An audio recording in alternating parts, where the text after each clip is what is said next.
and form in 18th century England, which she'd had to take her junior year. She'd gotten a B-. She was fairly sure she'd be getting an A in crisis negotiations. Jamie, who was a negotiator with the state police in Buffalo, was filled with stories, curses, and good advice. "Em, what's your response to Crazy Pants here?" "Stole your Twinkies, huh? That's not good," she said. "I love them. Thought I'd tear my hair out when they stopped making them. Good thing they're back on the shelves, right?" "She's establishing empathy, people, and creating a bond between herself and the hostage-taker. Keep it up, Neo." "You know, I can get you some more Twinkies," Emmeline said. "I can bring them inside and we can talk." "I can't risk that," Shirley said. "There are zombies everywhere." The rest of the class snorted. "That's okay," Em said. "I'm really fast, and I don't want you to go without Twinkies." "Fantastic, kids," Jamie said. "We have to call it a day, but good job, everyone. Your homework is to read chapters 4 through 6 and deal with your in-laws without losing your cool. Think you can handle that?" "If ever there was a time to barricade myself in a room with a gun," muttered Ingrid, a cop from Ithaca. Jamie came over and leaned against Em's desk.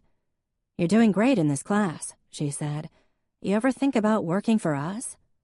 "I've only been a cop for 9 months," she said. "So, think about it," she said. "There'd be more chances to climb the ladder than in your department." That was true. Levi wasn't going anywhere. The state police handled the big stuff for a town like Manningsport.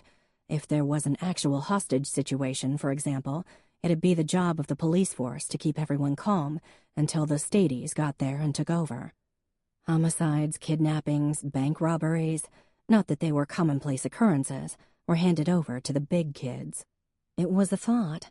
She wouldn't leave the Manningsport Police Department anytime soon, but maybe someday. She radioed in when she was 10 minutes from town, got a request from Everett to pick up donuts. Before the station had moved to the new emergency services building, it had been right on the town green, spitting distance from Lorelei's Sunrise Bakery. Everett had dropped 10 pounds since the summer, and much mourned the move. Faith Cooper was inside, hands on her pregnant belly. "Hey, Faith," Emmeline said. "Hi, how are you, Em? How was the wedding?" "It was great. I owe your brother something nice. He was a champ."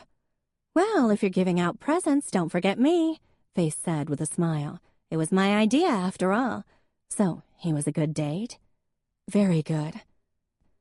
So good. The memory of Jack on top of her, kissing her, made her left knee buckle. But then it was Faith's turn at the counter, and so Emmeline was spared further conversation. Didn't stop the thoughts from coming, though. "Wipe your feet," Carol Robinson ordered Jack as he walked into the police station. She looked up. "Oh, it's you, Jack. How are you, sweetheart? Still feeling famous? How's the Diener boy?" "Hey, Mrs. Robinson," Jack said. He'd gone to school with one of her sons and had fond memories of her chocolate chip cookies. "You look beautiful in that color." Carol beamed, her questions forgotten. "Call me Carol," she said. "Why are you still single, Jack? Oh, wait, I forgot. You got divorced. Do you want to marry my daughter?" Levi emerged from his office and handed Carol some papers. "Stop matchmaking," he said to her. "Come on in, Jack." Levi's office was tidy and bureaucratic-looking, except for rather a lot of pictures of Faith, and an ultrasound of the Mini Cooper. "How's my sister?" Jack asked, always a little uncomfortable talking to the guy who slept with her. Curse of the brother. "She's good. Another few weeks to go." "You nervous?" "Terrified." Levi smiled. He'd make a great father. Levi was one of those guys who was born to be a family man. Jack sat down. "You heard anything about Josh?" Levi's gaze dropped to his desk, then went back to Jack. "No change. I check in with his parents every night." "That's good of you. Sorry to hear about the lawsuit against you." Jack shrugged. "I understand. Couldn't blame them either. You left him for last, the one who needed you most." "So, what can I do for you?" Levi asked.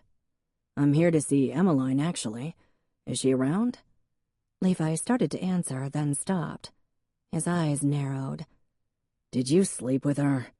Guess he was a cop for good reason. Jack didn't answer. "Be careful," Levi said. "She's like a sister to me." "And my sister's like a sister to me." Levi gave a begrudging nod. "Point taken. Em should be here soon. She was at a class in Penyan and has a thing tonight with her at-risk kids, but she said she'd stop by." "That's what I need to talk to her about. The kids. Heard they need a chemistry tutor." At that moment, Emmeline came in, tossed a box of donuts on Everett's desk, and said something that made him laugh. A jolt went through Jack. Emmeline was in her uniform and wore a bulky jacket, a gun, a radio, and a few other things on her belt. Her hair was pulled back into a tight bun, and her cheeks were pink from the cold. And she was smiling. Until she saw him, that was, and the smile dropped. "Hey, Chief." "Deputy," Levi said. "How was the class?" "It was fantastic. I get to tase someone next week." "You and that taser. Enjoy." "I will." Her eyes flickered to him. "Jack, how are you?" He stood up. "I'm fine. I'm here to see you, actually." "Got a complaint to file?" "No." He waited, and her cheeks got even redder. "Didn't you two go to a wedding together?" Carol asked. "Are you dating?" "Levi, I'm leaving. It's almost 5, and the neighbors are coming for dinner." "Lucky neighbors," Jack said. "Oh, you." Carol, who was about a foot shorter than Jack, wrapped her arms around his waist and gave him a hug. "Come visit me sometime." "Are you trying to seduce me, Mrs. Robinson?" Jack countered. "I've thought about it," she said. "I might be a tiny bit old for you. Ask Emmeline instead. She'll go out with you." "Is that true, Em?" "In your dreams," Em said. Damn, she was cute. "I'm leaving, too," Levi said. "Jack, see you around." He left, holding the door for Carol. Everett was clicking through some pictures, his cheeks bulging with donuts. Jack looked down at Emmeline, who was fidgeting with her jacket zipper. "Hi," he said. "Hi." Tone not encouraging. "I hear you need a chemistry tutor for your group of kids." "How'd you know that?" "Tom Barlow." "Right." She folded her arms across her chest. "We do. You in?" "Yep. You could have asked me yourself." "We meet every Tuesday night in the church basement at Trinity Lutheran. If you can't make tonight, come by next—" "I can make tonight." She gave a nod. "Okay. I have to run home, change, walk my dog, and eat something. See you there." "Or I could come with you. Meet your dog." "Watch you change." "Come on, Emmeline. I thought we were friends." She didn't answer. "Look," he said quietly. "The truth is, I like talking to you. I like being with you. My life is kind of a mess right now. I can't sleep, my ex-wife is hanging around, and now I'm screwing up at work. So yeah, I have issues. You were right. I'm not looking for a relationship, but I could really use a friend." "Okay," she said almost before he finished. "I'm sorry if I was rude the other night. I can do friends." "Thank you." The blush flared again. "You won't thank me when you see what I have for dinner." Okay, so this was nice, Em thought as they left the police station. Her kids' group did need a science tutor, and if Jack wanted a friend, well, hell, she liked him too.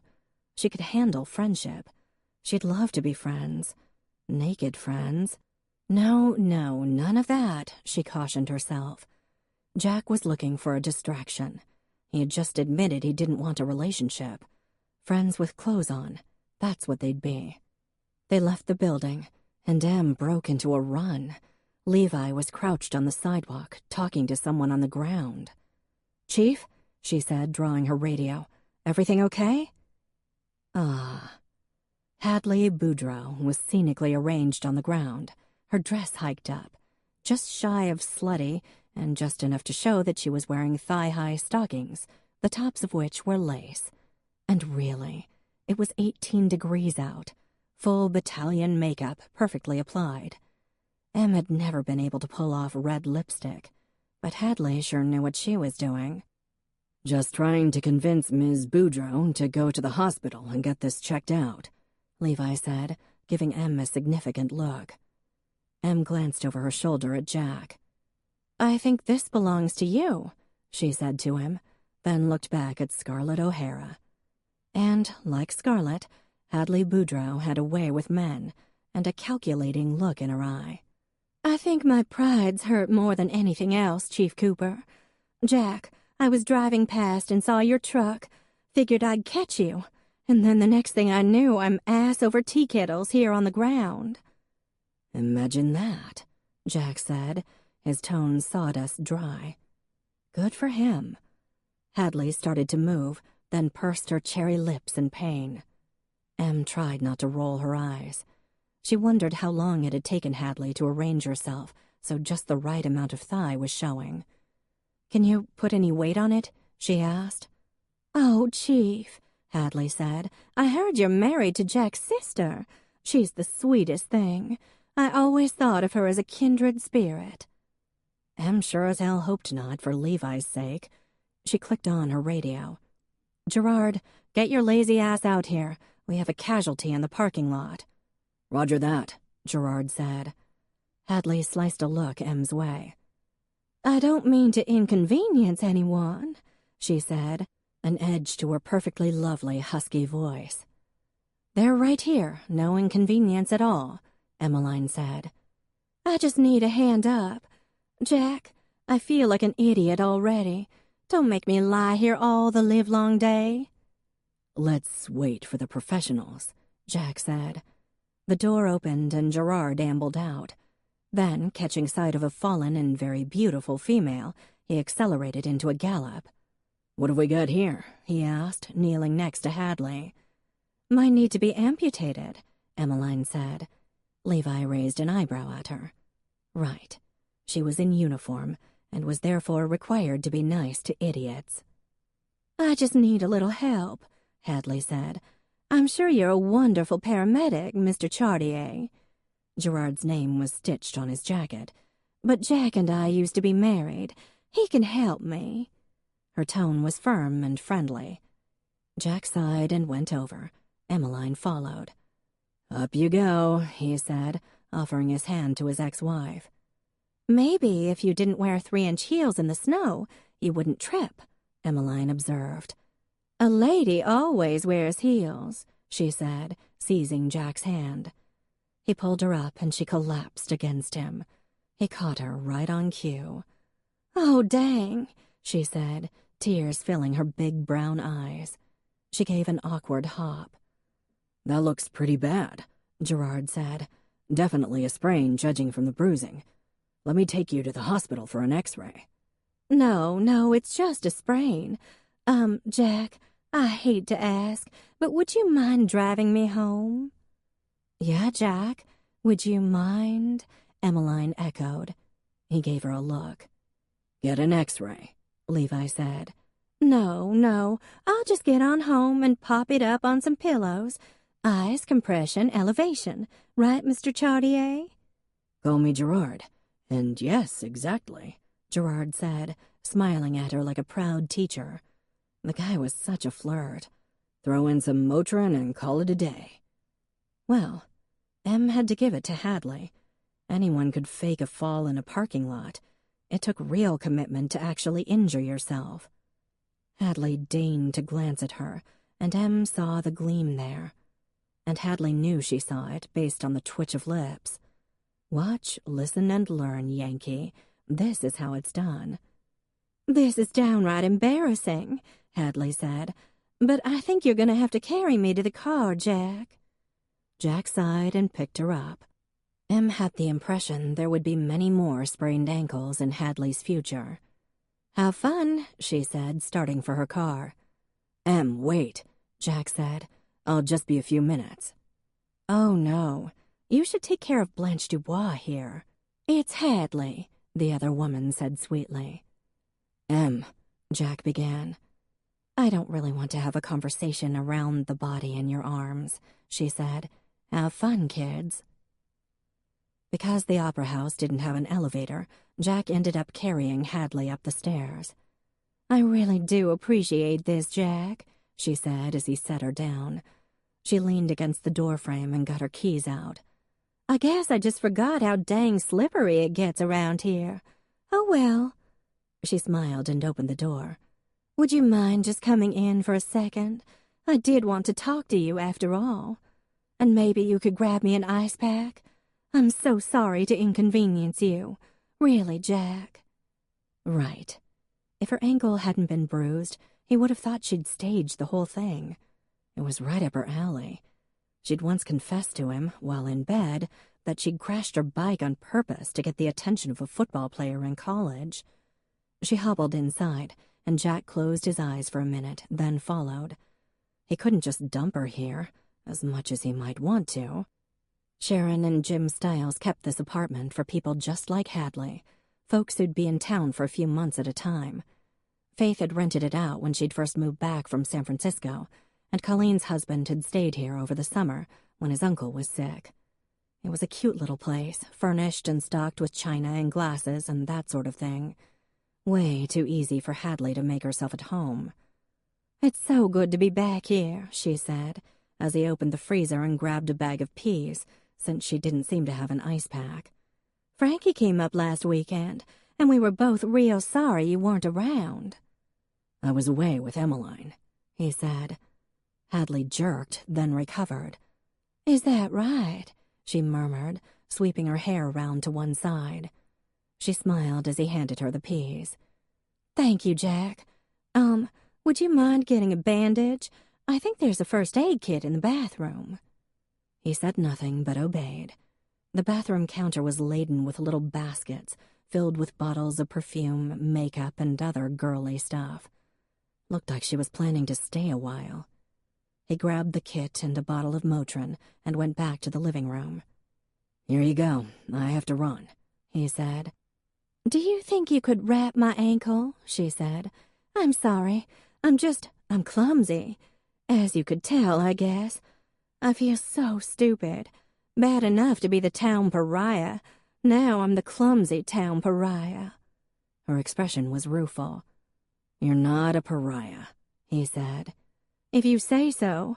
I've been getting dirty looks since I moved back. Moved back? He didn't like the sound of that. Which I guess is what I deserve. He sat down next to her and she reached under her skirt and pulled off her stockings with a businesslike motion, which surprised him. He would have expected a striptease. Her skin was cold and smooth, the joint fairly swollen. He felt a pang of sympathy. Did you ever tell people why we split up? She asked as he wrapped her ankle. They figured it out, Hadley. Jack, she began, her voice husky. If I could undo what I did. I appreciate the thought, he said. There, you're all set. I know you're still hurt. No, not anymore. But the thing is, I've learned so much. I was so young then. Not that young, Hadley. You're right, I was immature. I like to think I'm smarter now, at least smart enough to know you were the best thing that ever happened to me. And it wasn't all bad, was it? Here, look what I brought. She reached over and grabbed a book off the table, one of those photo albums you make online, and on the cover was a picture of the two of them in Central Park. Remember, she said, we had so much fun that weekend. You took me skating at Rockefeller Center, and that dinner we had at the place with the view of the Chrysler Building, and we laughed so hard. Remember that? I do, Hadley. You're right. We had some happy times. I also remember the lying, the tantrums, the spending, and the cheating. I'd make it up to you. You can't undo something like that, he said. But you could forgive me, and I am so sorry. You're forgiven. Doesn't mean I want to get back together, Hadley. I think you do. I think you're just angry. If you give me another chance, Jack, just one." Her eyes were full of tears. "Hadley," he said, putting his hand over hers. "Stop. I don't know why you're back, but I imagine some shit hit the fan somewhere in your life, and all of a sudden life with me didn't seem so bad. But I've moved on." Her eyes took on that stony look he remembered from when they disagreed. "Look at this picture," she said, pointing to a photo of him standing next to one of the carriage horses in Central Park. "Look how happy you are. Just think about that, Jack. That's all I'm asking. If the happiest time in your life doesn't deserve a second chance, because I'd do better, I swear it."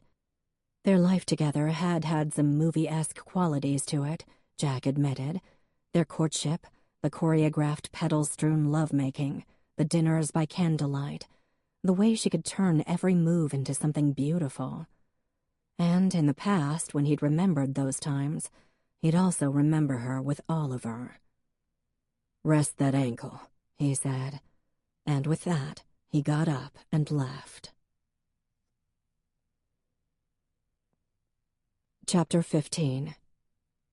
When Jack and Hadley had returned from their honeymoon 2.5 years ago, Jack had 9 days before warning signs had started to flicker like broken neon lights. 9 days. Despite what she'd said about wanting to have a family as soon as possible, Hadley decided to stay on the pill, which was fine. After all, she was the one who'd be pregnant and giving birth. It just wasn't what she'd been telling him or their families. She also didn't want to work just yet. She just wanted to settle in first. Again, totally fine. She was living in a new town in a new part of the country. Of course she wanted to acclimate. Then, she said, she'd hang out a sign and start up her interior decorating business once more. But now that the wedding was behind her and life started to settle into a routine, Hadley seemed a little irritable. She was surprised there weren't more events like the black and white ball, and her interest in doing wine tastings and guiding tours for Blue Heron quickly faded. She went to a garden club meeting but didn't join, saying it wasn't for her. Joined the art league, took 2 pottery classes, and didn't go back. Honor asked her to help with the Manningsport Women's Club, which was organizing a tour of homes as a fundraiser for local scholarships. But Hadley came back from that saying it made her sad what passed for graciousness here in the North. "Don't be a snob, honey," Jack said, pouring her wine. "Well, come on, babe," she returned. "You've been to Savannah. You know what I'm used to." Then she gave him a sheepish look. "Sorry, I'm just feeling a little out of sorts." Then she wandered off to her computer, calling him over to look at the Christmas decorating ideas she'd found online, even though it was still summertime. She was alone in the house a lot. Prue and Honor invited her out a couple of times, but the sister Hadley most liked was Faith, and Faith was in California. And then there was Lazarus, the cat who lived with Jack. To say it was his cat would be a stretch. Jack fed him and housed him, and Lazarus allowed it. Occasionally, Laz would jump onto Jack's lap, knead his stomach for a few seconds, then make a hideous gagging sound and go off to parts unknown to murder and pillage the bird and rodent population. He was an ugly creature, tan with splotches of stripes, a shredded left ear and a crooked tail, wary of all humans except Jack. When Jack first moved back to Manningsport, he'd been struck with a surprisingly strong yearning for his mother. He'd gone up to the family cemetery and sat there in the misting rain, a hard lump in his throat. And then, from behind the gravestone of the first Holland who'd farmed this land, came a very small animal. It was battered and bleeding, and matted to the point where Jack wasn't even sure what it was.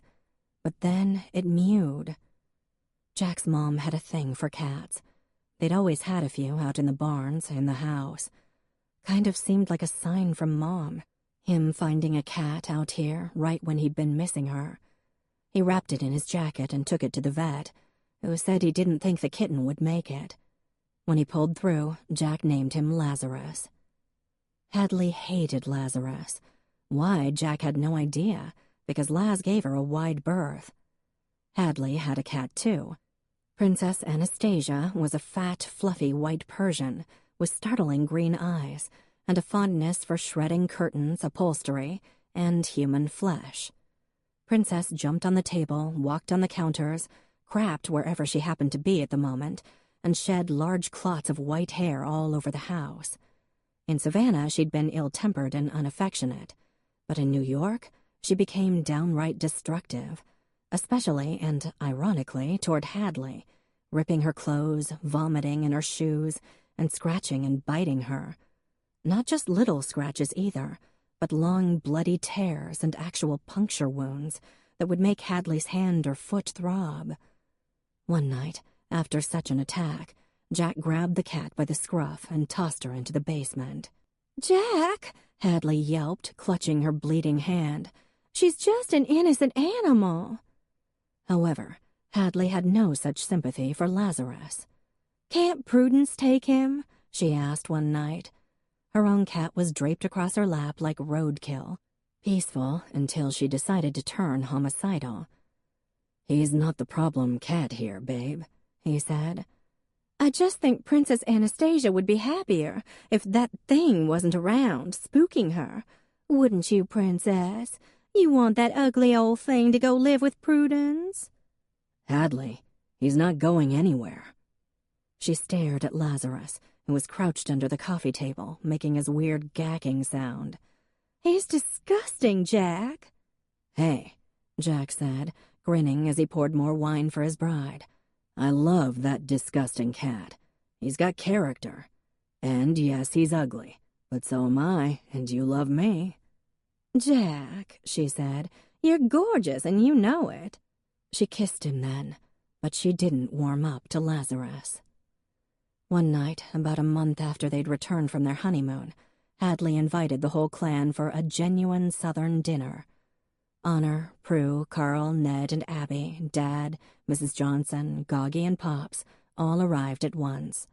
Even Faith was home from San Francisco, and Jack was pouring the half-moon Pinot Gris they'd bottled 4 months ago. "The house looks gorgeous," Faith said, and Hadley beamed. She'd spent the whole day getting ready, setting the table with their wedding china, making place cards with her calligraphy pen, arranging flowers. Hadley had sworn she didn't want him to do anything for the dinner, and he'd been busy with some early harvesting, so he didn't know what she'd cooked. She fluttered around like a tiny bird, seeming even smaller standing by Jack's sturdy sisters. They drank wine and chatted, and all was fine and good until they sat down to eat. Hadley set down a crock and took off the lid. "Southern chicken and dumplings," she announced with pride. Mrs. Johnson and Goggy both recoiled in unison. What was in the pot looked like lumpy glue. "I'm starving, dear," Pops said. "Let's get eating. It's already 6 o'clock. I have to go to bed soon." Hadley ladled out the dinner, which seemed to be a gelatinous goo, with the occasional chunk of white meat thrown in. The dumplings were slimy, dense, and slippery, and the chicken was chewy and tough, a far cry from what Jack remembered from when Mrs. Boudreau had made the same dish. The Hollands didn't complain. They were Yankees. Food was meant to nourish, not to enjoy, though their standards had risen during the Mrs. Johnson era. Mrs. J was Jamaican and therefore believed in flavor. "It's delicious, dear," Pops said. "Thank you for having us." "You're always welcome here, Mr. Holland," she said, smiling and fluttering her eyelashes. "Did you just bat your eyelashes?" Prue asked. "I've always wondered if that actually happened. I mean, you come across the phrase from time to time, but I don't think I've ever seen it live and in person. Carl, stop staring at her." "You too, old man," Goggy said, smacking Pops on the back of the head. "Why can't I stare? She's beautiful. You're beautiful, sweetheart." "Mr. Holland, you're the sweetest thing," she said. This got a snort from everyone related to Pops. Hadley did have a way with men, and Jack had a soft spot for his grandfather. After all, the Holland men had to stick together, as Pops was fond of saying. "So, I'm thinking about redoing the house," she said sweetly, "and I'd love y'all's opinion." "What do you mean, redo?" Mrs. Johnson asked sternly. "This house is perfect." Jack winked at her. He'd always been Mrs. J's favorite. "I'm thinking it could do with a Southern woman's touch," she said. Prue laughed, then, realizing Hadley was dead serious, coughed to cover. "Hadley, I forget. Are you an interior designer or an interior decorator?" Honor asked, taking a bite of slimy dumpling. "What's the difference?" Abby asked. Hadley didn't answer. She shot Jack a look he couldn't read and remained silent. "An interior designer deals with how the space is used," Faith said when Hadley remained quiet. "Decorators deal with how it looks. Am I right, Hadley?" Yes, more or less.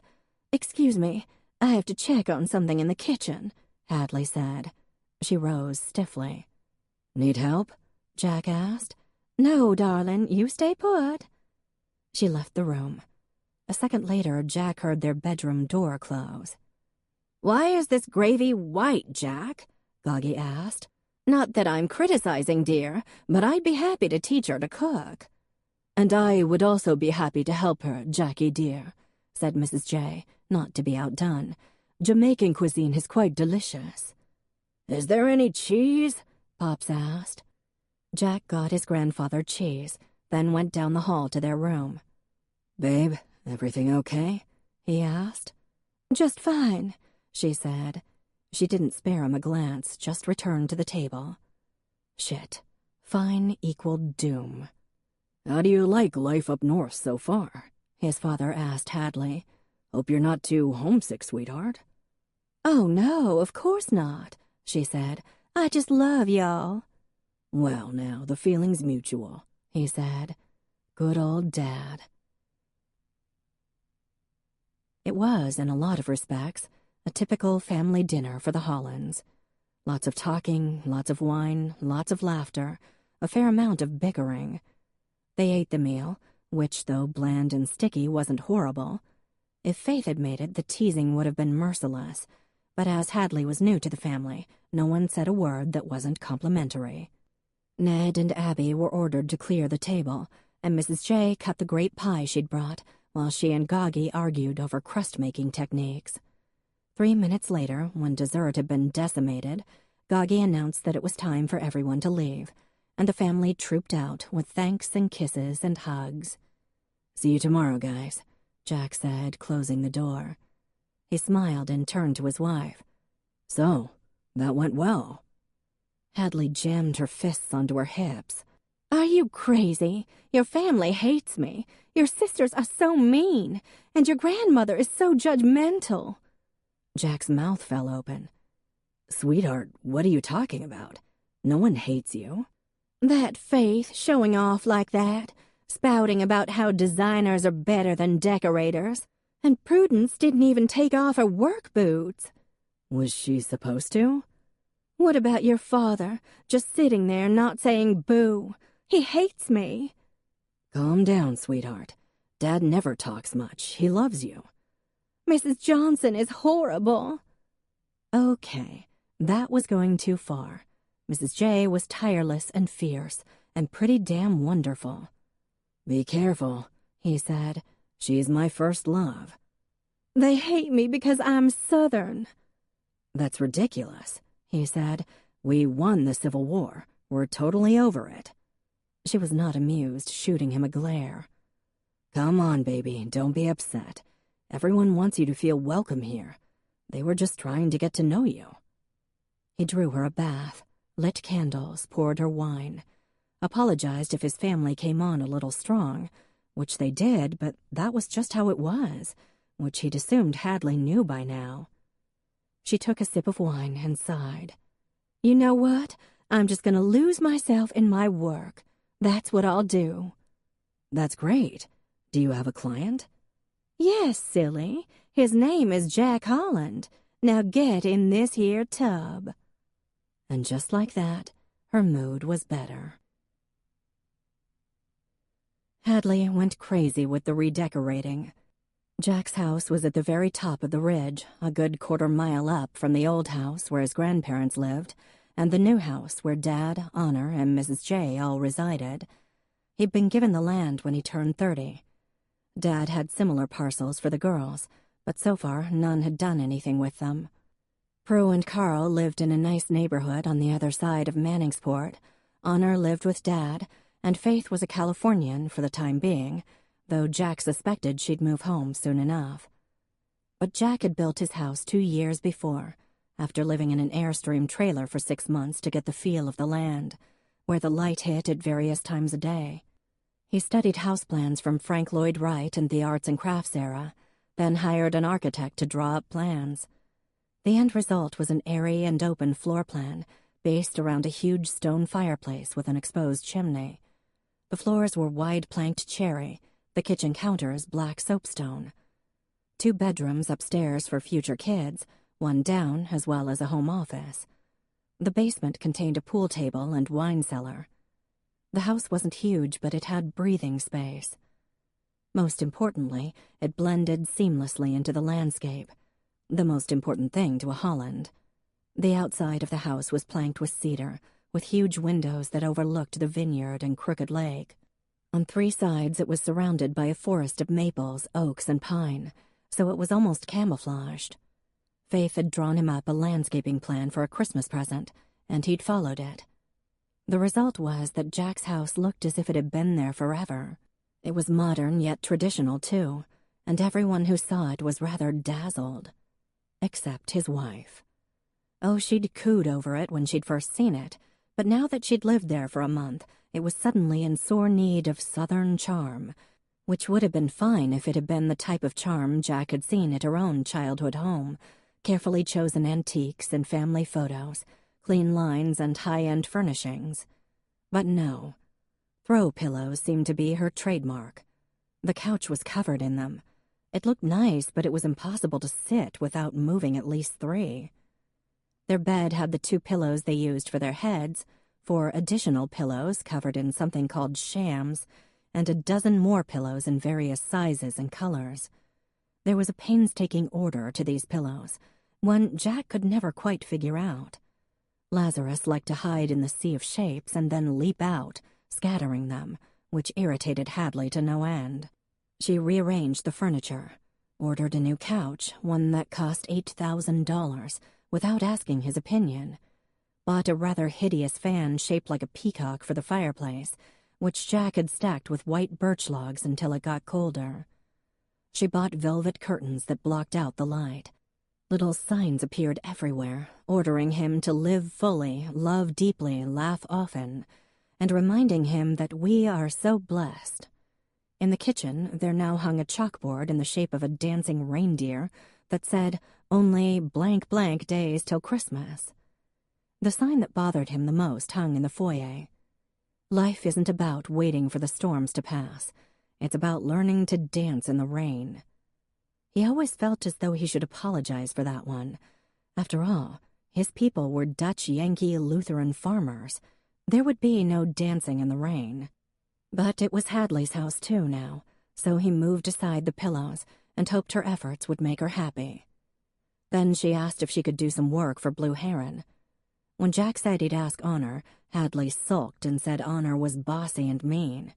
And yeah, Honor was bossy, but not in a rude way. Just in the way that she had to be, because she was indeed the boss of the business end, and a damn good one. She certainly wasn't mean.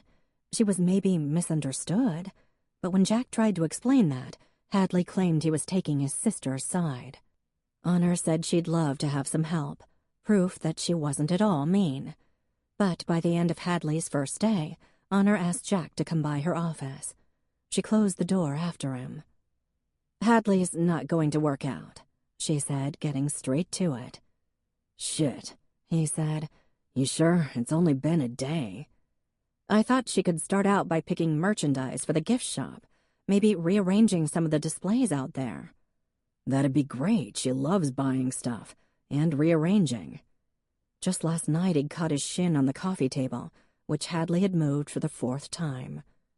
Well, she had other ideas. His sister fiddled with a pen.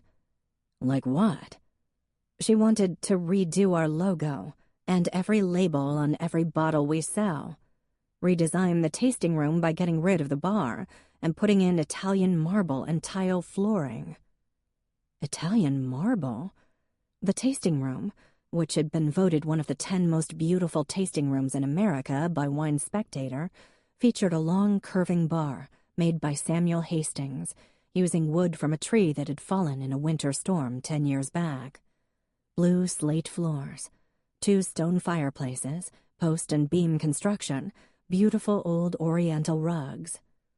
She also thinks we should sheetrock the cask room, because the stone walls are, Honor made quote marks with her fingers, downright spine-chilling.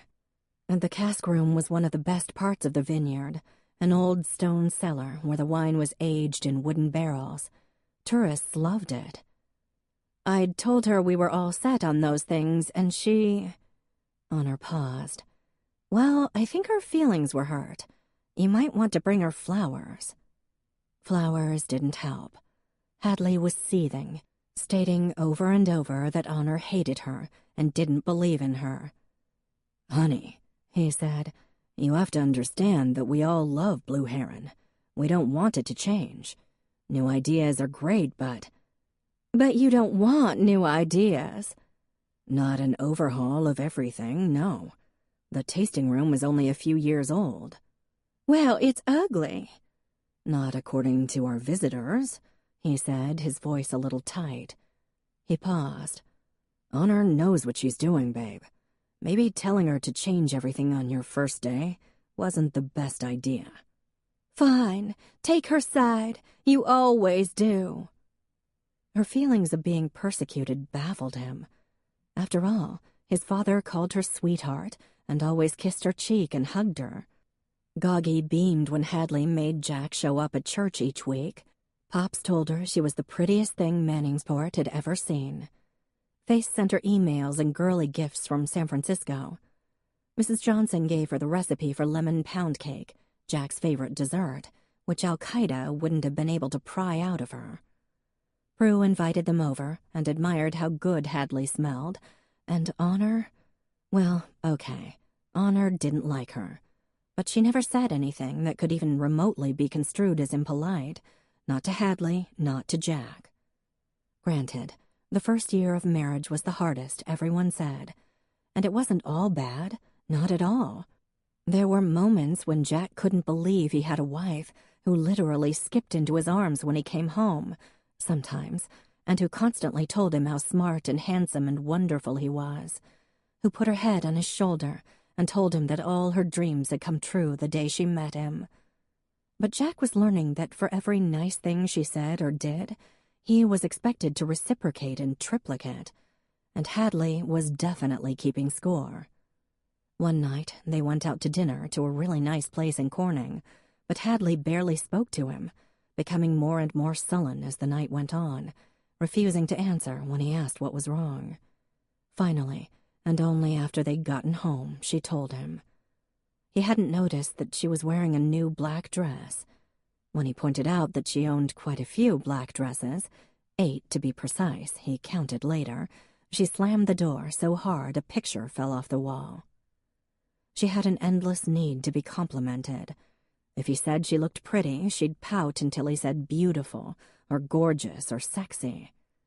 She'd ask if he noticed anything different about her, and God help him if he didn't guess it was a new perfume or a different shade of pink on her toenails, because she'd accuse him of taking her for granted. She loved gifts, and though he often brought flowers home, she'd make a pretend game of patting down his pockets to see if he had anything else for her. The thing was, she meant it. Whatever he did get her, it wasn't enough, the one exception being her engagement ring. Even so, she was already hinting for an anniversary ring, a sapphire and diamond band that, according to the website she showed him, cost $24,000. Then again, there were days when she'd tell him a story, full of dry humor and her musical laugh, and her eyes would dance, and he'd feel this almost painful pressure in his chest, because this was the way he'd always thought it could be. Sometimes she'd call him to say she just wanted to hear his voice. She might bake cookies and bring them down, still warm from the oven, for him and Dad and Pops. And certainly, not least of all, their sex life was fantastic. Frequent, boisterous, interesting.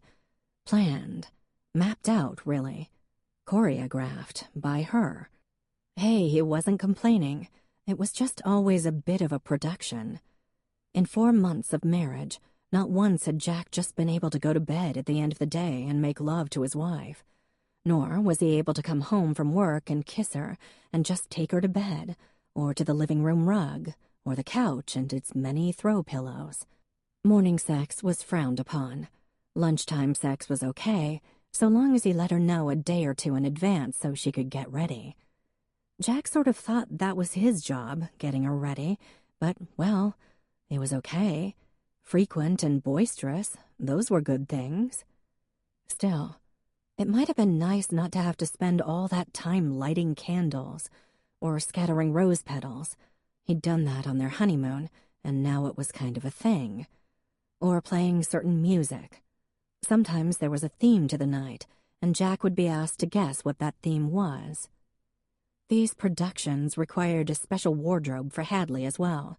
New lingerie and red-soled high-heeled shoes, or skimpy little nighties, when all Jack really wanted was nudity. While it was great that she put so much effort into that aspect of their marriage, it was a bit much, all the, staging. And yes, all the money. "Is this a mistake?" he asked one night after he opened the Amex bill. $2 grand at Bergdorf? Nope, not a mistake, sweetheart. She smiled at him, dimple flashing. "When were you at Bergdorf Goodman?" "I ordered something online," she said, not looking up from the game she was playing on the computer. "And what did you order?" "A pair of shoes." "What else?" "Nothing." "1 pair of shoes cost $2 grand? My God, are you kidding me?" "Don't raise your voice to me, Jack Holland," she said, "and don't take the Lord's name in vain. Yes, $2 grand on 1 pair of shoes." She gave him a pretty little pout. "Don't you think I deserve nice things, baby?" This is where fights began. Jack was well aware by now. 200 would have been a lot in Jack's book, unless they were those really good steel-toed leather work boots Prue had given him for Christmas last year. But 2,000? "Of course you deserve nice things, but you have dozens of pairs of shoes already. $2 grand. "They're Christian Louboutin, babe. You sure didn't complain the other night." Another smile. Yes, the other night she'd done a very hot little striptease, leaving on only her trashy shoes. Even so, they weren't worth $2 grand. He took a deep breath. "Honey, that's way, way too much." "We have the money." Jack folded his arms. "We don't have $2 grand to spend on 1 pair of highly impractical shoes, Hadley." Well, that opened the door. She stomped her foot. Jack clearly didn't appreciate how hard she worked to make their home beautiful, how much effort she put into being attractive, because that's what Southern women do, Jack, not like your sister who looks like a man. Jack ran a hand through his hair. "Honey, you can't drive us into debt because you liked a pair of shoes." 1 pair, Jack. I think I deserve 1 pair of Christian Louboutin shoes." Except, he learned, she had 4 pairs. They sat down that night and worked up a budget on how much discretionary spending money they had. She sulked. It was obvious she'd had the wrong impression of just how much Jack earned. Yes, Blue Heron supported the family. Yes, Jack was a part owner and received a salary in addition to vineyard profits, most of which went back into the land or a savings account. Farmers never took income for granted. She gave him the silent treatment for the rest of the night. But the next morning she apologized, said she'd been childish, and kissed him sweetly. She baked a pie using one of Mrs. Johnson's recipes, and after dinner she called Faith and had a long, giggle-filled chat. They flew down to Savannah for a Southern Thanksgiving. Hadley was overjoyed to be with her family again, and they were happy to see both of them. He played Southern football, which was an awful lot like Northern football, with her dad and 2 brothers-in-law, both very good guys, as well as the kids and Frankie. "You guys planning on having kids?" asked Beau, who was married to Rachel. The game had pretty much finished, and Jack was tossing a nephew in the air. "Absolutely," Jack said. "Might want to think that through," Frankie said, flopping on the grass. "Kids make things permanent. Right, ankle biter?" she added, grabbing her niece around the waist. "Now, Frankie," Hadley's dad said, shooting Jack an apologetic look. "Come on, kids. I smell ham and turkey. Your grandmother's worked too hard for us to be late to a table. Y'all get in there and wash up now." Everyone went in except Frankie and Jack. "Sorry if I put my foot in it," she said. "You just seem like a real nice guy is all." "What do you mean?" he asked. "I mean, Jack," she said with a smack to his head, just like one of his own sisters. "Hadley's a handful. Gives us Southern chicks a bad name. Just be sure you know what you got there." She started in, then glanced over her shoulder. "By the way, I'm coming out to the family after dinner. Hope I can count on you not freaking. You knew I liked girls, right?" "What? Oh, yeah." He was still digesting her words about Hadley. Frankie's announcement wasn't exactly groundbreaking. Ruthie and Rachel stated that they'd known since Frankie was 11, and Bill and Barb admitted that they had suspected, but had hoped to be wrong, because it could carry some difficult consequences. "What are y'all talking about?" Frankie said fondly. "I'm a Yankee now. There's lots of us lesbians up north. We're all the rage." This got a laugh, and Bill came over and kissed his youngest, and told her they all loved her no matter what. "You'll look after her, won't you, Jack?" Barbara asked. "Of course," Jack said. He liked Frankie a lot. "Not that she needs looking after, but we're just an hour away from Cornell." "Jack and I are about ready to start a family," Hadley announced. He looked at her in surprise. Since that first conversation after the honeymoon, the subject of kids hadn't been brought up. But the conversation turned to babies and pregnancy, and when Jack looked across the table at Frankie, she said nothing, just cocked an eyebrow, and it dawned on Jack that maybe his wife was, in some weird way, trying to steal Frankie's thunder and turn the attention to her. Hadley seemed a little blue at Christmas time, so Jack surprised her with a trip to Manhattan, earning a lot of happy shrieks and kisses, and the wrath of his grandmother and Mrs. J. They saw a show, stayed in a nice hotel, though not in a suite this time, went skating at Rockefeller Center, Hadley clutching his arm and giggling as she wobbled and skidded. Though she paused meaningfully in front of Tiffany's, Jack didn't take the bait. He'd already bought her some very nice earrings in Manningsport and arranged this trip. He wasn't about to break the budget just for a turquoise box. She didn't seem to mind and took his hand as they walked down Fifth Avenue. When they got back home, she seemed happier. The bumps in the road seemed to have smoothed out. Then, in February, Jack stopped by the post office, which was one of Hadley's jobs. She had clearly defined ideas about what husbands should do and what wives should. It was a husband's job to empty the trash and clean up Lazarus's victims and Princess Anastasia's hairballs. It was a wife's job to make the bed and pick movies. Husband shoveled the snow and scraped cars. Wife went to the post office. But Honor was expecting a package, and she asked him to swing by. He checked his own post office box while he was there.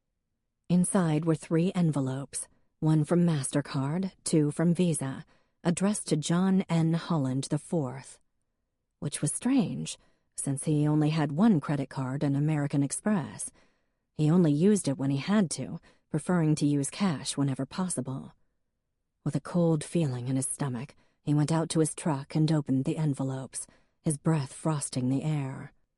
One bill was for $6,008.01, one for $8,772.15, and one for $4,533.98. Almost $20,000, at 24% interest, no less. The charges went back as far as October, well after he and Hadley had the talk about the red-soled shoes that cost so much. They were from stores that Jack knew only by reputation. Tiffany's, He remembered how good a sport she was when they didn't stop in at Christmas time. Guess she could afford to be, since she'd already bought herself a little something. Henri Bendel, Neiman Marcus, Chanel, Coach, Prada, Armani. Almost $20,000 on clothes, shoes, and handbags. Jack found that he was sweating. After the flights back and forth from Savannah, after spending 5 months' salary on a Tiffany engagement ring and a diamond wedding band, after paying for the rehearsal dinner for 75 people, after the lavish honeymoon, the new couch, after Christmas in New York City, after all the crap she'd bought for the house, they simply couldn't afford this. Jack had never wanted for money, but this was 20 grand he just didn't have sitting around. Worse than the money, though, was the lying. She'd been lying to him for months. Jaw locked hard, Jack drove home. She was there, sitting at the kitchen table, staring into space, idly stirring sugar into her tea. "Oh, hey, baby," she said when he came in. "What are you doing home so early?" He put the bills on the table in front of her. "Explain," he said tightly. She was calm, he had to give her that. Stroked Princess Anastasia and said that, yes, she may have overindulged. She shouldn't have kept that from him, but shopping had always been a hobby. She liked nice things, he knew that. She believed in buying quality. No need for him to have kittens. He made her show him her purchases, and she sighed and complied. Some were right there in their closet, some in her jewelry box, some hidden in the attic. Shoes galore. 7 new black dresses, each of which looked identical to the last. 4 leather jackets, 5 winter coats, more makeup than she could use in years. Special soaps and moisturizers and cleansers and creams, belts and scarves and gloves, perfume.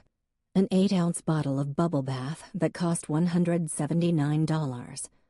"I thought Faith might like that for Christmas," she said unconvincingly.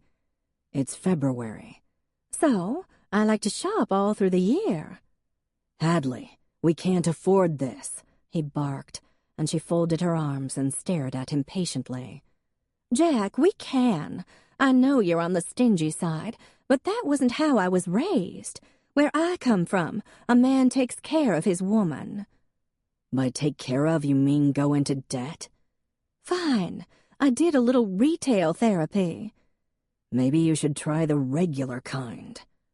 "That was uncalled for," she said. "You have no idea how lonely it is for me. You're at work all day long." "People who work for a living generally work all day long, Hadley." "Well, you misled me then. I thought you were—" She stopped abruptly. "You thought I was what?" "Rich." That's what she'd thought. And he'd always thought he was. He paid his bills, owned a home, bought a new truck every 125,000 miles, didn't have debt, until now, and put a modest amount in the stock market and savings. But he wasn't rich. Not by Hadley's standards, anyway. She looked straight ahead. "I thought you'd value our time together more." "How do I not value our time together, Hadley?" "You always put your family first. You spend more time with your father than you do with me." "I work with my father." "That Mrs. Johnson growls at me any time I even look at her, and your sisters are horrible." "My sisters aren't horrible. Mrs. Johnson growls at everyone, and they're not the reason you spent $20,000 on clothes." "You're overreacting. I'm sorry you don't think I'm worth it, after all I do to try to make you happy." There was a challenge in her eyes. "This is practically hoarding, and it's money we don't have." He picked up a pair of long white gloves, the kind a woman would wear to... Well, hell, he didn't know. "You forged my signature on 3 credit card applications, which is illegal for 1, and for 2 means your own credit must be shot to hell. You're hiding things around the house because you know you shouldn't be spending so much. This is not how a responsible adult behaves." She grew stony and wounded. She said she'd pay off the credit cards by taking on a few clients if money was all he cared about. Apparently, she'd misread him. Jack loved his wife. He did. Or you did before you got to know her so well, said a voice in his head, sounding a lot like honor. No, he did love her. But it was clear that she wasn't as straightforward as he'd thought when they first met. And it was also clear that she thought he was a wealthy vintner and not a guy who had to work for a living. Maybe this wasn't the life she thought she'd signed on for. Hadley, if you're not happy here, he began as gently as he could. She jerked as if he'd hit her. If I'm not happy, what? She said, and suddenly her voice was shaking. Maybe we rushed into this. If you're not getting what you want... Jack, no. Do you want a divorce? Oh, my God. She burst into tears, her hands over her face. Please, Jack, I'm sorry. I'm so sorry. I'll return everything I can. But please don't leave me, Jack. He got up and put his arms around her. Hadley, honey, it just seems like you expected something different, he said. Please, give me another chance. The sobs were tearing out of her. He hadn't expected that. He got a washcloth and wiped her face, held her tight, feeling like an absolute prick, and wondering how exactly that had happened. Poured her a hefty glass of wine and another for himself, and assured her he didn't want a divorce. And he didn't. He just wanted a better marriage. The next day, Hadley wasn't home when he got back from Blue Heron. She came through the door a half an hour later, her face bright. Guess who just got a job, she said. She was sorry about the credit cards. She would pay them off. He was right, she'd gone a little crazy. But now she had a job, and all would be put right as rain. Her job was clerking in the gift shop of Dandelion Hill, another winery on Keuka, run by Oliver Linton, a transplanted Wall Streeter who'd retired at the age of 40 and bought a vineyard. Nice guy, as Jack knew from the wine association meetings and various events all the vineyards participated in. Oliver even took them out for dinner, and they reciprocated by inviting him up to the house one night. And it seemed that, finally, things were on the right track. Jack was stunned at the relief he felt. Hadley had a job, a place to go every day, and it seemed like exactly what she needed. She laughed more and had more to say, funny little stories about the people she met, or Dandelion Hill's grouchy shop manager. Things became more down-to-earth, more normal, happier. It was almost liberating, her feet of clay. When they'd first met, she'd been perfect. Now she was real. Yes, she'd spent too much money and played the victim when she felt defensive. But no one was perfect. She was happier now. She even started talking about kids. Jack, I have the best news, Hadley said one night, bursting into the house, and his heart leaped. She was pregnant. It had to be. Oliver wants me to redecorate.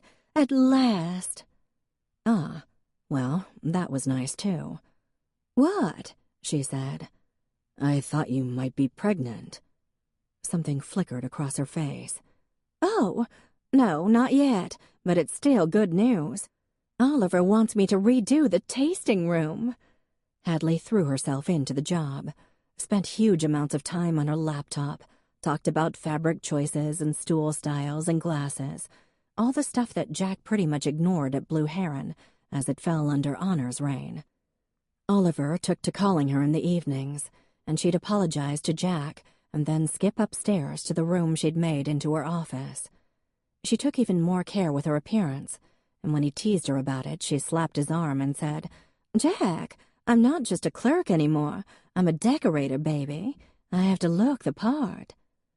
Finally, she started making female friends, a couple of women who also worked at Dandelion Hill. Hadley joined their weekly book club, though they never seemed to read anything. Jack hadn't seen her this happy since the wedding. The only fly in the ointment was, oddly enough, sex. They just weren't doing it as much these days.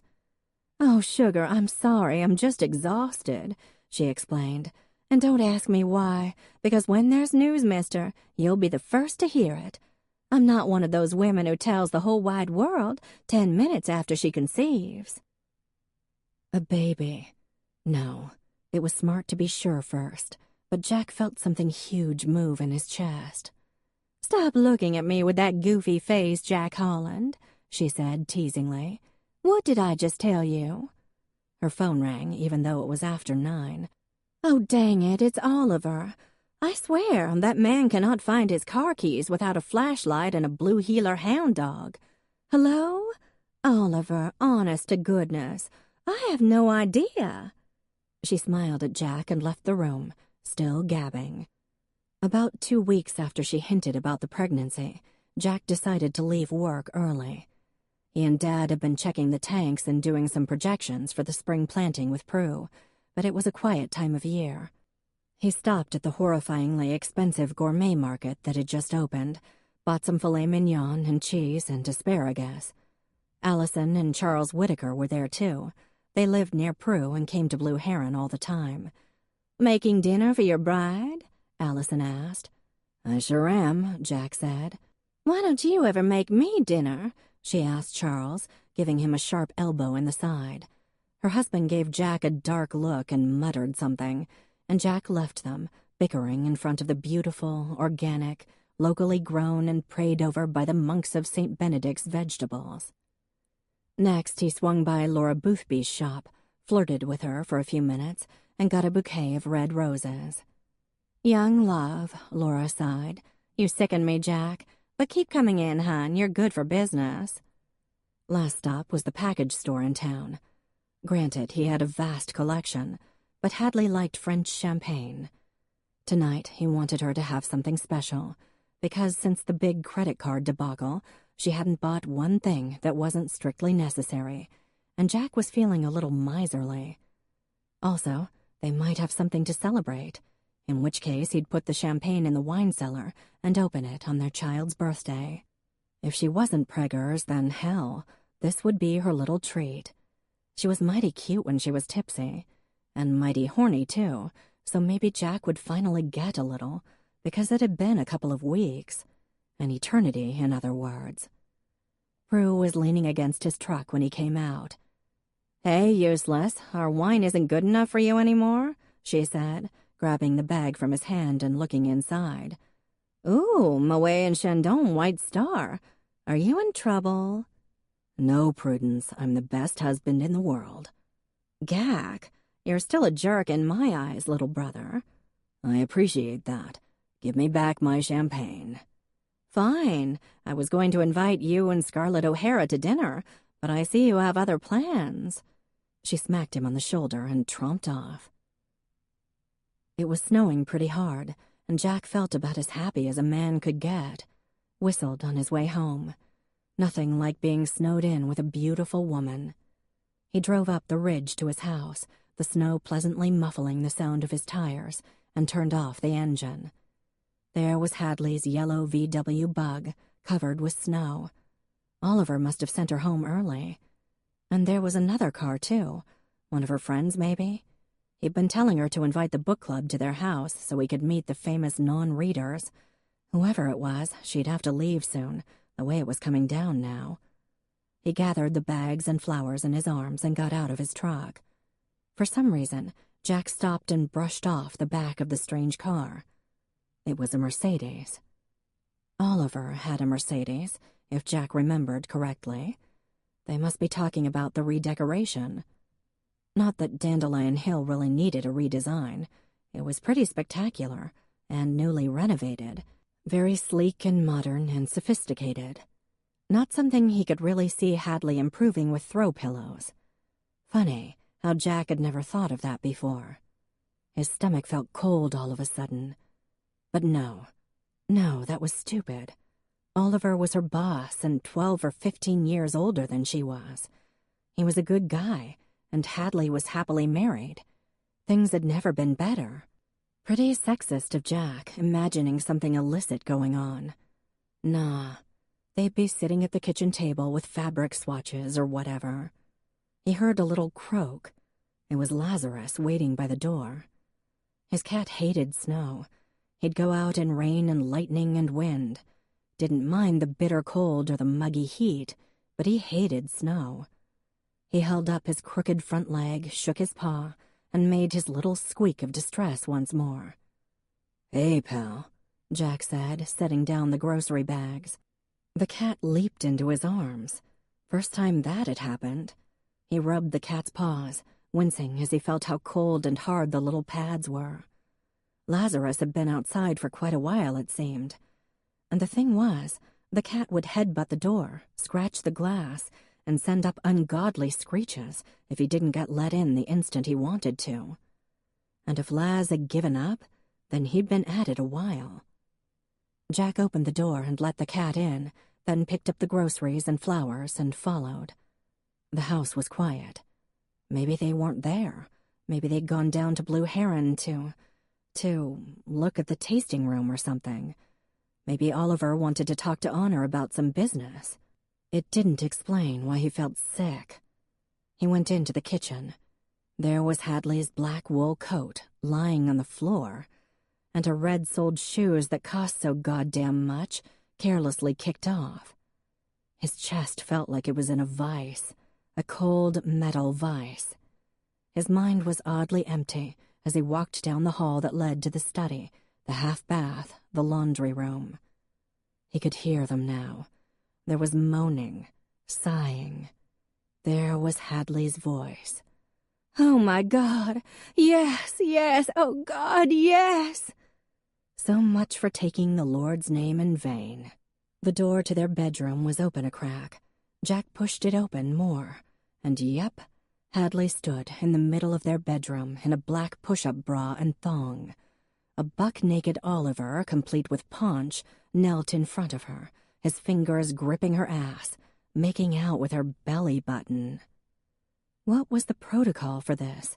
Should he announce his presence? Yell? Leave? Beat the shit out of Oliver? Hadley ran her fingers through Oliver's sparse hair. "Oh, Ollie! Oh, my!"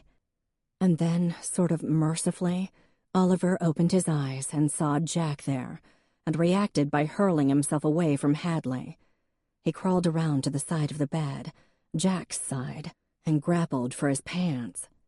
"Jack!" Hadley gasped, grabbing one of the throw pillows and holding it in front of her. "You're home early." He did drag Oliver outside and toss him in the snow, naked, threw his clothes after him. Hadley, wrapped in her bathrobe, her red silk bathrobe, one of her credit card splurges, followed Jack, hysterical, sobbing, accusing, excusing, and begging, all in the same breath.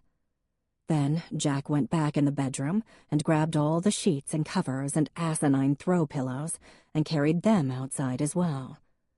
Oliver was gone by then. Hadley's hysteria didn't seem to be fading, though she'd had the presence of mind to clutch Princess Anastasia to her chest. The cat was writhing to get free, and Jack distantly hoped that the cat would get away and be devoured by a coyote. But then again, hey, it was an innocent animal, sort of. Mean as a snake, but he didn't really want it to die, of course not. But if it did, he wouldn't be shedding any tears. Jack went into the cellar and found some lighter fluid and came back up. Hang on, he needed kindling. He went into the kitchen, ripped the happily ever after starts here sign off the wall, grabbed keep calm and have southern charm as well. And who could forget, life isn't about waiting for the storms to pass, it's about learning to dance in the rain. He tossed them on the sheets and pillows, then doused the whole mess, the whole unfaithful, cheating, disgusting mess, and lit it on fire, the heat making his face tighten. "Jack?" Hadley said, her voice small. "Get out," he said. "You can't deny that you've been—" "Get out." "I know you want me to apologize." He turned to her, and she must have seen something in his face, because she shrank back and scurried into the house. A few minutes later, Hadley dragged 2 suitcases and Princess Anastasia out to her car. The nasty cat scratched her hand, and Hadley jerked back, always surprised that the spoiled creature hated her. She turned to Jack, clutching her wounded hand like it had just been partially amputated. "Jack, if you just—" "Shut up, Hadley." Her mouth dropped open. There's no call to be rude. You've got to be kidding me. Get the hell out of here. She finally did. He watched her drive all the way down the road that led to Lakeshore, and long after her little car disappeared up the road, toward Dandelion Hill he couldn't help noticing, he stood in the falling snow, empty and stunned and furious all at once, the smell of lighter fluid thick in his throat. 2 days later, Hadley came up to talk, and here was where it got interesting. Seemed as though maybe Oliver didn't want more than a little afternoon delight. Choosing her words very carefully, Hadley told Jack that she'd been tempted, but had been just about to stop Oliver because she would never risk their marriage or break a commandment. "We're done, Hadley," he said. She sat there for a minute, and her eyes filled with tears. Self-pity more than grief, he was sure. "Are you going to tell anyone why?" she whispered. "I don't know." He hadn't yet, not even his father, though Dad was aware that something was off. And hell, in a small town like this, there were no secrets. He wouldn't have to tell. She moved in with Oliver. The rumor mill said he hadn't particularly wanted a living girlfriend, but she was there nonetheless. A few weeks later, Bill Boudreaux sent him a note saying he was very sorry to hear things weren't working out, and Jack remembered that conversation, that subtle warning Bill and Frankie had given him. He'd always thought he was a pretty smart guy, an advanced degree in chemistry from an Ivy League school, right? But it seemed he was pretty fucking stupid just the same. Hadley asked for 10 grand in exchange for an uncontested divorce, and Jack paid it. One lump sum and nothing else. She made noise about laying claim to the house and her investment in it, but apparently her father talked her out of it. Throughout it all, she insisted that she hadn't been unfaithful, despite what Jack had seen, and his discovery that there was no book club. All those nights out when he'd been so happy his wife was making friends had been spent with Oliver. New York state law said they had to be separated for 6 months before their divorce could be finalized. So Jack sat back and waited, worked, went home, repeat. One thing Hadley hadn't foreseen. Cheating on Jack made her a pariah. The one time she and Oliver went into O'Rourke's, Colleen, who'd practically grown up in the Holland house, told them to get lost. When Hadley sputtered and gasped, Connor opened the door and told them they had 3 seconds to leave before he would ask Levi Cooper, also present, to escort them out. This was gleefully reported to Jack by Prudence, who only belatedly heard him ask her not to tell him about it. He couldn't avoid the gossip. Gerard Chartier, a firefighter-paramedic, who saw Jack often on ambulance runs, told him that Oliver and Hadley were seen arguing at the antiques store. Honor said she'd run into Hadley, and she'd seemed absolutely manic, bouncing around the grocery store like a bee trying to get out of a car. At the Crooked Lake Spring Fling wine tasting, Oliver showed up to represent Dandelion Hill, but Hadley was nowhere in sight. And then, 3 months after Hadley had left, on a night when the Owl family had decided to serenade Jack as he sat on the deck with Lazarus, his phone rang. It was Hadley, her voice a stunned whisper. "Jack, I don't know who else to call. I can't wake Oliver up. I'm not sure he's breathing." He told her to call 911 and said he'd be right over. It was 3 o'clock in the morning. But Hadley didn't have anyone else. Frankie was an hour away at least. So Jack went to Dandelion Hill and drove Hadley to the hospital, following the ambulance, then waiting in the relentless lights of the ER with his not-quite ex-wife. Got her a bottle of water from the vending machine, and when her cold hand slipped into his, he let it stay. And when the doctor came out and said they'd done all they could, but unfortunately the patient didn't make it, he put his arms around Hadley and held her as she shook. Oliver's parents came to town, heartbroken and furious at finding a gold digger living in their son's house. They kicked her out. She called him once more, her voice subdued and small, saying she didn't have any money. The 10 grand must have slipped through her fingers like fog.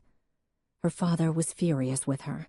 She couldn't ask her sisters for anything, and all she was asking was if she could stay with him until after Oliver's funeral. He said no, but he paid for her room and meals at the Black Swan B&B. She came up to the house a few hours after the funeral to say goodbye and tell him she'd pay him back for the stay at the inn. Her face was white, her eyes too big and utterly terrified. He almost wanted to take her in his arms and tell her it would be all right, that she could stay with him for a while. Almost. It was disturbingly hard not to say the words.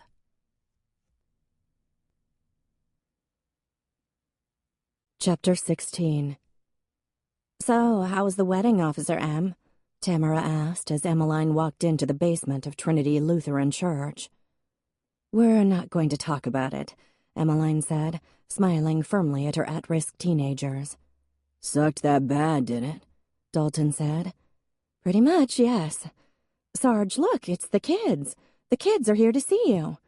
She unclipped her wagging, crooning pup and watched with a smile as the dog bolted for the teenagers, Squeaky Chicken firmly in his mouth. One of the reasons Emmeline had gotten Sarge was for the kids. Also because she was single and liked having someone to come home to.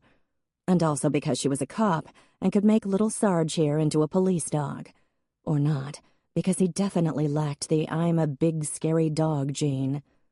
But for this purpose, for making 4 tough, bored, cynical, potential dropouts tolerate her, her dog was perfect. "So, Corey, you got suspended again, huh?"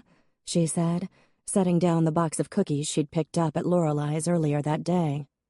"He told Dr. Didier that—" "I already heard, Tamara. Corey, you were already in trouble with Mrs. Greenlee. Did you feel things getting to that snapping point?" Corey shrugged. He'd been suspended today after suggesting that the principal of Manningsport High was, in fact, a man. An ugly man at that, using some colorful words to describe just how ugly and just what evidence indicated Dr. Didier's masculinity, then threw Dr. Didier's paperweight in the trash. But he threw it hard, like a baseball. The result was suspension. "I'm guessing you did," Em said. "And we all have those moments, Corey, when we'd like to break something. But that's not acceptable."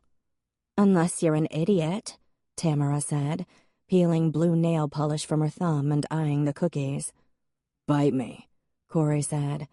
He took another cookie, put it in his mouth, and let Sarge eat half of it, then chewed and swallowed the other half. Boys were so gross.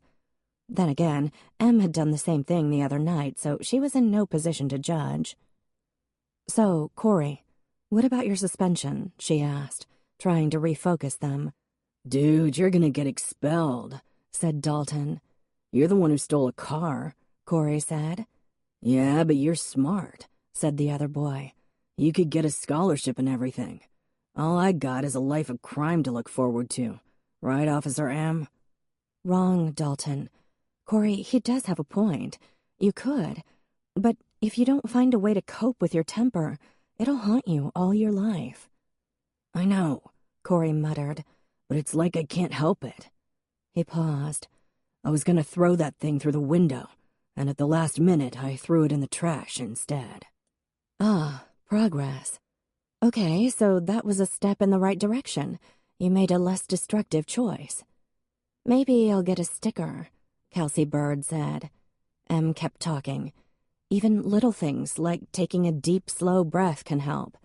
Eat right, get enough fresh air. Those are cliches because they're true. Maybe you could join the boxing club. Or, like, listen to music," Tamara suggested. "When my mom had my brother and he cried all the time, she'd go into the cellar and play 9-inch Nails really loud and, like, dance. Badly, I might add, but she always felt better." Corey gave a little smile. 4 months till graduation, kids," Emmeline added. "You're almost there." "Ooh, graduation," said Kelsey. "Like that makes a difference." She folded her arms and rested them on her pregnant belly. She had good reason to be bitter, Em guessed. Single motherhood was hard enough. Single teenage motherhood was harder. "Well, the thing is, it does make a difference," Emmeline said. "If you don't graduate or get a GED, chances are you'll have to work longer and earn less. And by longer, I mean longer hours and more years. You want a nice car? A decent place to live? A job you like? It's going to be a lot easier if you stay in school. I want to be on TV, Tamara said, like Ellen. She took a cookie and bit into it. Ellen graduated from high school, dumbass, Corey said. How many days have you missed? None of your business.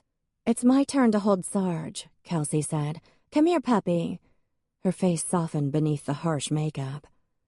Out of these 4 kids, Em was pretty sure that Tamara, Corey, and Dalton had a decent chance.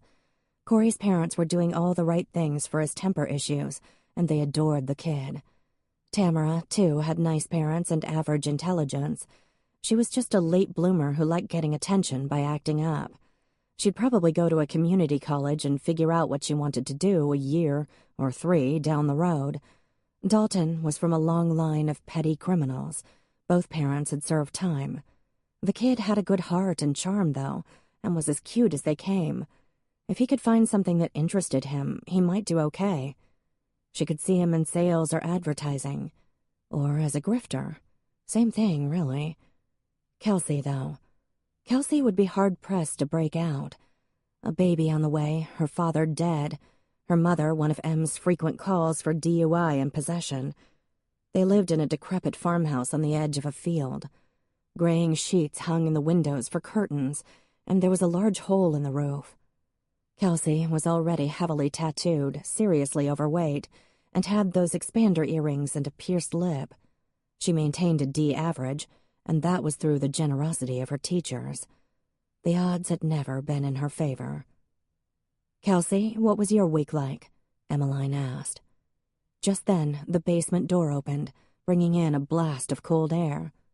"Who's that?" The girl pulled her head back like an offended duck. It was Jack. Huh. Emmeline hadn't expected him to show.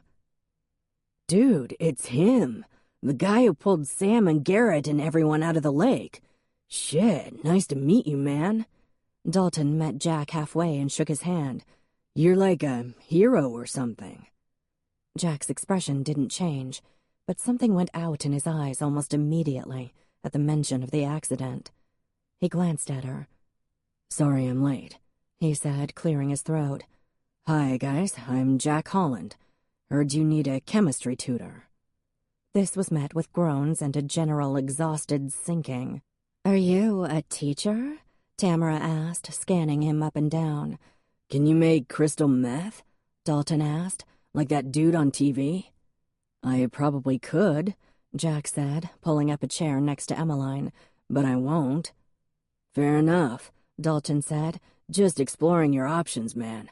And if you need a Jesse for your Walter White, keep me in mind." "How about a bomb?" Corey asked, sitting up with interest. "Could you make that?" "Again, yes, I could, and no, I won't." "Poison gas cloud?" "Poison gas, yes. Poison gas cloud? The kind that would float over a city and rain hellfire and brimstone down on people?" "Yeah, totally," Dalton said. "Probably not." "Well, what can you do then?" Tamara asked. "Make wine." The kids rolled their eyes and slid deeper down in the folding metal chairs. Everyone made wine around here. How boring indeed. "Chemists do a bunch of different things," Jack said, "and they're all really interesting. In organic chemistry, we work with carbon and carbon compounds. We can develop drugs, fertilizers, plastics. Inorganic chemists work with metals, electricity, and minerals." "Please stop him before I stab myself in the eye," Dalton said. "And then we have analytic chemists who identify materials and evaluate properties, and physical chemists who—" "You're losing them, Jack," Emmeline said. "They're literally dying of boredom. Look at them, the poor babies. Dalton, speak to me. Stay away from the light." Jack grinned. "I can also guarantee you an A on any chemistry test you have this year," he said, "and a B+ for physics and biology." "Dude, we're all flunking out, except Corey," said Dalton. "You might want to rethink your statement." "The offer stands," Jack said. He looked down at Emmeline. "As does the offer for dinner," he added. "Ooh, Officer M, you got a boyfriend, Tamara crowed, doing a little dance in her chair, and for some reason it delighted the kids, except Kelsey, who high-fived each other and made Sarge bark with excitement, then pee on the floor. Em got up to get the paper towels. "I'm never gonna use chemistry," Kelsey said, "so I don't even care if I flunk." "You ever hear of oxytocin?" Jack asked. "My cousin's addicted to that," Tamara said somberly. "That's OxyContin," Jack said with a smile. "Oxytocin is an amino acid peptide, a hormone. They call it the love chemical." "So?" Kelsey gave him a dead-eyed stare. "So, when you're further along in your pregnancy, more oxytocin receptors will be created in your uterine muscles. When the baby's big enough, your oxytocin level will rise, triggering labor, and will help your muscles contract so you can give birth." "Gross," said Corey. "No," Jack said. "Miraculous. Without the oxytocin, your muscles wouldn't be strong enough to push that baby out. But because of that chemical, you are. You'll be superhero strong." He smiled right into Kelsey's eyes. "Then, when you see your baby, that rush of oxytocin will help you bond. That's why they call it the love drug. And if you breastfeed, more oxytocin gets released, strengthening that bond.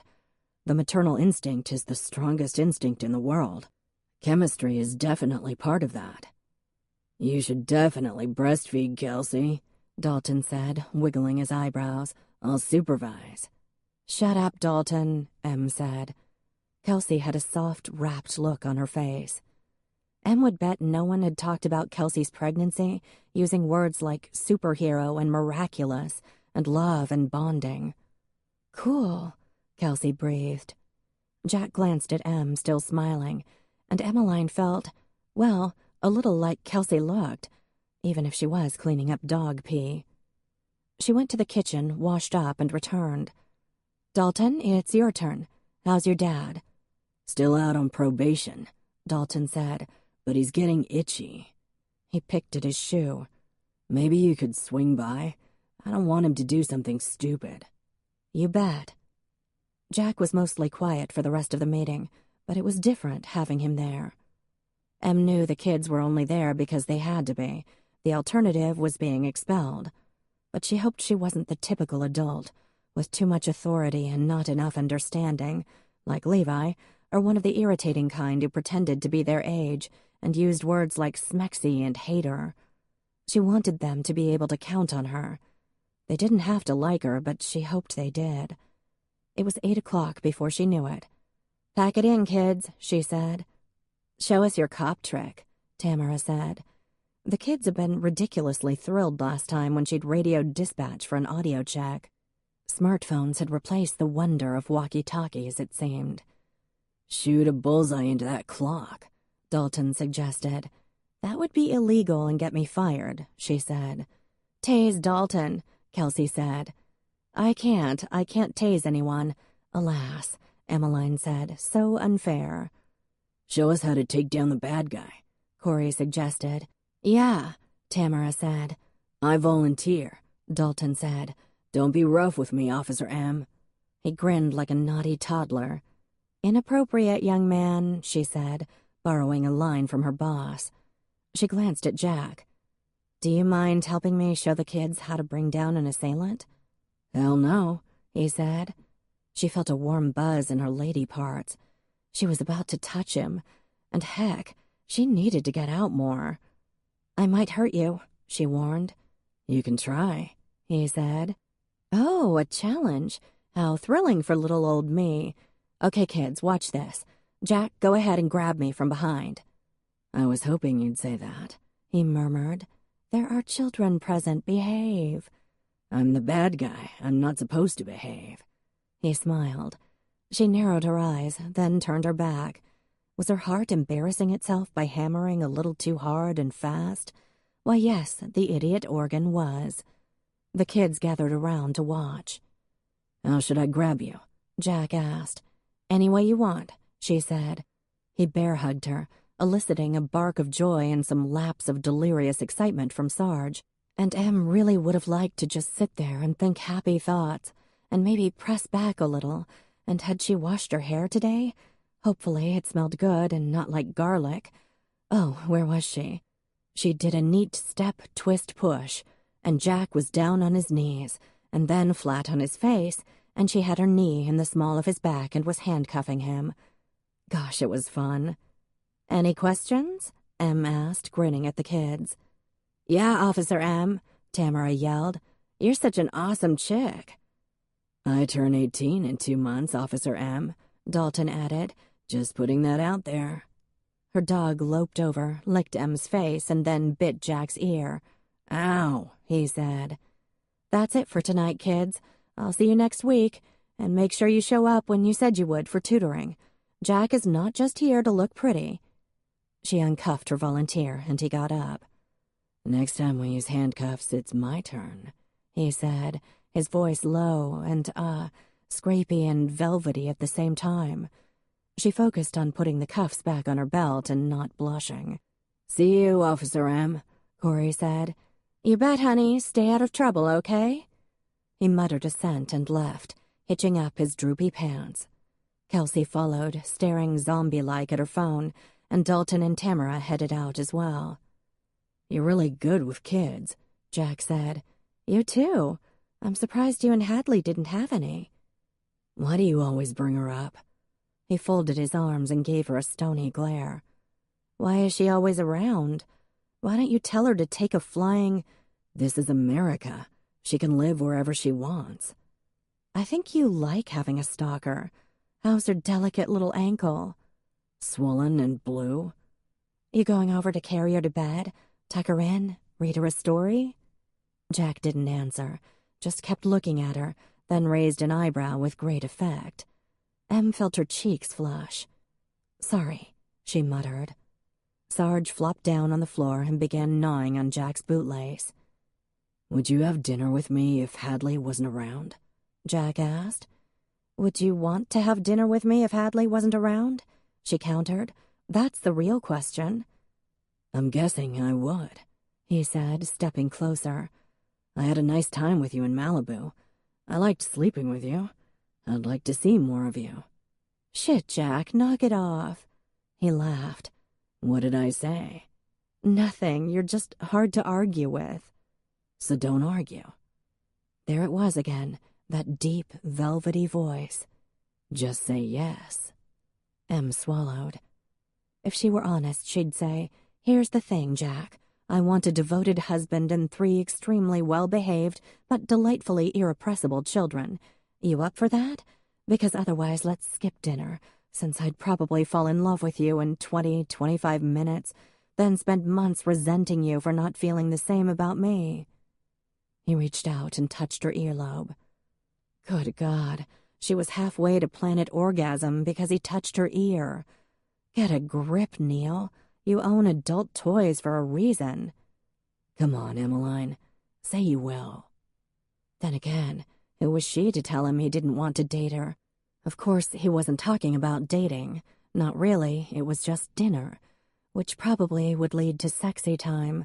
And in this case, sexy time probably meant, I'd rather do you than have a flashback, and also use you to make my ex-wife jealous. And that, friends, was where stupidity lay. But his finger really knew what it was doing. And who knew earlobes were directly connected to other parts of her anatomy? His phone chimed with a text. Em stepped back. "Bet I know who that is," she said. Her voice sounded normal, she was almost sure. "Would you like to have dinner with me sometime, Emmeline?" he said. "Check your phone." "As soon as you answer, I will." "Nah," she said. "I'd rather you take this first." Da-da-ling. Ooh, another one. "You're tough," he said. "Thank you." He pulled his phone from his pocket, looked at it, and put it back. "My sister." "Which one?" "Faith." "Liar." "Fine," he said. "You're right, it's Hadley." "I bet she needs something, and you're the only one who can help." "Well, I need something too, and you're the only one who can help." "See, that's just it, Jack. I don't think that's true. You have a terrible self-image. Wrong. But I can tell the difference between someone who really likes me and someone who needs a distraction from... He was kissing her all of a sudden. And how the heck had she gotten against the wall? The clever man had backed her right against it. And holy bleep, Jack could kiss. His mouth was insistent and warm, and his hand cupped her face, and she was kissing him back without even thinking about it, and her arms went around his lean waist. And whoops, yes, she might have been grabbing his ass, but come on, he was completely irresistible.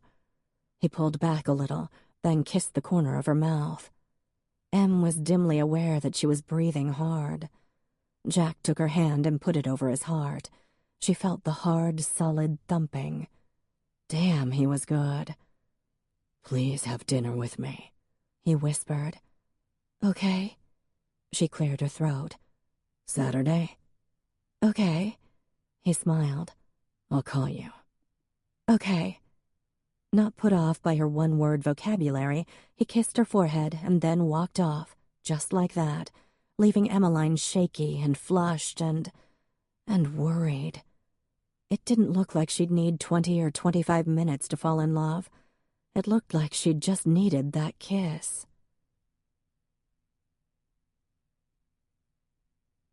Chapter 17. "You need a thong, darling." The statement was delivered by Allison as they stood over Em's pathetic wardrobe, the nicest piece being a cashmere sweater with a hole in the sleeve, courtesy of Sarge, who was surreptitiously trying to reclaim it. Allison's thumbs flew over her phone. "Yep, Caroline confers with my professional opinion." Was it wrong that Allison was consulting her child about slutty underwear? Granted, Caroline was on the elderly side of child, but still. "Well, Jack's not going to see my underwear," she said. "Sure, baby doll," Allison said. "They all say that." "Who's they? Is Jack a slut? Tell me the truth." "Hell no. Maybe I could have gotten me a little something if he was. That being said, he was the best date I've ever had, and don't think I didn't call Charles to gloat about it." "How is Charles?" Emmeline asked. "Oh, fine. We're probably getting back together. He's given up the cookie jars. Don't tell anyone, though. I want to lord that over his little bald head the rest of our natural days together. Anyway, back to you. Thong. Let's go. The bridal store has some real nice, trashy underwear. Don't you make that face at me. I assure you, that ex-wife of his wore thongs all the time. Tramps like that give us Southern girls a bad name. And you're wearing a dress." "This is not a dressy occasion." "Shush, darling. You just let Auntie Allison do the thinking here." And so it was that 2 hours later, Emmeline stood in her bedroom, cutting the tags off a pale pink lace bra and thong set from the bridal shop across the green. They were very pretty, and small. She put the bra on first, a little scratchy but not too bad, and then the thong. This couldn't be. Did women really? She must be wearing it wrong because, good God in heaven, it was horrible. Was the little string supposed to... She took it off, went to her laptop and Google searched how to wear a thong. No, she hadn't put it on wrong. She tried again. Ow! Fantastic. This was just a $25 version of a severe wedgie. She picked up her phone and called Allison. "Hey, Allison, You'll get used to it," Allison said, without bothering to say hello. "Takes a couple of weeks to adjust." "Weeks? Are you kidding?" "Gotta run. Some kid put a Lego Darth Vader up his nose, and I'm the doc on call tonight." Okay, well, the thong was horrible. There was no getting around that. But it did look nice. Better than the cotton panties with the orange and purple stripes. On sale, don't judge. And the rip in the side. Purchased in the year I can't remember. And if she was going to sleep with Jack... Slow down there, girl, warned the smarter, less slutty part of her brain. She felt he deserved better than orange and purple stripes. And rips. He deserved thongs and shoes with heels and Sicilian hair slime. The fact that she'd already slept with Jack felt surreal. The moon had been shining that night, and the doors to the balcony had been flung open, and the ocean had lapped at the shores and all those other innuendo-laden metaphors. If he didn't refer to it, she'd pretty much think she'd made it all up in a post-wedding, homemade vodka-induced fantasy. But if they slept together here in Manningsport, it'd be real. She took a painful step toward the bathroom. Crikey, that hurt. How was she supposed to be able to walk, let alone sit? She practiced sat, made it halfway down, then jolted up, causing Sarge to run over to her, jump, and cover her front with dog hair. A half-hour later, after slapping several yards of tape over her front to remove German Shepherd fur, Emmeline's doorbell rang. She hobbled to the door, and there he stood, the blonde, the blue-eyed, the beautiful Jack Holland. He had a bouquet of red tulips in his hand. "Hey," he said, "you look fantastic." "Thanks." She took the bouquet, mentally counted the number of steps it would take to get to the kitchen and put the flowers in a vase, and tossed them on the coffee table. "Where are we going? O'Rourke's?" "Hugo's just open for the season. I thought we'd walk there. It's nice out. Don't you want to put those in a vase? Your dog might eat them." Indeed, Sarge was snuffling them right now. She sighed. "Sure." Then, every step a reminder of heretofore ignored parts of her anatomy, she walked into the kitchen, grabbing the flowers on the way. Put them in a vase, stopping for a minute to touch the smooth, cool petals. Nice choice tulips, less cliché than roses, and she'd always liked how they felt. She rubbed a bloom against her lip, breathing in the faint, peachy fragrance. Small wonder deer ate the blossoms right off every spring. She'd almost like to give it a try and see how they tasted. Turning, she gave a little start. Jack was leaning in the doorway, hands in his pockets, a half-smile on his face. Something pulled in her chest. "Ready?" he asked. "You bet." She almost forgot her thong pain. He was that beautiful. They didn't hold hands as they walked down the sidewalk, which was a shame. Maybe Jack could carry her and make her forget that her thong was trying to eviscerate her. Also, her left breast was incredibly itchy. She tried to rub it with her upper arm, which just made it worse. Wondered if she could subtly go at it with a fork once they sat down. But they were almost there. Just 30 or 40 painful steps to go. And had she mentioned she was wearing heels? Not the sprain-inducing kind, but the kind that nevertheless made her feet throb. Being a girl sucked. Just as they got to Hugo's, however, Jack stopped in the foyer, and a curse slipped from his lips. "Forgot your wallet? Don't worry, I've got money." "No, it's, Oh my God, it's you! Honey, look, it's Jack Holland." Laurie Baines charged. A murmur went up from the diners. Laurie and Phil Baines were Garrett's parents. They owed Jack their son's life. "Jack, it's so good to see you." She hugged Jack tightly, her shoulders shaking with sobs. "We're buying you dinner," said Phil, his voice husky. "Whatever you want on us. Please let us." "Hey, guys," said Jessica Dunn, who worked there 1 or 2 nights a week. "Table for 2? As for Jack himself, his face was on the gray side, but he was trying to smile as Laurie showed him pictures on her phone. "I'm not sure we're staying," Em murmured. "Sorry, Jess." "No, he looks a little—" "Yeah." Em put her hand on his arm. "Hey, they don't have anything gluten-free here," she said, "and you know how I am about gluten." "My sister is the same way," Laurie said. "And Officer Neal, we never thanked you. You were wonderful that night, too." "I'm glad everything turned out okay. For Garrett, I mean." "Yes," Laurie said, her eyes filling once more. "That poor Josh." "Give Garrett our best, okay?" Em said. "We have to be going." "But we wanted to buy you 2 dinner," Phil began. "That's so nice of you. Another time, maybe." Em smiled and took Jack's arm. "Have a great night." He didn't say anything. Once outside, he started walking toward the green. Em had to hop-run to keep up, hobbled by her underwear. He stopped at the first bench they came to and sat down heavily, leaning forward with his head in his hands. Didn't look up when Em sat beside him, subtly trying to adjust the thong of pain. "You okay?" she asked. "Yep." She waited. After a minute, he ran his hands through his hair and looked at her. "Sorry." "Nothing to be sorry about." He sighed and sat back, closing his eyes. She wanted to tell him how brave he'd been, tell him about the awe she felt at how he'd put his life on the line for those kids, and how he went back for Josh, even when the odds were so poor. But she also knew he'd heard that 1,000 times, if not more. "People think when you rescue someone, it's the greatest thing ever," she said gently. "They never think about how scary it is, all the what-ifs that go through your head." He opened his eyes, the intense blue still a shock to her. "Have you ever saved anyone?" he asked. "Not yet. Not the way you did. I've pulled over a few drunk drivers, but otherwise no." "I really hate the hero worship," he said quietly.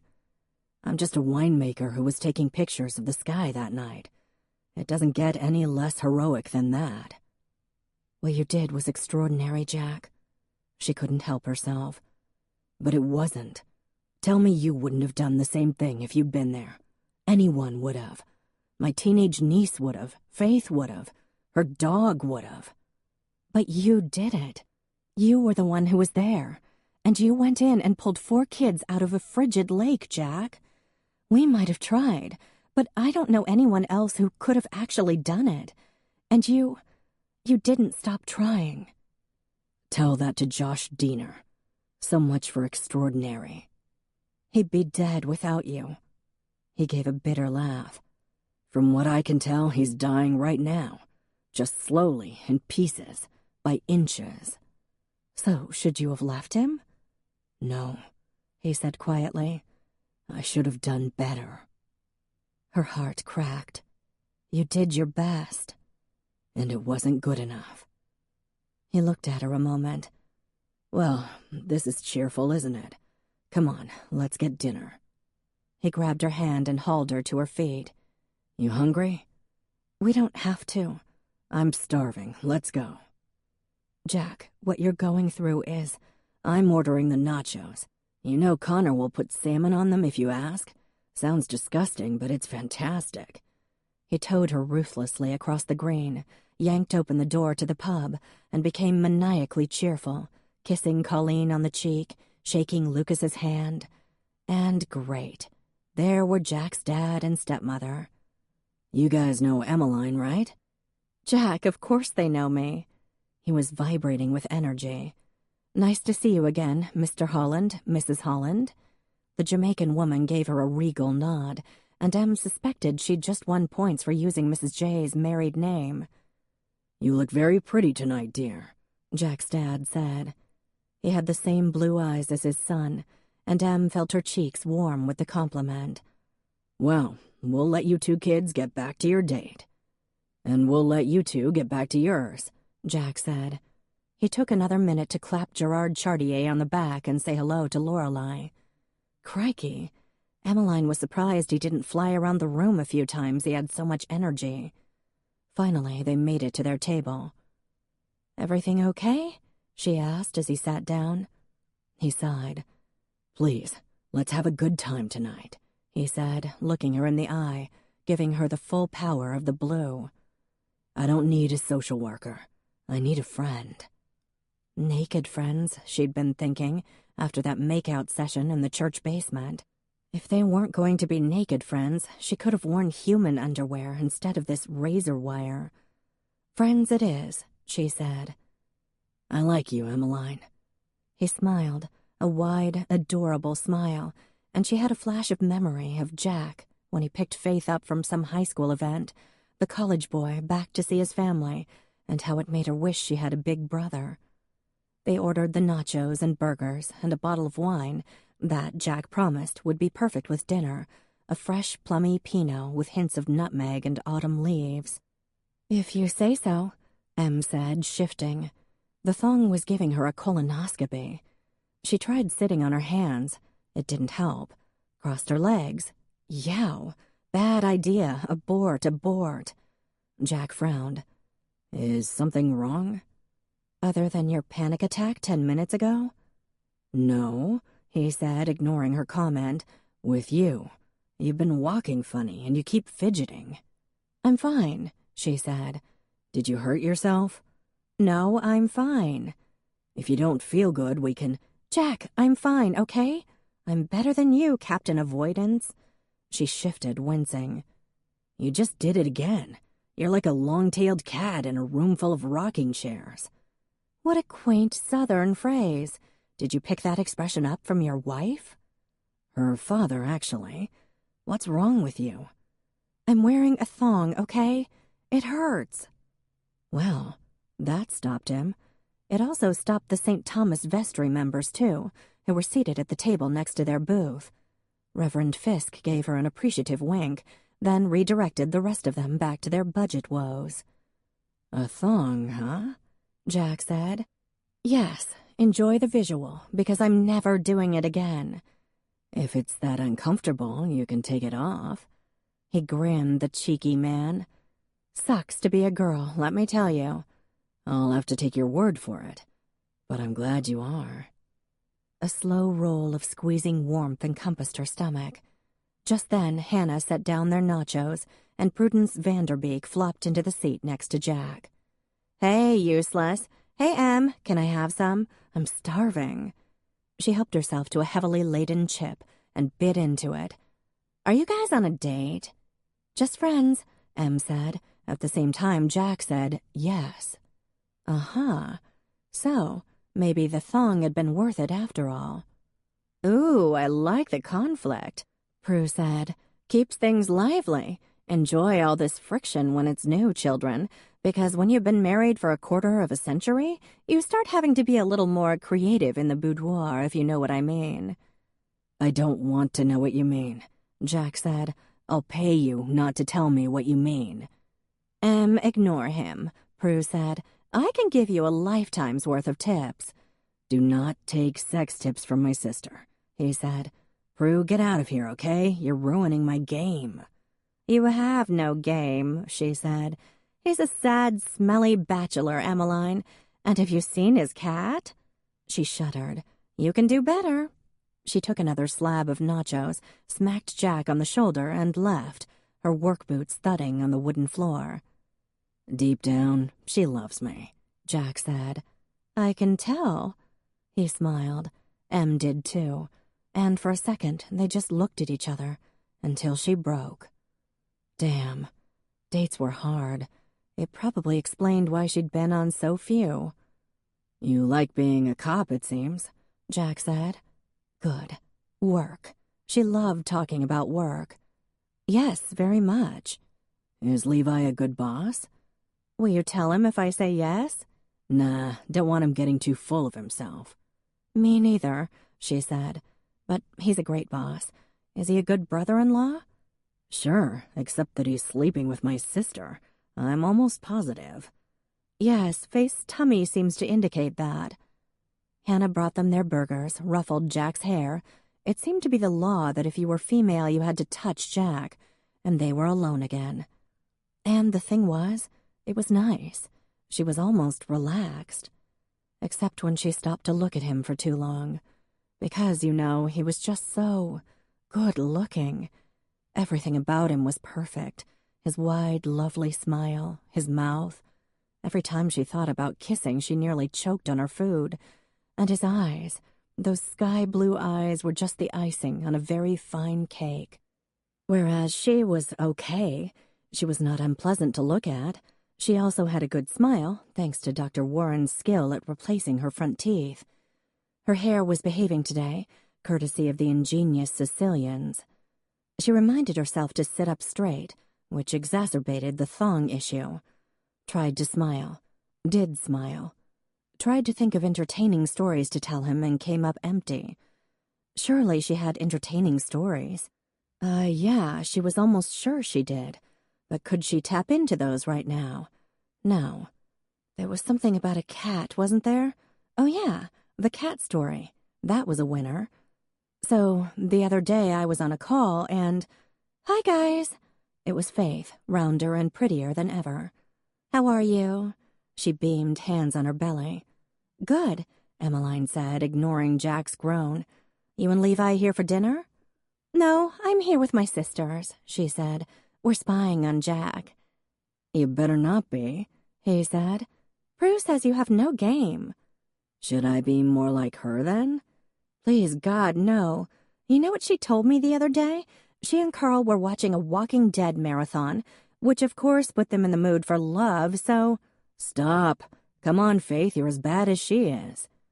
Faith winked at Emmeline, and Em felt a warm rush of affection. She'd always liked Faith. "Oh, the baby's kicking. Feel." She grabbed Em's hand and put it against her stomach, and sure enough, there was a mysterious roll and then another. Wow, there was a baby in there. Okay, obviously there was a baby in there, but feeling the little thing move around. "That's really amazing," Em said, and her voice was husky. "Faith, come on, leave them alone." Honor Holland came over and gave a rueful grin. "Sorry for the parade of sisters, Jack. How are you, Emmeline?" "Just fine. Nice to see you." "You too. Come on, Faith, your nachos just came out."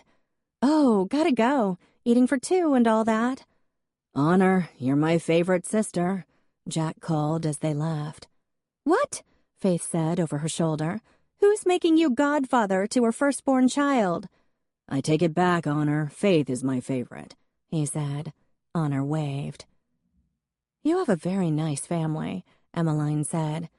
"They're okay," he said. "A little overwhelming, but they're pretty great." Then his gaze jerked to the door. Em looked too. Of course. Hadley had just come in, wrapped in a glamorous ivory coat and high caramel leather boots, a green-printed scarf tied in a complicated knot. Her hair was in a ponytail, making her look fresh and energetic.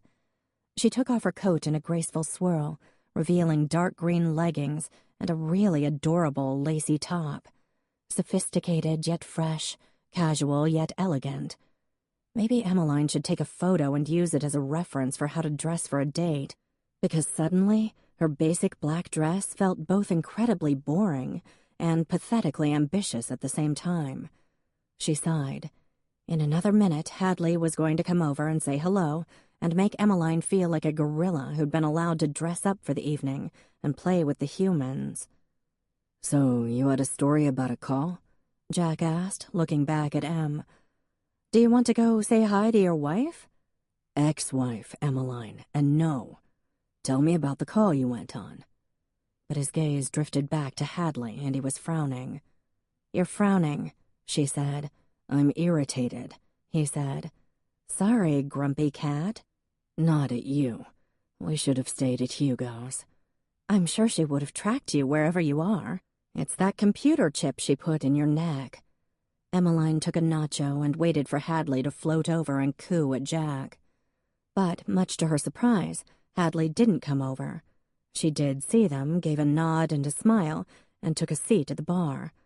Not directly in Jack's line of vision, but not out of it either.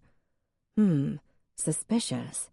Even more suspicious, she took a book out of her bag. Well, well, well. Hadley could read. Then again, Em well knew the loneliness of the dinner table, when night after night it was just you and the quiet. Sometimes it was welcome, sometimes it was not. And if ever there was a place to come when you felt lonely, this was the place. Could be a coincidence that Hadley had shown up. "So you have a cat?" Emmeline asked. "I do," Jack said, returning his gaze to her. "Lazarus." "Catchy." "I found him when he was a kitten. Looked like he'd been attacked by something all covered in blood. Ear torn off, broken leg. I took him to the vet, and they didn't expect him to make it through the night. But he did." His left hand was on the table, as was her right hand, almost touching.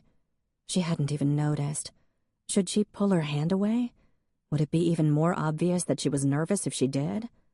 He had big hands. Big, strong, masculine hands. Em swallowed. Jack's little finger touched hers, just that smallest caress. A very slight smile tugged at his mouth, and happiness ballooned in her, warm and full. He'd brought her flowers. He'd shaved. His little finger was making her feel wobbly, and if his little finger could do that, then what about an entire hand? What about his... Oh, no! No! Both Em and Jack looked over at Hadley, who had one hand over her mouth, the other clutching her phone to her precious little ear. Damsel in distress. Take 2. Emmeline sighed. Go see what's wrong, she told her date. No, Jack said, though his eyes were on his ex. If she needs me, and she will, she can come over here. Em rolled her eyes. You're wasting time. Eat your burger. Well, at least there was that.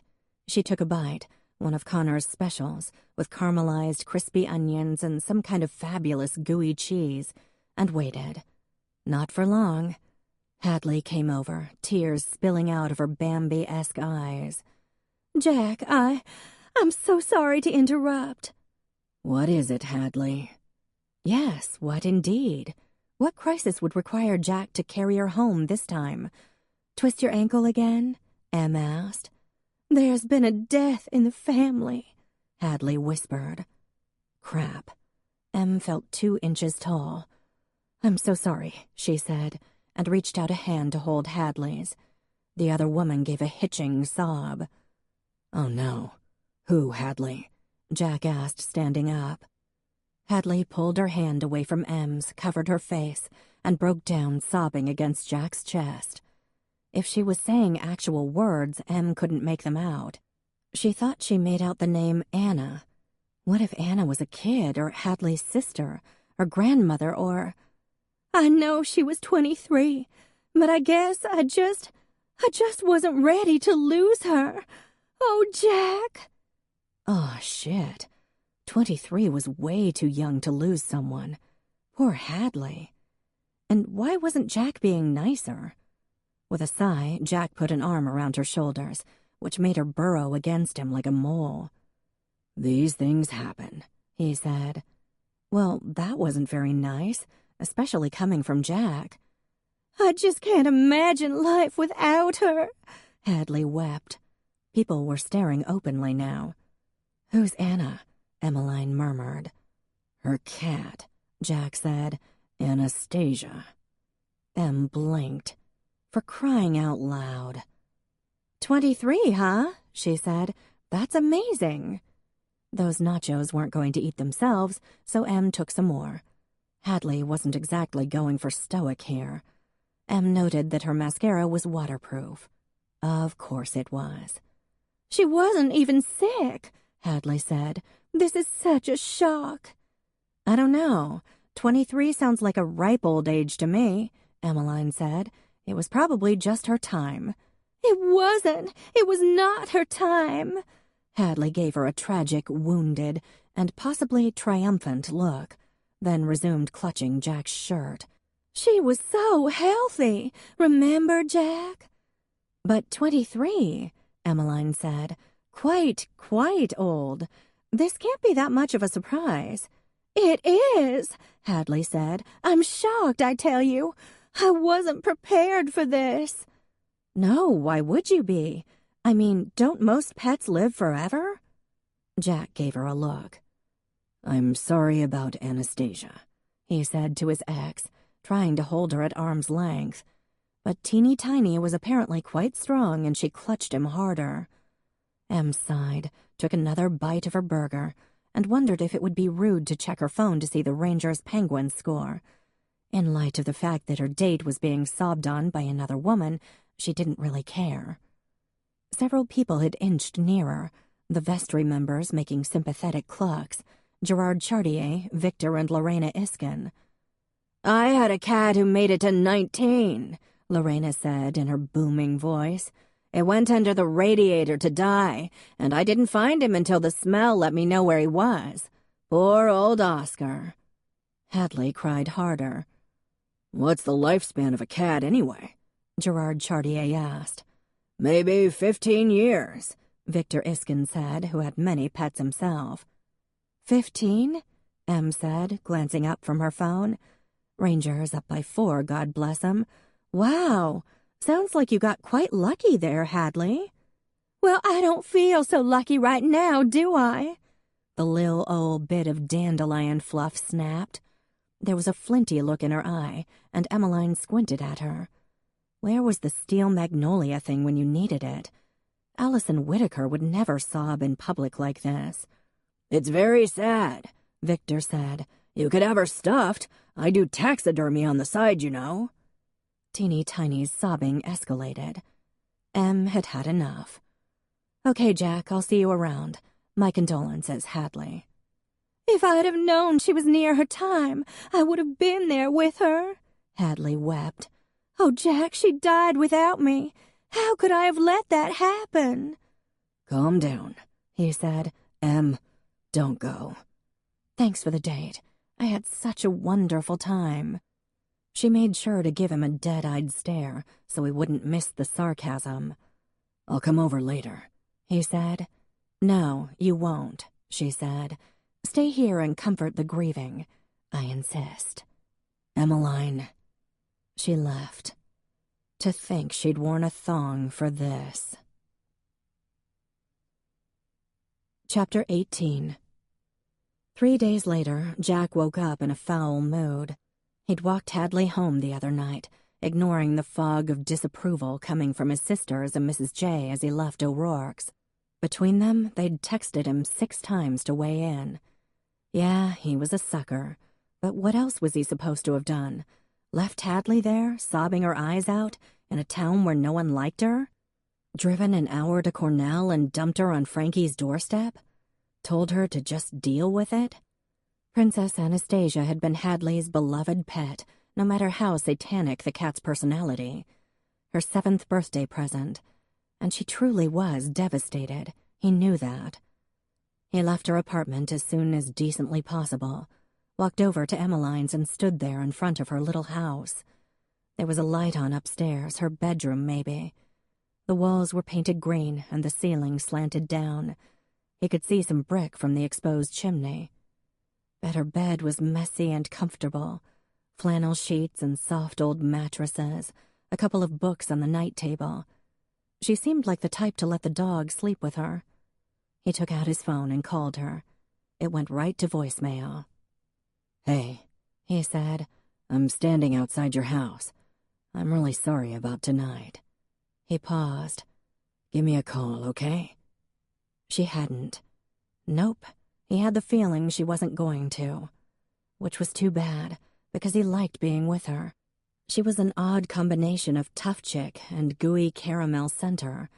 She scowled fiercely but wore a thong, slapped on handcuffs but nuzzled a tulip. A hip check that could castrate a bull, but surprisingly soft and silky skin. Well, his coffee was finished and it was time to go to work. But first he clicked on his computer, brought up the local newspaper's website, and checked for news of Josh Diener's death. Not today. Not yet, anyway. Lazarus gave his feed me screech, and Jack obeyed. Mrs. Johnson had chastised him for never coming over for breakfast anymore, and she had bribed him with an offer of a chocolate cake made just for him. It paid to be her favorite. He grabbed his keys, mentally reviewing what had to be done today. Cask cleaning, which was good, mindless, hard work. Check the new Riesling vines with Prue, who was concerned that the heavier-than-average snowfall had hurt them. Talk to Dad about trying a new varietal of oak for their shard barrels. Stop by the hospital and maybe run into the Dieners coming or going. Maybe they'd tell him how Josh was. Let him see the kid, just for a minute. The one who needed you most, and you left him for last. Jack left the house, his movements deliberately exact. Locked the door and stopped for a minute. The one who needed you most. He stood there a minute, pushing away the memories of that night. Took a slow, deep breath of the cool, damp air. Fog hung heavy over Crooked Lake today, but up here the pale March sunshine streamed in slices of gold. A crow called from the oak tree, then flew down and landed on a cedar post at the end of a row of vines. Another breath, slower this time.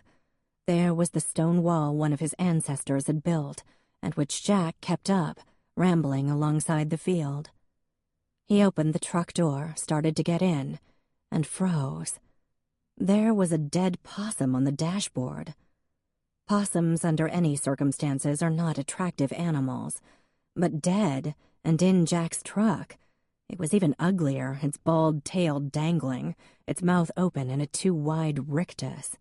Its neck was broken, judging from the sick angle. There was no way a possum could have gotten into his truck. It didn't wander in through an open window because there was no open window. It was early March, for the love of God, and it had been 17 degrees last night. Someone had put it there. Later that day, Jack drove over to the police station and went inside. "Hi, Jack," Carol said, hopping up for a hug. He obliged. "Are you here to see Emmeline? I heard your date didn't go so well." Is she here? "No," Carol answered. "She's taking a class for hostage negotiation. Not that we have many hostages around here." The disappointment he felt was surprising. Is Levi available? He asked. "Yes, he's in his office on the phone." "Levi!" she yelled. "Jack's here and wants to talk to you when you're off the phone." You're a great secretary, Jack observed. "I'm an administrative assistant, smartass," she said. "And don't talk fresh to me. I changed your diapers when you were a baby." You say that to all the guys, he said. Come on in, Jack, Levi said from his office. And Carol, please try to master the intercom instead of yelling, okay? Carol rolled her eyes and sat back down, and Jack winked. He'd always loved Mrs. Robinson. What can I do for you? Levi asked. This is, well, it's police business. Maybe, I don't know. Levi sat behind his desk and Jack sat down too. Go ahead, he said, picking up a pen. I don't know if I want to file a report or anything official, Jack said. I found a dead possum in my truck this morning. Its neck was broken. Shit, what time? About 7. And why didn't you call me right away? Jack shrugged. It was dead, and its biting days were over. People don't usually find dead animals in their vehicles, Jack. He ran a hand through his hair. I know. What did you do with it? I put on rubber gloves and put it in a garbage bag. It's in the back of my truck. And I bet you scrubbed that truck down, didn't you? And erased lots of fingerprints we might have been able to lift. You can check the door, but yeah, I did. I don't want to make a big deal out of this. It's probably just kids. Poor kids. They were blamed for so much. Levi was quiet for a minute, doodling on a pad.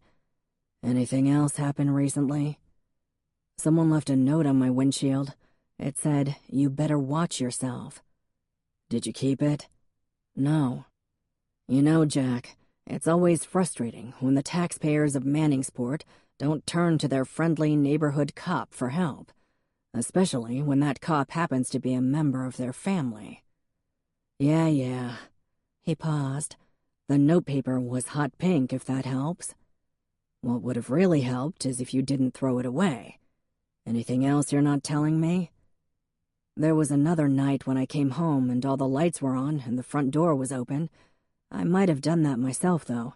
I've been forgetting things recently. That accident was bound to cause some stress. You doing all right otherwise? Any problems sleeping or anything? Nice to know Emmeline hadn't mentioned anything to her boss. For a second, he thought about telling Levi about the flashbacks and nightmares. But Levi was his brother-in-law, an expectant father, the police chief, and a combat veteran who probably had flashbacks of his own. Jack wasn't going to add to his load. No, I'm good. Levi stared at him. Jack stared back.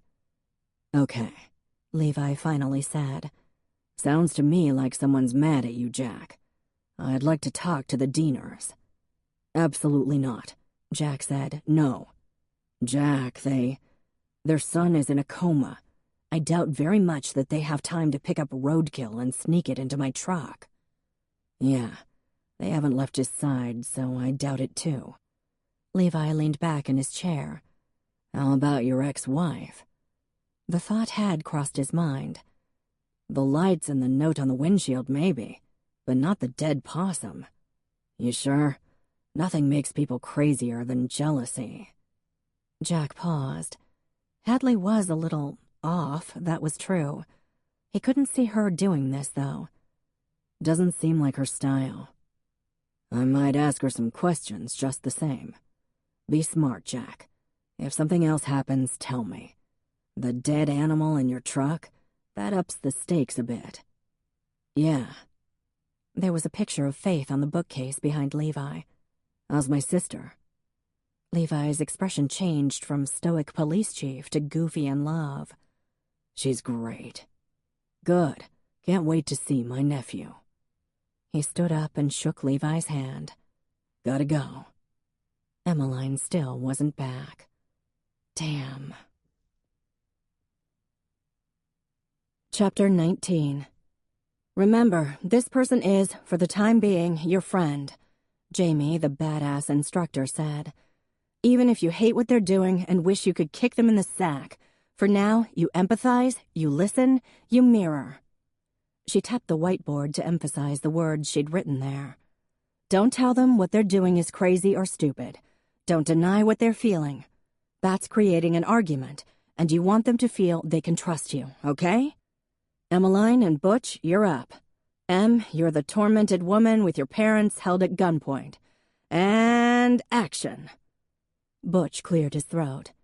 He and Em were sitting in chairs at the front of the class, facing away from each other, while Shirley and Gail pretended to be the cowering parents. So, what's going on with you and your parents? Butch asked. I hate them, Em said, winking at Shirley, who was her best bud in the class. Well, yeah, everyone hates their parents. I hate mine too, Butch said. No, Butch, Jamie interrupted. This isn't about you. It's about Em and her shitty parents. Keep going. Okay, Butch said. Hate your parents, huh? Yes, Em said. They love my sister best. Might as well go for something close to home. Love your sister best, huh? Yep. What do you think that is? Butch asked. Em could practically hear him sweating. He wasn't the best student in the group. Because she's just better. Prettier, smarter, nicer. She doesn't hold them hostage, Ingrid quipped. Keep going, Butch, Jamie said. So, what should I say next? How about some emotional labeling, Jamie said. Identify her feelings so she'll know you understand her situation. Right. So you're really pissed, right? Em tried not to smile. Yeah, I'm pissed. That's why I tied up my parents and have this gun. Role-playing was fun. To be honest, there was a lot more psychological work in this field than Em had anticipated. Mirroring, empathy, active listening, behavioral change. For the first time in her life, she understood why her parents loved their jobs so much. Let me take over, Butch, Jamie said. She kicked Butch out of his chair and sat down. So, Em, you're feeling like it's not fair that your parents favor your sister? Exactly, Em said. That must be really frustrating. Note, class, that I'm labeling her feelings, not just echoing them, like Butchie was. No offense, Butch. But when I put a label on them, Em can see that I get it, and that I understand her. We're creating empathy here. Okay, Em, back to you. That must be frustrating. It is. Em felt a pang of guilt. But I was no picnic, and my sister really is pretty great. Speaking of flawless Angela, Em should give her a call. Sounds like you guys are close. Yeah, pretty much. She's nice. What do you think she'd say about this situation? She'd tell me not to do it. Jamie didn't respond, so Em kept talking. She'd be upset, devastated really. She loves them a lot. See how I paused there, people? Jamie said. This isn't a rapid-fire police interrogation where you're trying to keep someone off balance to get them to tell the truth. Sometimes the pauses let your bad guy do some thinking, and their situation starts to sink in. She stood up. And that, my friends, is all the time we have. Good job today. On the way home, Levi radioed in and asked her to check on Alice MacPhails, a sweet old lady struggling with dementia. She still lived on her own, but it was a matter of time before her son had to make some changes. She called the police at least 3 times a week, convinced she saw people creeping around her property, which was a farmhouse on the outskirts of town. Today, she'd reported that someone had broken into her house. She called with this complaint a few times a month, so Em wasn't really worried. Everett pulled up in his cruiser just as she did. "Slow day?" Em asked. "I'll check the perimeter for intruders," Everett said, reaching for his gun. "Keep that in the holster, dumbass," Emmeline said. "Well, what am I supposed to do?" he asked. "I don't like going in there. It's too crowded." "Everett, never mind. Knock yourself out and check the perimeter. But if you pull that gun out for anything less than an alien attack, I'm telling Levi." Everett muttered and kicked some grass. "Mrs. MacPhails?" Emmeline called as she knocked. The old lady opened the door a crack. "Where's Levi?" she asked. "He's at the station. He asked me to come instead. I'm Emmeline Neal, Luann Macomb's granddaughter. Remember? I'm a police officer, too." "Oh, yes, Luann. She's lovely. Such a good knitter. Tell her I said hello, won't you?" "I'll do that, Mrs. MacPhails." No point in reminding the old lady her friend was gone. "Can I come in and check things out?" Mrs. MacPhails's house was typical for an old person. Too cluttered, too many little rugs that would make tripping easy.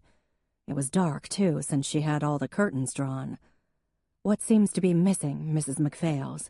she asked as she turned on a light. "The gravy boat that my grandmother gave me. I can't believe they took it." The old lady began to cry.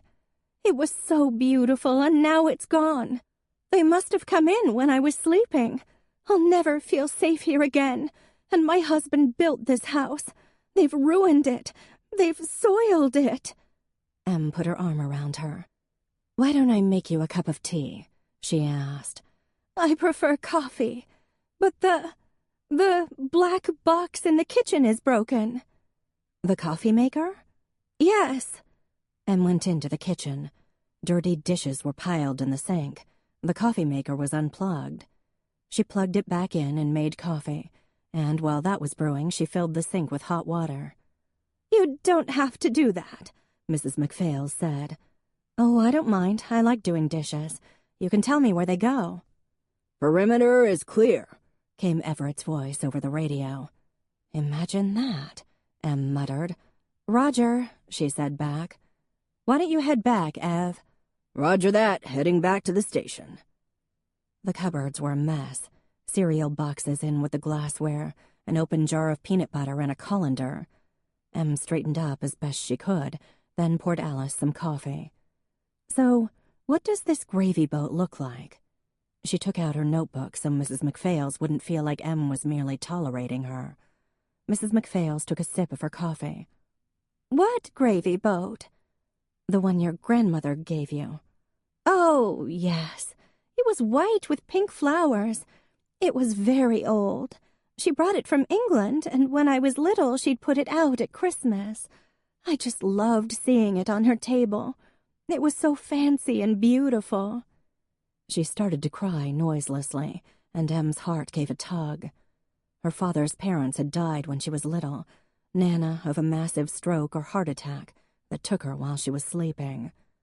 Em lived in Michigan at the time, and she remembered crumpling when her mom told her the news, and how wonderful Kevin had been, holding her close, the comforting smell of his shirt, the ever-present tang of his sweat, back when he carried so much extra weight. Nana had been lucky. Old age wasn't so kind to most. "Let me take a look around," she said, standing up. "You won't find it. They took it. Those men. I wish they wouldn't come here." "Why don't I take a look around anyway? Make sure nothing else is missing." Em rested her hand on Mrs. MacPhail's shoulder, and the old lady blinked up at her, her eyes still teary. "Would you, dear? Oh, thank you." The gravy boat was in the bathroom, perched on the radiator. "Is this it?" Em asked, returning to the kitchen. You got it back! Oh, thank you, darling, thank you. Oh, I just love you. Em smiled, though she wasn't sure if Alice was talking to the gravy boat or to her. After Em made Mrs. McPhail's a sandwich and checked all the windows and locks for the old lady's peace of mind, she went out to her car and radioed Levi. "All clear here, Chief, but I think you should talk to her son about getting her into Rushing Creek, or maybe finding some live-in help. She's awfully isolated up here." "Roger," he said. "Come on back to the station. I need you to do something." "Roger that, big guy." "It's Chief Cooper, thank you very much." Em smiled as she clicked off. Levi took himself a little too seriously, but it was oddly endearing. He was a good boss and a better cop. Not that he needed to hear it from her. The townspeople worshipped the guy. Em called her parents from the car. Pretending to hold them hostage, and then seeing Mrs. McPhail's so blue. Well, heck, her parents weren't getting any younger. "Hi, Mom," she said when her mother picked up. "Emmeline, are you sick?" "No, just calling to say hi." There was a pause. "Oh. So how are you?" Em asked. "Fine, and you?" "Good." There was another pause. "Did you get those pictures I sent you from the wedding?" Mom asked. Did she ever? "I sure did. Why would you send me pictures of Kevin and Naomi, Mom?" "Why, does it still bother you?" "No, I just don't want to see them kissing." "I thought some immersion therapy might help you get over him." "I don't need help. Except in talking to you, it seems. I'm really fine." "Interesting that you choose that word to characterize yourself, darling." Mom was in psychotherapy mode. Conversation between the two of them had never been a strong point. Em tried again. "So, guess what? I'm taking a crisis negotiations class, and it's got a lot of psychology in it." "Really?" "Yeah." Emmeline waited for a question using the pause technique. No question came. "I guess I can see why you like your work so much." "Rapport, anyone?" Silence. Okay, so rapport was harder than it looked. "How's Dad?" "I have no idea. Working." "And Angela?" "Wonderful." Em sighed. Mom was like this sometimes, usually after a fight with Dad. "Okay, Mom, good talking to you. When are you coming home, Emmeline?" Em caught her own grimace in the rearview mirror. Maybe a weekend this summer?" "I mean, when are you coming home for good, Emmeline? Your stint as a police officer has gone on long enough, don't you think?" "It's a career, Mom, and I really like it." "It seems to me that you're hiding from your real life." "This is my real life. If Kevin is truly behind you, and you've had closure, you can come home. I saw how miserable you were at the wedding." "Well, Ma, first of all, you sold my home. And secondly, of course, the wedding was awkward. Sweetheart, you're so smart. What about your degree? Don't you miss journalism? Surely you want to do something more meaningful than write out parking tickets." Only a mother could stab so directly. Em made sure to keep her voice level. "My job is meaningful, Mom." "You could be so much more." "Thanks." "Well, look at your sister, a doctorate in—" "I know all about the PhD, Mom. I'm happy doing this." "That's a shame." Alice McPhail's didn't think so. Her at-risk kids didn't think so. Hopefully. "Gotta go, Mom. I'm at the station." She hung up and unclenched her jaw. When Levi had first offered her the job, he'd made it clear that it would be 90% community service and 10% law enforcement. The occasional B&E, speeders, and DUIs were about as dramatic as it got. Well, hell, Jack's rescue. That had been dramatic. And terrifying, seeing him with ice in his hair, pushing on Josh Diener's chest, the boys clustered around him in a knot of helpless terror. But doing Mrs. McPhail's dishes and finding her beloved gravy boat, there was a warm golden weight in her chest because of that. "How was class? Levi asked as she came in. Great, she said. I love it. Good. I have another job for you. I'm free, Chief, Everett volunteered. Is it dangerous? Automatically, his hand went to his gun. Levi gave Everett a long-suffering look. No, Everett, I need Emmeline. And if I see you fondling that gun one more time this week, I'm taking it away. Roger that, Chief. No gun fondling. Yes, sir. Come into my office, Em. She obeyed, snagging a cookie from Carol's desk. Oatmeal raisin. Take two, Carol said. Will you marry me? Em said. Get in line, Carol retorted. Levi sat behind his desk and folded his hands. I need you to check on something. Seems like someone's got a grudge against Jack. Mostly mischief, but it's getting a little nasty. First, someone went into his house, turned on all the lights, and left the doors and windows open. The Deaners? I don't think it's them, since they're always at the hospital. His ex-wife, maybe? She could kind of see Hadley doing something like that, as a way to show Jack he needed her back. But no, Hadley seemed more the sort to go for the rescue me theme. Possibly, Levi said. A week ago, he got a note on his windshield that said, "You better watch yourself." Hot pink paper, laser printed. Did he save it? No.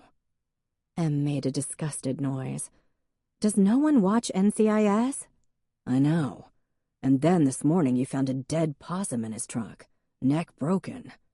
Em jumped a little. Shit. So, Levi looked at the wall. I want you to go up to his place as a security detail. A security detail? What am I, the Secret Service? Don't get fresh with me, young lady. I'm a year older than you, Levi. Do you really think he's in danger? It's our job to make sure he's not. Levi picked up a pen and started fiddling with it. He didn't look at her. Chief, she said, we have 3 people on this police force. You think a dead rodent means I should babysit Jack Hall? Oh my God, you're matchmaking, aren't you? Levi sighed. Faith made me do it. You gotta be kidding me. Still, I'm your boss. Please make sure Jack's tucked in tonight. Levi. That's Chief Cooper, Officer Neal. Oh, don't get official on me. She slumped back in her chair. Okay, the broken neck thing is creepy. Yes. Can't Everett do it? You know how he likes to wander around with his hand on his gun. Yes, and he's going to shoot his foot off one day because of it. Levi sighed. You have to admit, a dead possum in someone's truck is unusual. So get that look off your face and go up there and check on him. Check around his property. And maybe talk to his ex-wife. Faith said she was a little unstable. If she deliberately sprained her ankle to get Jack's attention. So you believe me now? Who's to say she wouldn't pick up roadkill and put it in his truck? Especially if she's mad at him for dating you. He's not dating me. He keeps trying to date me and... Let's not talk about personal lives, shall we?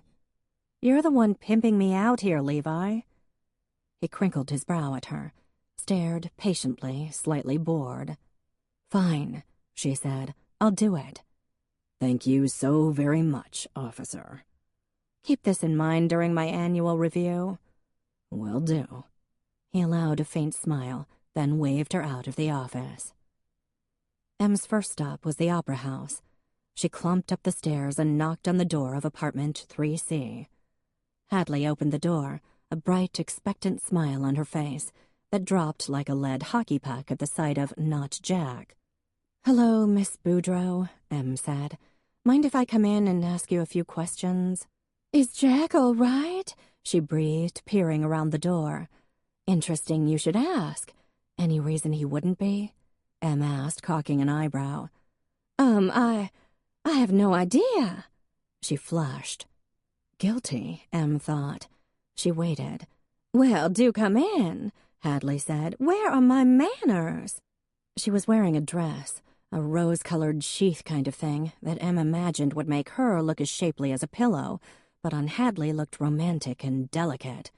Her long blonde hair was caught at the nape of her neck in the type of artless, casual ponytail that Em had never been able to master. Her thick, not straight, not curly locks were the Houdini of hair, and could only be forced into her regulation bun with a combination of the magic slime, a thick supermarket elastic, once used to lump the broccoli together, and 17 bobby pins. Suppressing a sigh, she wasn't supposed to care about this stuff anymore. She stepped into the dimly lit apartment. It had come furnished, Emmeline knew, but Hadley had put her mark on it. A vase of pink and purple tulips sat on the coffee table, and a soft ivory wrap was artfully draped on the arm of the sofa. Lots of throw pillows, a series of framed mirrors on the brick wall. 2 or 3 candles filled the room with the scent of lavender, clogging Em's throat. The whole room was a setup for seduction. Oh, and how cute. A giant wedding photo of Hadley and Jack sat on the bookcase, impossible to ignore. Em had to admit, Jack Holland in navy whites was a very nice sight. He and Hadley made a gorgeous couple. It couldn't be denied. Hadley was beautiful and radiant and tiny, and Jack looked incredibly happy. Em forced her eyes away from the photo. A bottle of wine, nearly 3/4 empty, sat on the counter. 1 glass. The cork and corkscrew were over by the sink, indicating that it had been opened recently. A lot of wine for such a petite woman. "What can I do for you, officer?" Hadley asked. "Jack found a dead possum in his truck today. Would you happen to know anything about that?" "Really?" Her face lit up. "That's just awful. Was he upset? Should I call him? Does he need me?" "Did you put it there?" "Me? No." "And where were you last night?" "I was here alone." Jack wasn't even pressing charges. Maybe he knew it was his ex and didn't want her in trouble. "Is there anyone who can confirm that?" Em asked. "Yes, as a matter of fact. I talked to my sister around 10. Frankie. Jack's very fond of her. He loves my family. Well, they're his family too, of course." "You didn't go anywhere?" Hadley folded her arms. "I told you, I didn't do anything. Do you think I'd touch a dead animal? Do I strike you as that type?" She had a point. As much as Emmeline would love to arrest Hadley for criminal mischief, she really couldn't see her getting her perfect little manicured hands dirty. "After I talked to Frankie, I went straight to bed to get some beauty sleep. Maybe you should try it." Emmeline indulged in a brief fantasy in which she slapped some cuffs on Teeny Tiny and Mirandized her. Put her in the holding cell. Happy thoughts. "Do you always drink alone, Miss Boudreaux?" Em asked, nodding at the wine bottle and glass. "Well, being married to a winemaker certainly developed my appreciation for wine, officer, but not always. Sometimes Jack and I have a glass together." Em didn't take the bait. "Make sure you don't drink and drive." "Oh, I'm perfectly sober. In fact, it sounds like Jack shouldn't be alone. I'll go up and check in on him." "No need, Miss Boudreaux. The police have this covered." Hadley scowled. "Well, I think Jack could use some company."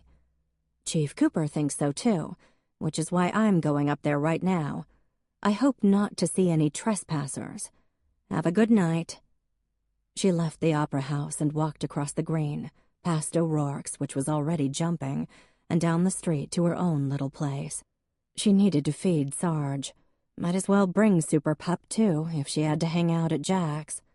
Sarge twirled in circles of joy when she came through the door, squeaky chicken clutched in his mouth. "Hi, handsome. Are you happy to see me? You are?" Indeed, Sarge was whimpering and crooning with joy. Em ruffled his sides with both hands and let him lick her face for a few minutes. "Who's a good boy, huh? You are, buddy. Come on, out you go." While Sarge did his business in the backyard, Em took a look around. It didn't glow with femininity, the way Hadley's apartment did, that was for sure. But it was a happy space. There were a few pictures on the mantel, one of her and Angela, another of Levi pinning on her badge the day she graduated from the academy. Her and Nana one summer day long ago, both of them laughing, M's 2 front teeth missing.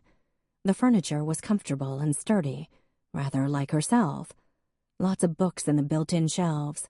A beautiful Tiffany lamp that she'd splurged on at Presque Antiques on the Green. This house was where she'd spent the happiest times of her life, aside from those years with Kevin. This was more home than the place where she'd grown up, which was someone else's now anyway. But it still gave her a pang, the ease with which her parents had sent their only child away for the bulk of every summer. They'd kept Angela close by their sides. Even after the divorce, they were unable to split up because they might not see her as much. Well, they had done Emmeline a favor.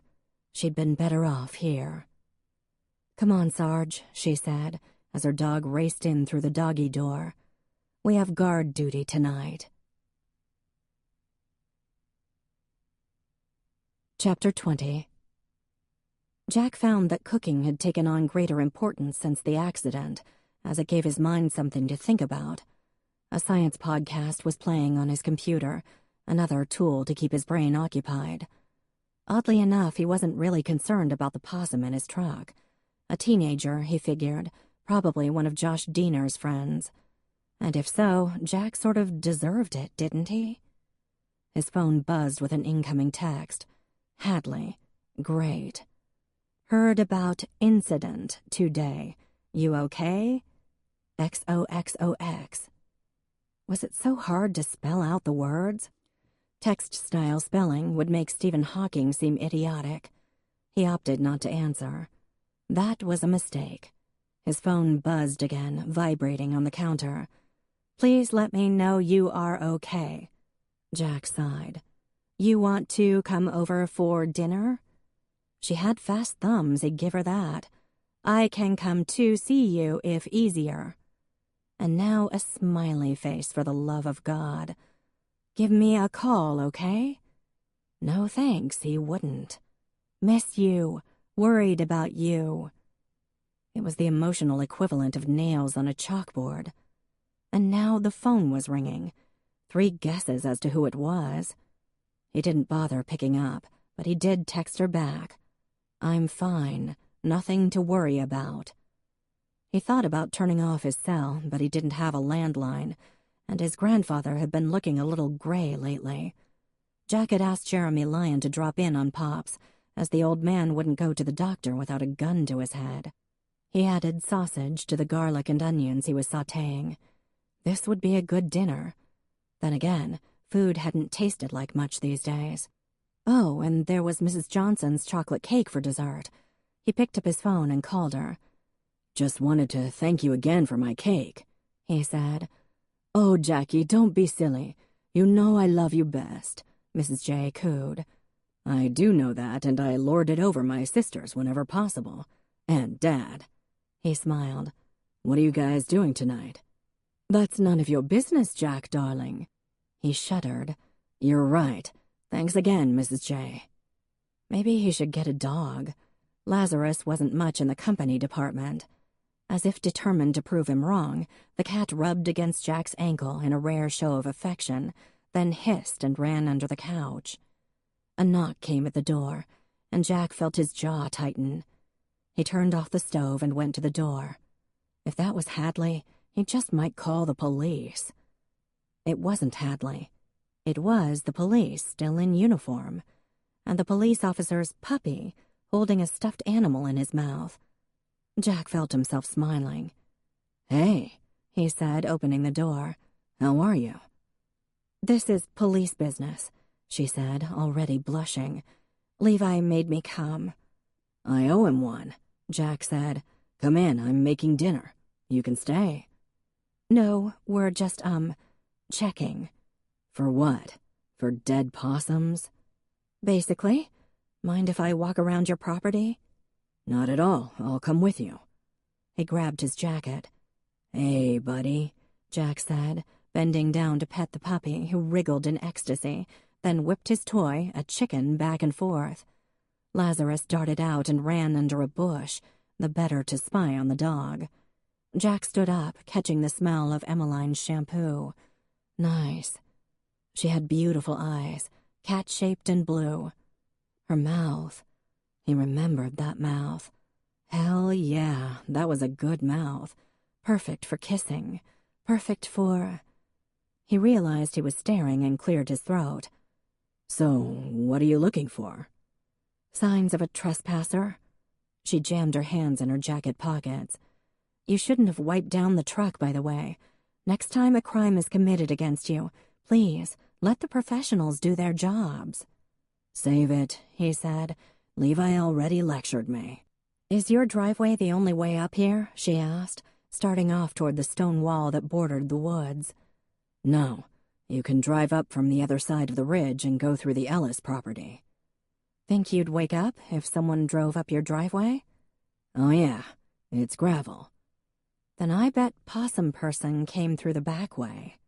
"Sounds about right." The snow had melted during a brief warm spell, but the temperature had dropped back to the 20s last night. Their breath fogged in the sharp, clean air. Sarge snuffled behind them off his leash, and Lazarus brought up the rear. "How have you been?" Jack asked. "Fine," she said. "Do you have any ideas who might leave a dead possum in your truck?" "A couple of Josh's friends, maybe." She nodded. "That's my best guess, too." The light was fading, the sunset brilliant red on the horizon. Same as the day the kids went into the lake. The thoughts swelled in Jack's brain, blotting everything else out. The bottom of the car, so clear and foreign, sailing over his head. The thunk of the camera as he dropped it on the dock. The steely bite of the water over his head as he dived. For a second, he couldn't breathe. He was looking up at the red and purple sky so far away. Josh wasn't budging, and Jack was out of air, and his vision was shutting down, and Josh was already dying. He was. There was fur against his mouth, and a warm, wriggling body against his chest. Em had handed him the puppy. "His paws are a little cold. Would you mind holding him?" "Oh, sure." Sarge was already joyfully licking his face and whining. "Easy, pal," Jack said. "We barely know each other." His voice was almost normal.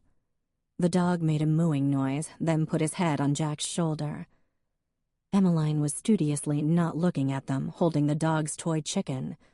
It occurred to Jack that she'd given him the dog for a reason. "Where'd you get this guy, anyway?" Jack asked. "Bryce Campbell. He owns the animal shelter now. Hey, is that Jeremy's place over there?" She pointed to the lion's den, the nearest neighbor to Blue Heron, owned by Faith's former fiancé. "Yeah." "He's so nice. Maybe you could talk to him about your PTSD." "I don't have PTSD." "Were you aware that 2 minutes ago you stopped in your tracks and didn't answer me till I handed you my dog?" "Shit." "Let's finish this up, okay? The perimeter check, or whatever you're doing. Then you can stay for dinner." She didn't answer, but as they got close to the house, she stopped at each window and looked at the ground. "Too bad there's no snow, and it's too cold for muddy prints," she said. "But maybe someone dropped a cigarette butt or something." Sarge was snoring gently. "I guess I'm done," Em said, seeming chagrined that she hadn't found anything incriminating. "Good. When do you get off duty?" "I'm on call tonight." Just then her phone chimed. Jack's did too. He checked it with his free hand. "Levi is taking tonight's shift, so if Emmeline's there, why don't you have her stay for dinner? XOX, your favorite sister." Em sighed. "Everything okay?" Jack asked. "Yeah." "So, if you're not working tonight, I guess you can stay for dinner." She frowned. "Who says I'm not working?" "Your boss's wife?" He smiled. "Come on, Em, stay. I could use the company. Stop scowling, I'm a good cook. And since you're off duty, you can have a glass of wine." Jack Holland looked awfully good in the kitchen, Em thought. He caught her looking, and she jerked her gaze away. "I visited your wife earlier," she said. "I have no wife," he answered calmly, pouring her a glass of white. "Our unoaked granite Chardonnay, so named because it comes from the field next to the family cemetery, and we felt funny about naming it Cemetery Chard. Vanilla and floral bouquet, clean mineral notes, a buttery finish that lingers on the palate. Why on earth would you go see Hadley? To ask about that possum. You're just stirring the crazy pot, you know, he said. The more attention you give her, the worse she gets. His fingers brushed hers as he handed her the glass, and a current ran up her arm. She sat on the stool at the counter and took a sip of wine. You like it? He asked. It's not bad. Stab me in the heart, why don't you? She seemed awfully thrilled that someone's stalking you. Jack set down the spatula from whatever meaty, yummy thing he was stirring. Emmeline, I don't want to talk about my ex-wife, okay? Sure. What are you cooking? Sweet Italian sausage ragu in a creamy vodka sauce with broccoli rabe over penne. Here, taste it. He held the wooden spoon to her mouth, and she obeyed. Holy food orgasm. Spicy and creamy and sweet and frickin' unbelievable. You cook like this every night? She asked. His eyes were on her mouth. I could if I had a reason. She stopped chewing, swallowed a bit hard. Men like Jack should be careful about what they said. A lot could be read into a statement like that. Then his cat made a sound like an old screen door, and Sarge dashed after him. Want me to put the dog in the cellar? She asked. No, it's fine. Lazarus can take care of himself. He got a spice out of the cupboard and added it to the frying pan. She couldn't remember the last time a man had cooked for her. Well, cooked her a meal she actually wanted to eat.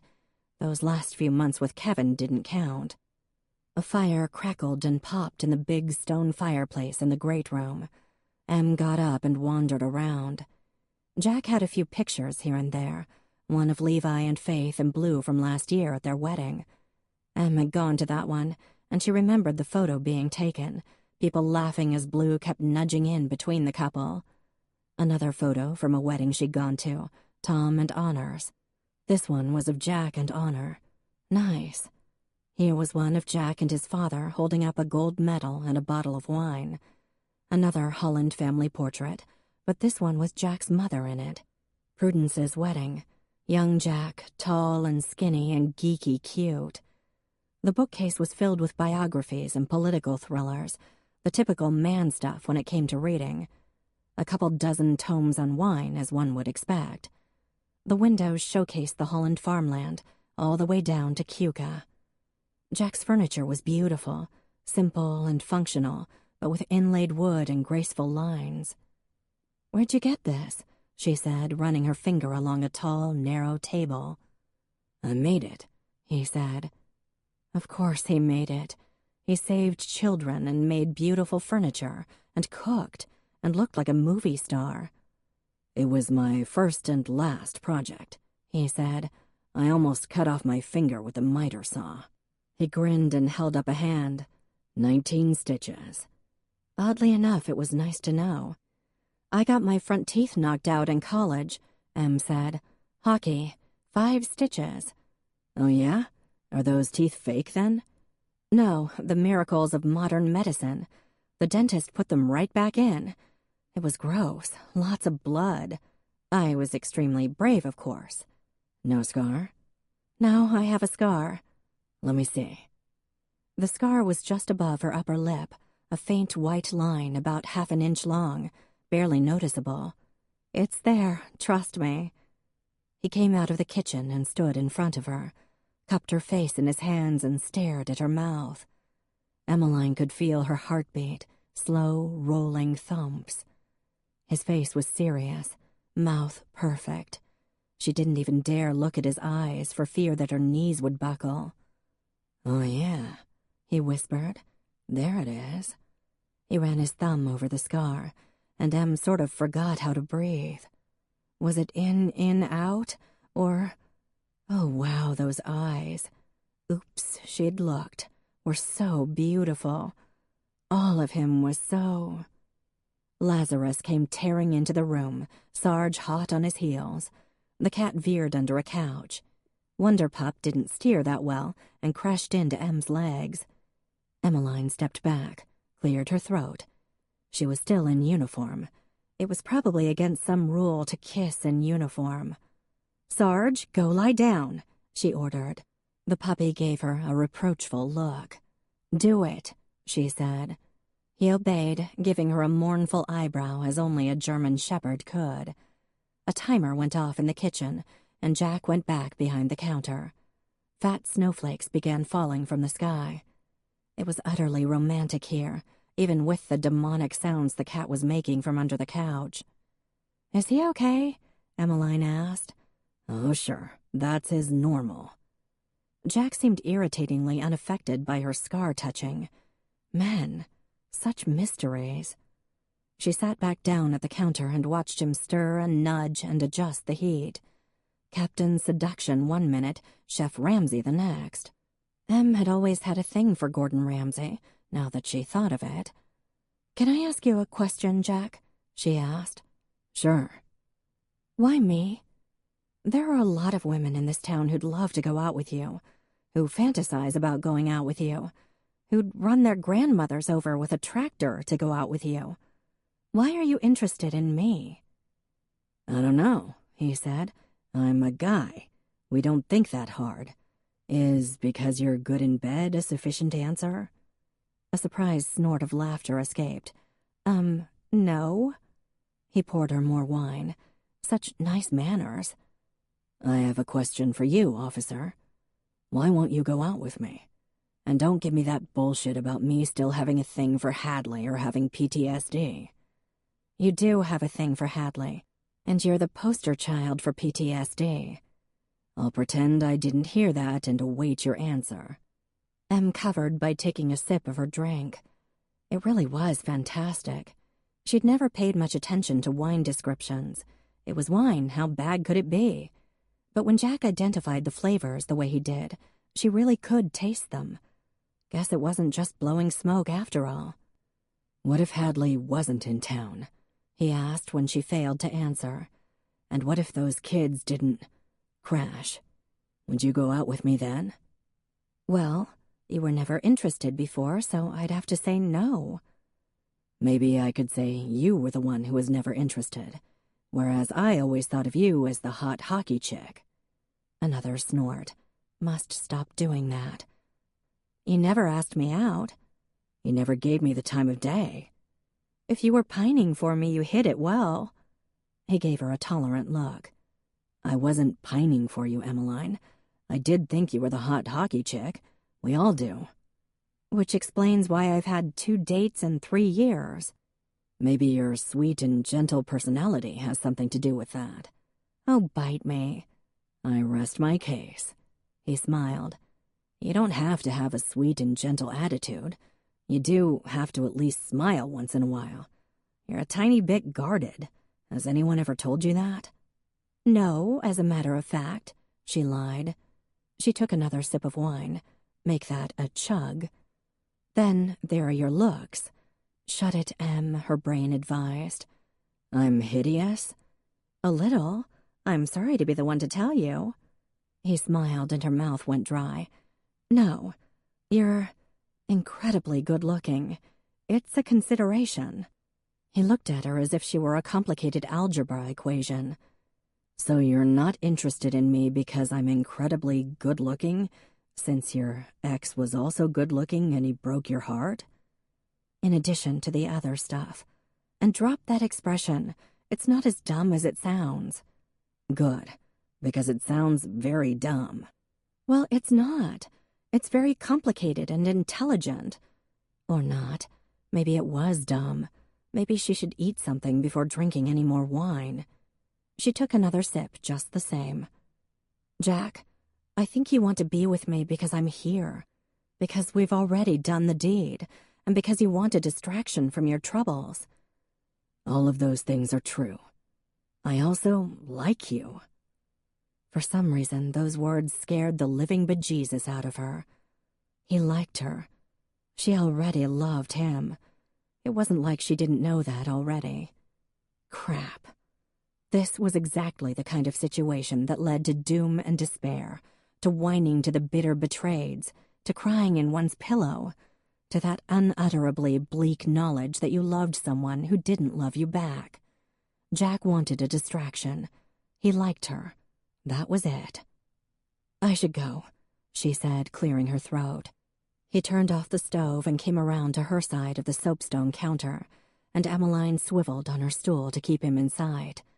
That was a mistake. He braced his hands on either side of her and leaned forward. Oh, he smelled good, like laundry detergent and wine and food and smoke. "Don't go," he murmured. Then he leaned in closer and rubbed his cheek against hers, and she felt the scrape of 5 o'clock shadow, the heat from his body. His lips brushed her jaw, and her legs went weak and hot, and a nearly painful throbbing began in her girl parts. "Jack," she managed. "There's chocolate cake for dessert." She swallowed. "Is that your idea of foreplay?" "Yes," he whispered, kissing the spot where her jaw met her throat, so softly. "Is it working?" She leaned back a little and looked into those clear, smiling blue eyes. "Yes," she heard herself say. Then his mouth was on hers, soft and smiling, and she'd been an idiot, because for 2 weeks now she'd been putting him off when she could have been kissing him instead. His hand went to her head and started tugging at her bun, which of course wouldn't come out without a crowbar and a map to the 17 bobby pins, but nope, he was doing it. Her hair was loosening, and then his fingers were sliding through it, and a few bobby pins pinged on the floor. His mouth was on her throat, causing flashes of heat to spark through her. Without thinking about it, M's hand slid up to his ribs and onto his chest, feeling the solid, warm muscles shift and slide. Then he pulled her into a standing position, holding her close, which was a good thing because she wasn't 100% sure her legs were working. She tugged his shirt out of his jeans, feeling the warm, velvety skin sliding over muscle. She took off her utility belt. Oops, should have thought of that before. Didn't want to accidentally shoot the guy, and draped it over the chair. Then Jack lifted her up. Strong, really, she had to give him credit, and lay her down on the kitchen table, and proceeded to unbutton her uniform shirt, brushing away her hands when she tried to help. He pulled off her boots, unbuttoned her pants, and tugged them off, cleverly unhooked her bra and slid off her panties. And then Jack Holland did her right then and there. Who needed cake? "This cake is fantastic," Em said a very pleasingly long time later. She was curled up on his couch, wearing a pair of rubber ducky pajama bottoms. His, a gift from his niece, he said, and a Cornell sweatshirt, eating Mrs. Johnson's famous chocolate mocha cake. Jack was watching her eat, a smile playing at the corner of his mouth, and she felt quite like a sex goddess. Oh, yes. Yeah, she was a tramp. Sue her. Like she was going to be able to resist Jack when he whispered things about how she tasted and smelled and felt, and all those things were very complimentary, and she felt beautiful and strong and weak and cherished, all at the same time. She'd taken a shower in his glorious bathroom and spent a minute looking at herself, bedraggled hair, bee-stung lips, a possible love bite on her shoulder that she rather felt like photographing and posting to her Facebook page. My Hickey with Jack Holland. Her chest was still flushed and her skin looked creamy, and hells yes, she had it going on. His bathroom was pretty amazing.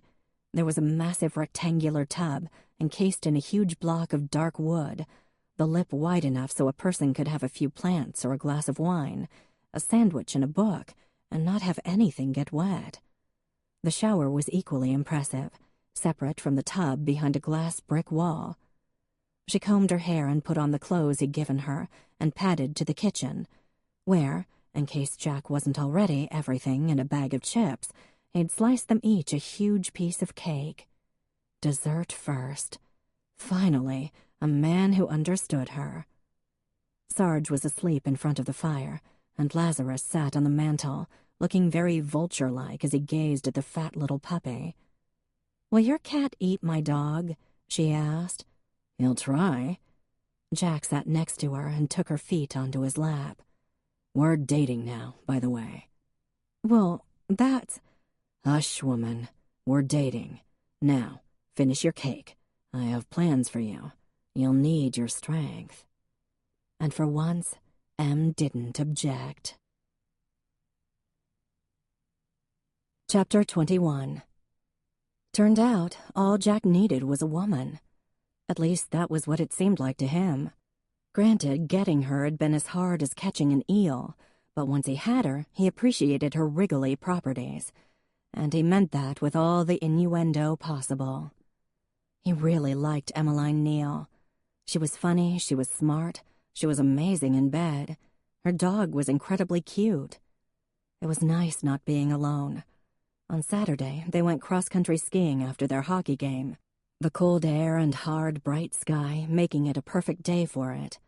Sarge came along, galumphing through the snow, trying to wrestle the poles out of Jack's hand. Then they came back to Jack's house, and he went down to the cellar to get a bottle of wine. When he came up, it hit him. This was what the house was supposed to look like. When he was married, it was all too much. All those pillows and signs and clouds of perfume. Alone, it was on the barren side, looking more like a magazine shoot than a place where people lived. But now, it was kind of perfect. She brought a paperback novel, which was on the coffee table, as well as a comic book for him. He'd confessed to a love of Superman growing up, and she found an old copy in Presque Antiques. Her knapsack sat on the kitchen chair, and her dog lay on his back trying to woo Lazarus. There was a coffee cup on the table, and her jacket hung by the back door. The woman herself was sprawled on his couch, not trying to look picturesque the way Hadley always did, just relaxing, or asleep from the looks of it. "So, I'm tired you've worn me out," she said, not opening her eyes. "And I'm not talking about skiing. I slept like the dead last night." The image of Josh Diener, cold and lifeless on the dock, slammed into him. Emmeline sat up. "Shoot. Sorry about that. Poor choice of words." "No worries." She fiddled with the comic book, straightening it out. "Did you go to the hospital today?" He had. He did every day for some stupid reason. "You hungry?" "How's Josh?" "I don't know, Em. I'm not allowed to see him. You hungry or not?" She didn't answer, but she stood up and took his hand. "You need to deal with this, you know," she said gently. He took his hand back. "Look, I saved 3 kids, almost 4. That's a good thing. Don't make me a victim, Emmeline. I thought it was your parents who psychoanalyzed everything, not you. Now, do you want dinner or not?" His voice was hard. "Sure," she said. "Why don't I cook?" And she got off the couch and went into the kitchen. His phone buzzed with a text from Faith. "Is Emmeline there? Don't blow it. Are you wearing something decent? Hint, clean clothes are nice." Almost immediately there was another text, this time from Honor. "Don't come down for top 10 tumors, I'll TiVo it. Hopefully you have better things to do, like Emmeline." And another, this one from Prue. The coven must be together, deciding that nothing was more fun than tormenting their brother. Don't be afraid to experiment. "Good God," he said. He tapped Faith's name to place a call. "And who might this be?" she answered, and he could hear the noise of O'Rourke's in the background. "Leave me alone, girls. I'm busy." "Yay," she said. "Jack's busy, girls." "You need any tips, we're here for you, brother," Prue called, and Honor laughed. He hung up, smiling begrudgingly. Emmeline was leaning against the counter, staring at a pot. Jack got up and went over to her. "I'm sorry I snapped at you," he said. "It's okay." She gave him a quick smile, which made him feel worse.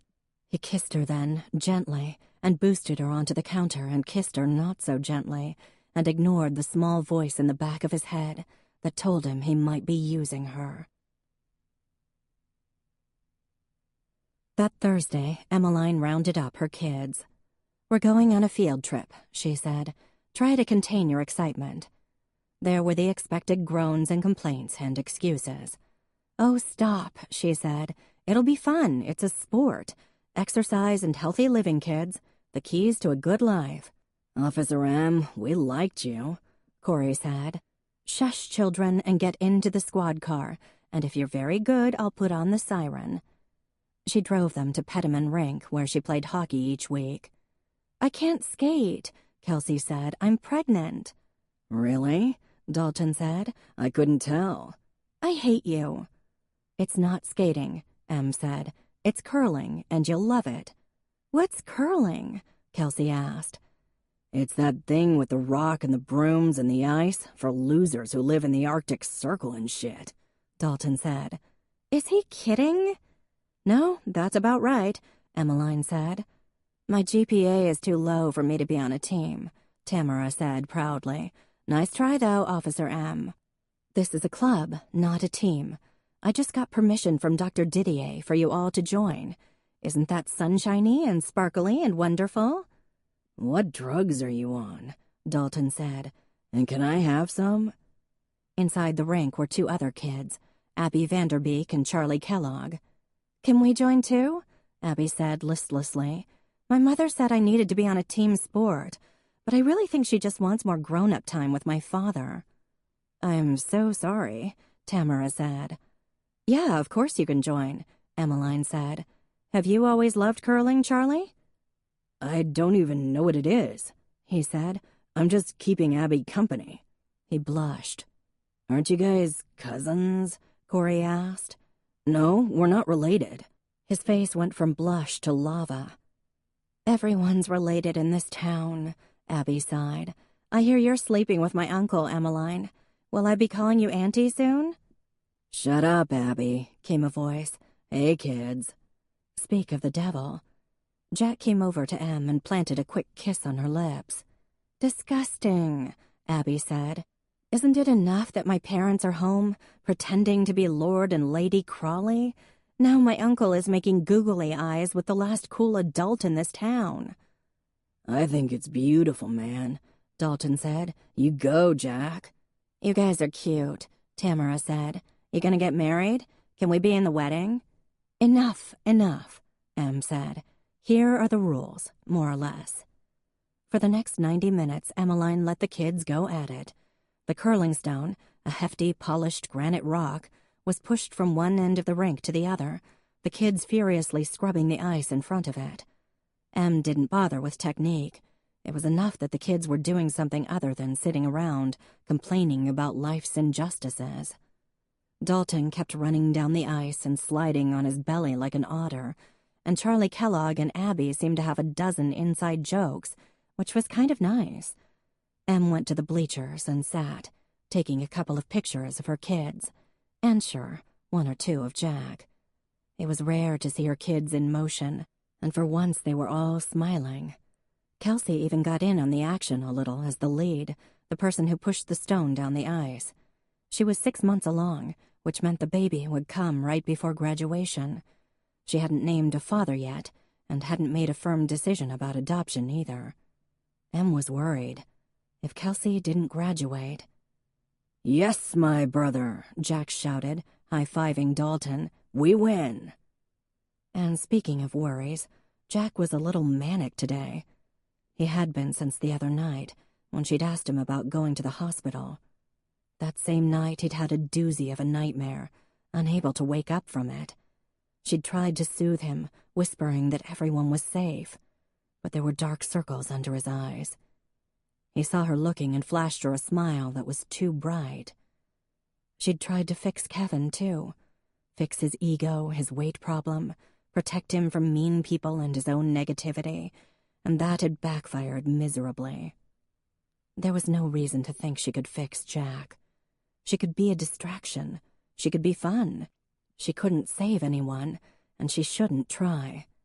"Excuse me," came a sweet voice, and Em tried not to twitch. "Hadley, how are you?" "I'm just wonderful, thank you," she said. "And how are you, Officer Neal?" "Great." Though it was a balmy 45 degrees today, Hadley wore a black wool coat with fur around the collar and a matching hat, looking like something out of a Russian fairy tale. Em was in uniform, as usual. As if on cue, Hadley looked her up and down. "You're looking very muscular today." "Thank you." "It was more of an observation than a compliment, but I guess up here you women need to be strong, since y'all are much more likely to stay single." "True," Emmeline said. "I am single and can open jars all by myself. That being said, I've never been divorced. Never cheated on my husband either." "Yes, I read People magazine," Hadley replied. "Well, doesn't everyone?" "Touché. I'm here to talk with Jack, actually, but I just love watching him move. Reminds me of just how graceful he is, and predatory, if you know what I mean." Em rolled her eyes, glanced at her watch. "Pack it in, kids," she called. "And Jack, there's someone to see you." Jack came over, his face neutral at the sight of his axe. "What can I do for you, Hadley?" he asked, ever polite. Irritating. "Jack, it's so good to see you," she said, clasping her gloved hands in front of her. "You look so handsome out there. Well, you always do, don't you? Now, guess who's in town? Frankie. She's dying to see you, Jack. Please say you'll come for dinner this time, please. You know how she's always adored you. Oh, my gosh, you know what she remembered today? The time the three of us went on the old trolley tour, and you and she were standing in front of that bakery, and y'all didn't even notice when—" "Yeah, okay," he said. "What time?" "How about cocktails at 6 o'clock? You know how Daddy instilled that in us." She beamed. "Fine, see you later then." "Oh, hooray! See you later, baby." Knowing to quit when she was ahead, Hadley practically skipped away. "You two-timing Officer M?" Dalton asked, sliding over. "No," Jack said. "It's just dinner." "Dude, are you crazy?" Dalton said. "It's not okay. Although, props, man, she's gorgeous." "Em?" Jack asked. "You don't have a problem with that, do you?" "It's fine," she said. It was not fine. And yet she knew he was fond of his former sister-in-law. And it wasn't like they'd made plans that he'd just canceled. Nor did she want to be that kind of girlfriend who told him who he could see and who he couldn't, because, let's face it, those women were control freaks. Still, Teeny Tiny wanted him to come for dinner, and he was going. "Oh, you're screwed," Dalton said. "Sucks to be you, pal." He ran down the ice and slid once again. "Is he right?" Jack asked. "Fine does tend to signal doom when it's said like that." Em glanced over his shoulder. "It's fine. I have to get the kids back."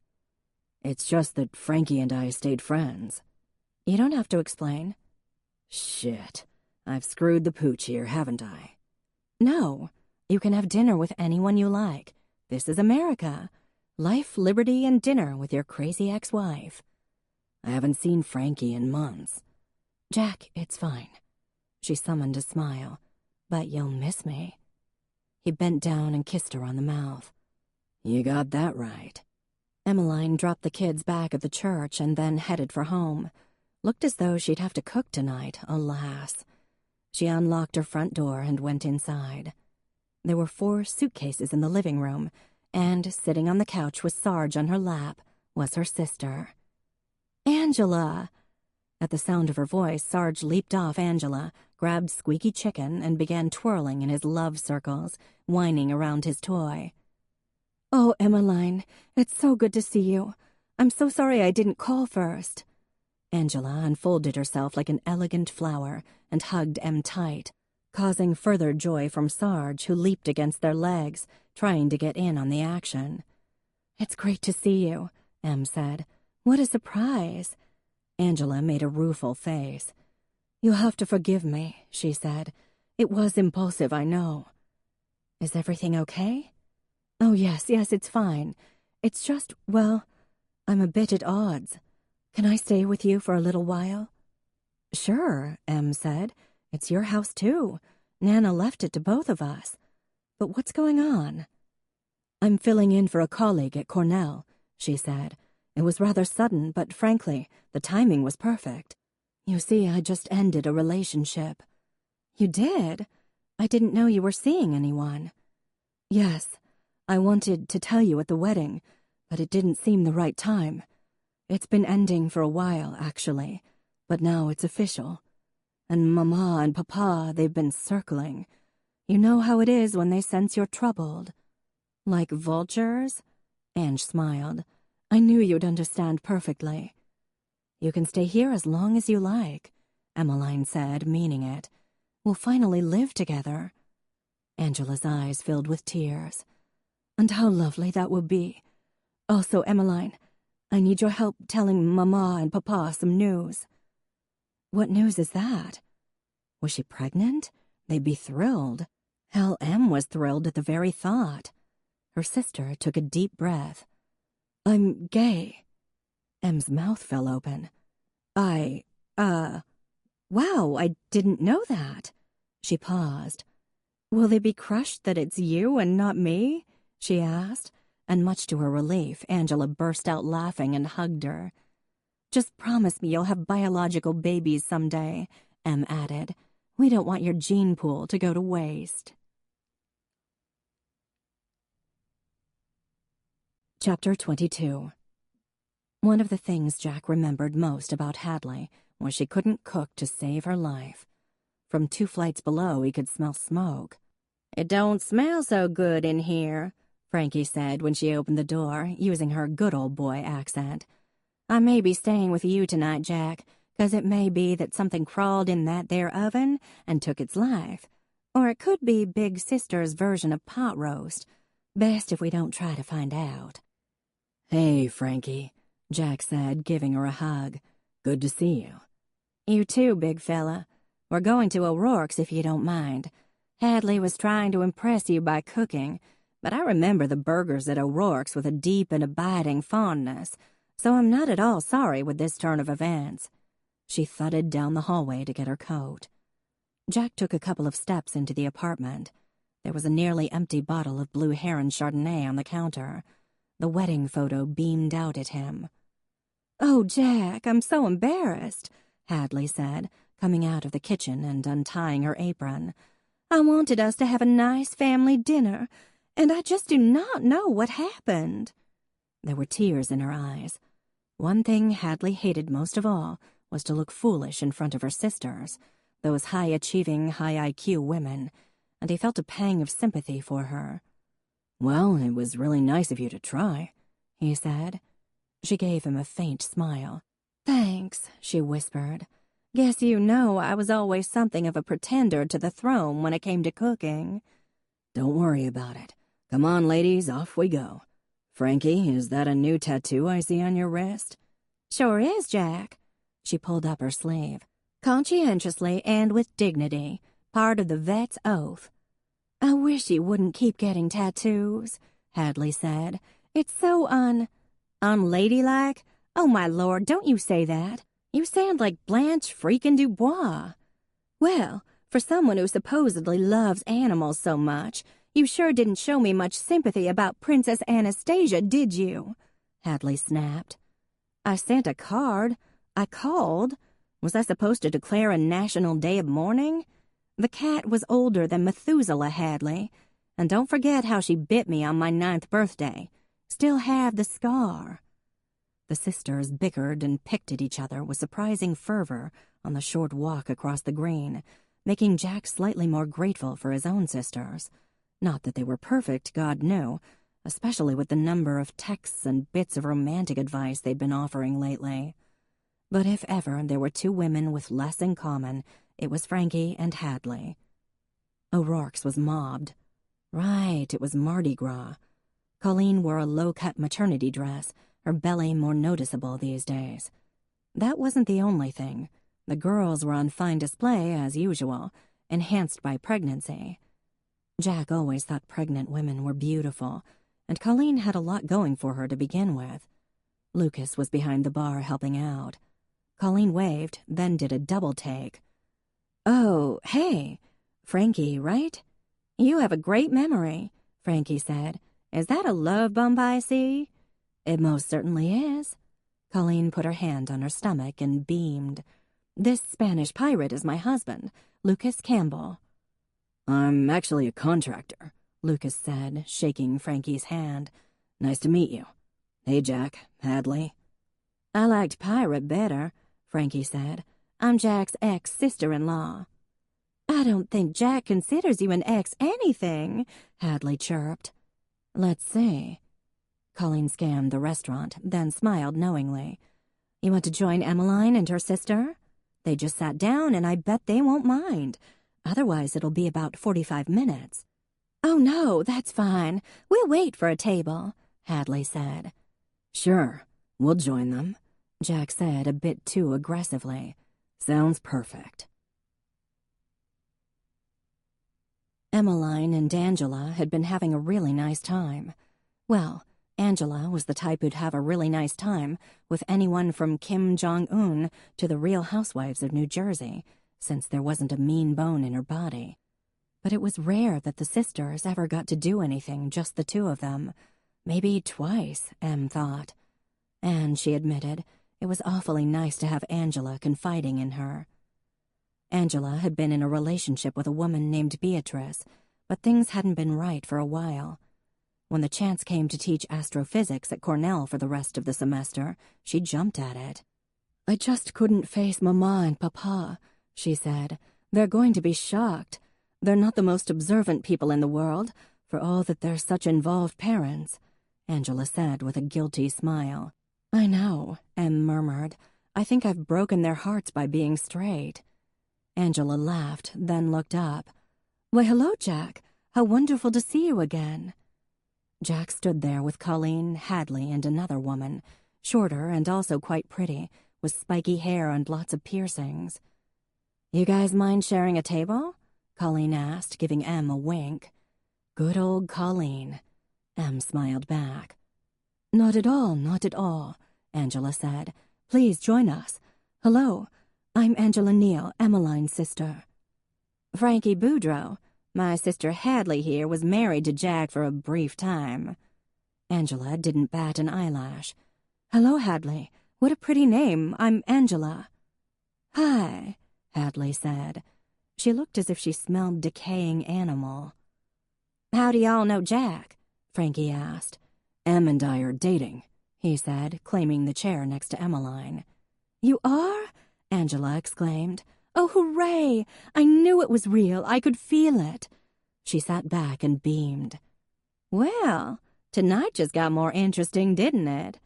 Frankie smiled and sat down across from Angela. "So you need a bodyguard?" Em whispered as Jack sat next to her. "You got that right," he murmured. "I owe you." "Yes, you do," she said, taking a sip of her wine. Apricot and grass with a hint of limestone. Or maybe it was just grapey, but she was trying. Hadley sat down across from Jack, slid her little pink cardigan off her shoulders to reveal a pink sleeveless dress. "This is so nice being here again," she said, fluttering her lashes. "I always loved this little place. Jack and I had so many fun times here." "Isn't it lovely?" Angela said. "Frankie, forgive me. I'm not from around here. Do you live in town?" "I don't, but before I say another thing, I just got to tell you how much I love your accent," Frankie said. Angela laughed. "And I love yours as well." "Eastern Africa?" "Oh, my goodness, yes. What an ear you have." "I spent a few weeks in Kenya on an animal preserve," Frankie said. "I'm finishing up my veterinarian degree at Cornell." "How wonderful. I start teaching there next week. Relativity and astrophysics for Dr. Bering." "That smelly old dog? I took his Searching the Solar System class just for fun, or so I thought. Well, I tell you, his students are in for a real treat when you walk through the door." "Should I make her stop flirting?" Jack asked Em. Em looked at her sister, who certainly didn't seem to be suffering. "Nah, Ange can handle herself." Hadley had a pinched look on her face. "Looks like our sisters are getting on like a house on fire," Emmeline said to her. "Sweet, isn't it?" Hadley said, opening the menu. Jack had his arm around the back of Em's chair. He gave the back of her arm a small caress, and her side broke out in goosebumps. When his eyes met hers, a hint of a smile warmed his eyes, from January blue to Caribbean sky. God, listen to her. So much for warning herself not to get carried away. But he shouldn't be looking at her like that in front of his ex-wife, no matter how much of a pain in the ass the woman was. And Em knew what it was like to watch your ex with another woman. "How are things with you, Hadley?" she surprised herself by asking. Before Hadley could answer, Hannah O'Rourke swung by with a bottle of red and another of white. "For the hero of the Midwinter Miracle and his friends," she stated grandly. "Sent by Barb Nelson, who wouldn't mind interviewing you for the paper. She guessed the answer would be no, but wants you to have the wine anyway." Jack's eyes went flat. "She's right," he said. But he turned around, spotted Barb, and waved. When he turned back, Em could feel him locking up. His arm was no longer around her chair. As the evening unfolded, Frankie and Angela did most of the talking, each of them gifted at the art of conversation. Hadley said very little, though she laughed loudly whenever anything remotely funny was said. There was a "look at me, I'm so much fun" desperation to her, and while it was irritating, Em couldn't help feeling sorry for her. In this little circle of 5, she was the odd man out. "Have you had any decorating jobs lately, Hadley?" she asked as their dinners were brought out. "No, as a matter of fact, I haven't," Hadley said tightly. "Are you an interior decorator?" Angela asked. "How interesting." "Not according to my family," Hadley snapped. "Frankie'll be a vet before long." "You'll never guess where this hand was today, by the by," Frankie said. "In a cow's vajayjay. Mother and calf are both doing just fine. And as I was saying before my sister interrupted me, my sister Ruthie is a doctor, and Rachel's a state representative, and as my daddy puts it, I like pretty things. No one understands or appreciates what I do." Frankie rolled her eyes and Jack sighed. Em concurred. Hadley was hard to take. "I think it's a wonderful field," Angela said. "What would life be like if we didn't all have our little refuges to come back to?" "Emmeline and I went curling today with our high school kids," Jack began, and a storm flashed across Hadley's face at the change of subject. "What's curling?" Frankie asked. "Excuse me," came a rather slurred male voice. "I just had to tell you how beautiful you are." "Oh, thank you," said Hadley, looking up with a bright smile. "That's so sweet of you to say." "I wasn't talking to you." Hadley's mouth dropped open in shock. And please, Em thought, Hadley was beautiful, yes, but Angela was breathtaking and otherworldly and dazzling. Em smiled at her sister, who lifted a flawless eyebrow. "He's talking to you, Emmeline," she said. Em looked up. "You are?" Goofy-looking guy, that dorky, sculpted hair flip in the front. He was maybe 25 years old. "Yeah," he smiled. "You really, wow." He swayed a little. "You driving tonight?" Em asked. "Not if you'll take me home," he said, bracing his hands on the end of their table. "Have I mentioned I'm a cop?" she said. "Have I mentioned how hot that is?" he countered. "She's with me, pal," Jack said. Hadley's lips disappeared. "Oh, I love that," Frankie said. "I mean, I may like girls, Jack, but that was delicious, buddy." "It's okay, dude," the guy said. "I getcha. But you, lady, are hot." He glanced at Frankie. "And you're not so bad either." "No driving, bub," Em said. "Yes, officer, though I wouldn't object if you handcuffed me." "Wow, I've never heard that one before," Em said. Jack started to rise, but the guy grinned. He was pretty cute, and wove away. Angela clapped in delight. "Oh, Emmeline, does that happen to you all the time?" No," she said with a grin. Only Angela could ask that with a straight face. "Excuse me, I just want to make sure he's really not driving." "Yes, please do," Hadley said. "The poor man was so drunk he could barely see straight." She drained her wine and held her glass out for more. Em paused. A talent was a talent, and Hadley had certainly mastered the art of the razor-sharp put-down. She went over to the guy's table in the corner, where he was sitting with some friends about the same age. "Do we have a designated driver here?" she asked. "That'd be me," one of the guys said, holding up his glass. "Seltzer water." "Great. Just wanted to check and make sure the boy wonder here wasn't driving. I'm a cop," she added, just in case. "You followed me, I knew it," Drunk Boy said. "You want to step in the bathroom, have a good time?" "No," Emmeline said. "Drunk people. Sigh." "Shut up, idiot," one of his friends said. Em turned to leave, but suddenly she heard the scrape of a chair, and there was a hand on her shoulder. She turned around fast. "Knock it off," she said firmly. But the kid grabbed her and kissed her square on the mouth. Now, 9 months ago, Emmeline would have just kneed him in the nuts and left him whimpering on the floor. But now she was a cop, and rather than be accused of police brutality, she opted instead to push her index finger into his Adam's apple. And it worked, of course. No one could kiss when his airway was being toyed with. Then, all of a sudden, he was yanked back, and Jack had him against the wall with his arm on his throat, and the kid was wheezing and terrified. The kid's friends surged, then stopped, not sure what to do. "Stay," she commanded.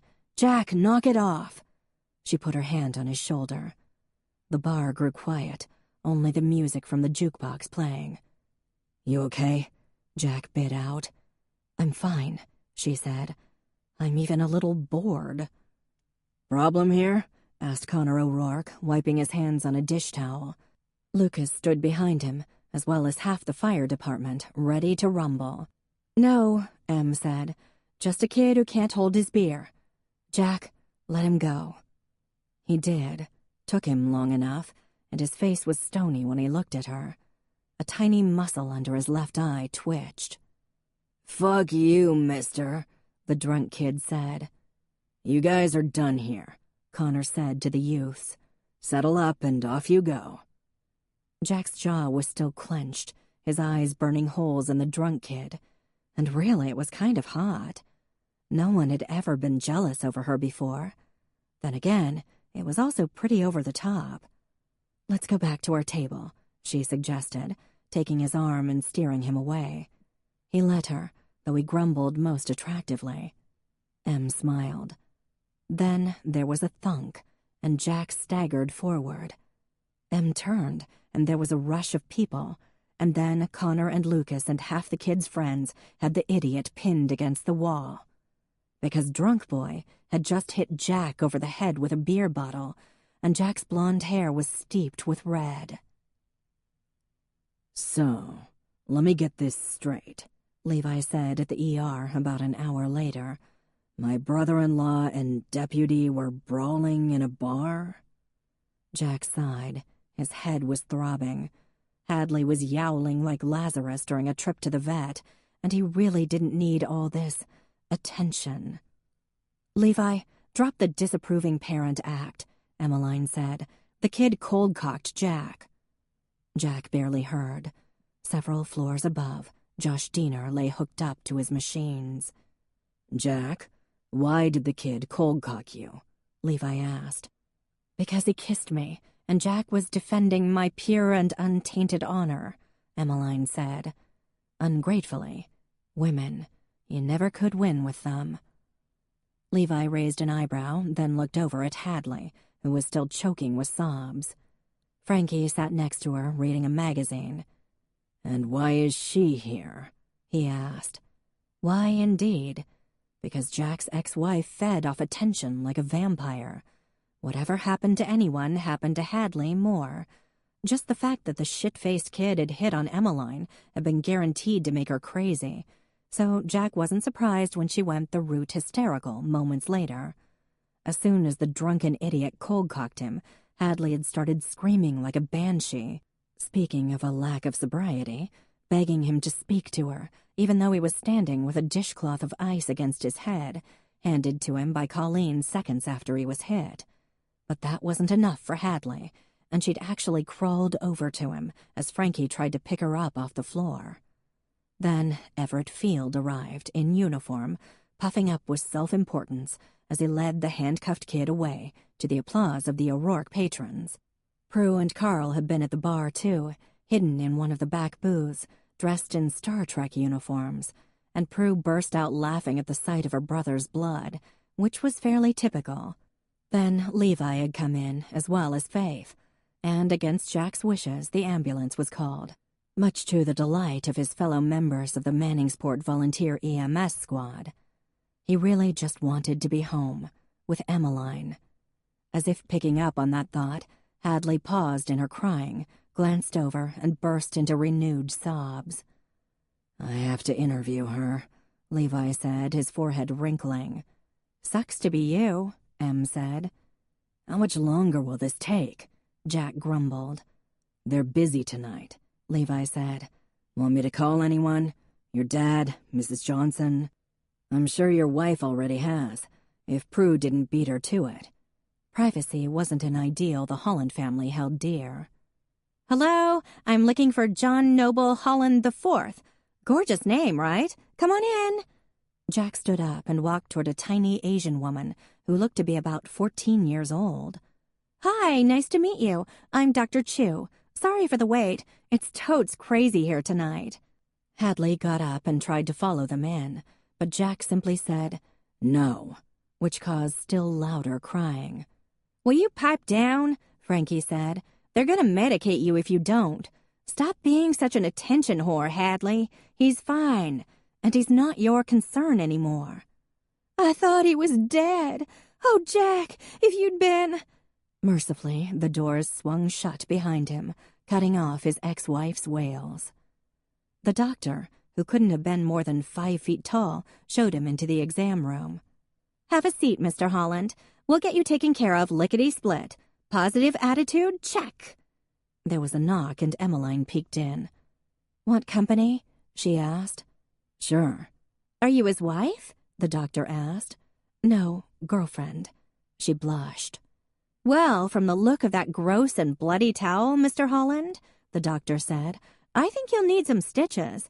I love stitches. They're my favorite.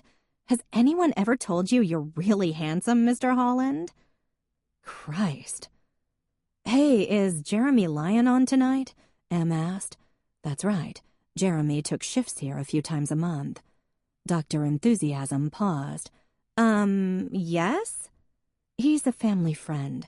Mind if he sees Jack instead?" The girl sighed. "Fine," she said, deflating. "I'll get him." She slouched away. "Thanks," Jack said. "Sure." Emmeline sat down on the edge of his bed, glanced at him, then back at her hands. "You okay?" "Yeah." "Thanks for, looking out for me." She stuffed her hands in her pockets. "It wasn't necessary." Jack's irritation melted a bit. "You're welcome. I probably earned a kiss, don't you think?" "Maybe." "Definitely." "I'll think about it." He reached out and hooked a finger in the front of her sweater and pulled her to him, then kissed her. Em's hands went to his chest. Her mouth was so soft, a balm against this whole stupid night. "I really hated seeing that guy kiss you," Jack murmured against her mouth. "I should hope so." He kissed her again, and this time his tongue brushed hers, and she melted against him. "Hey, Jack.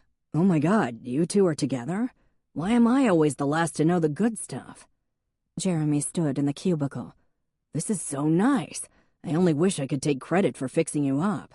Hi, Emmeline, how are you?" He hugged her, then shook Jack's hand. "So, you got hit on the head, huh?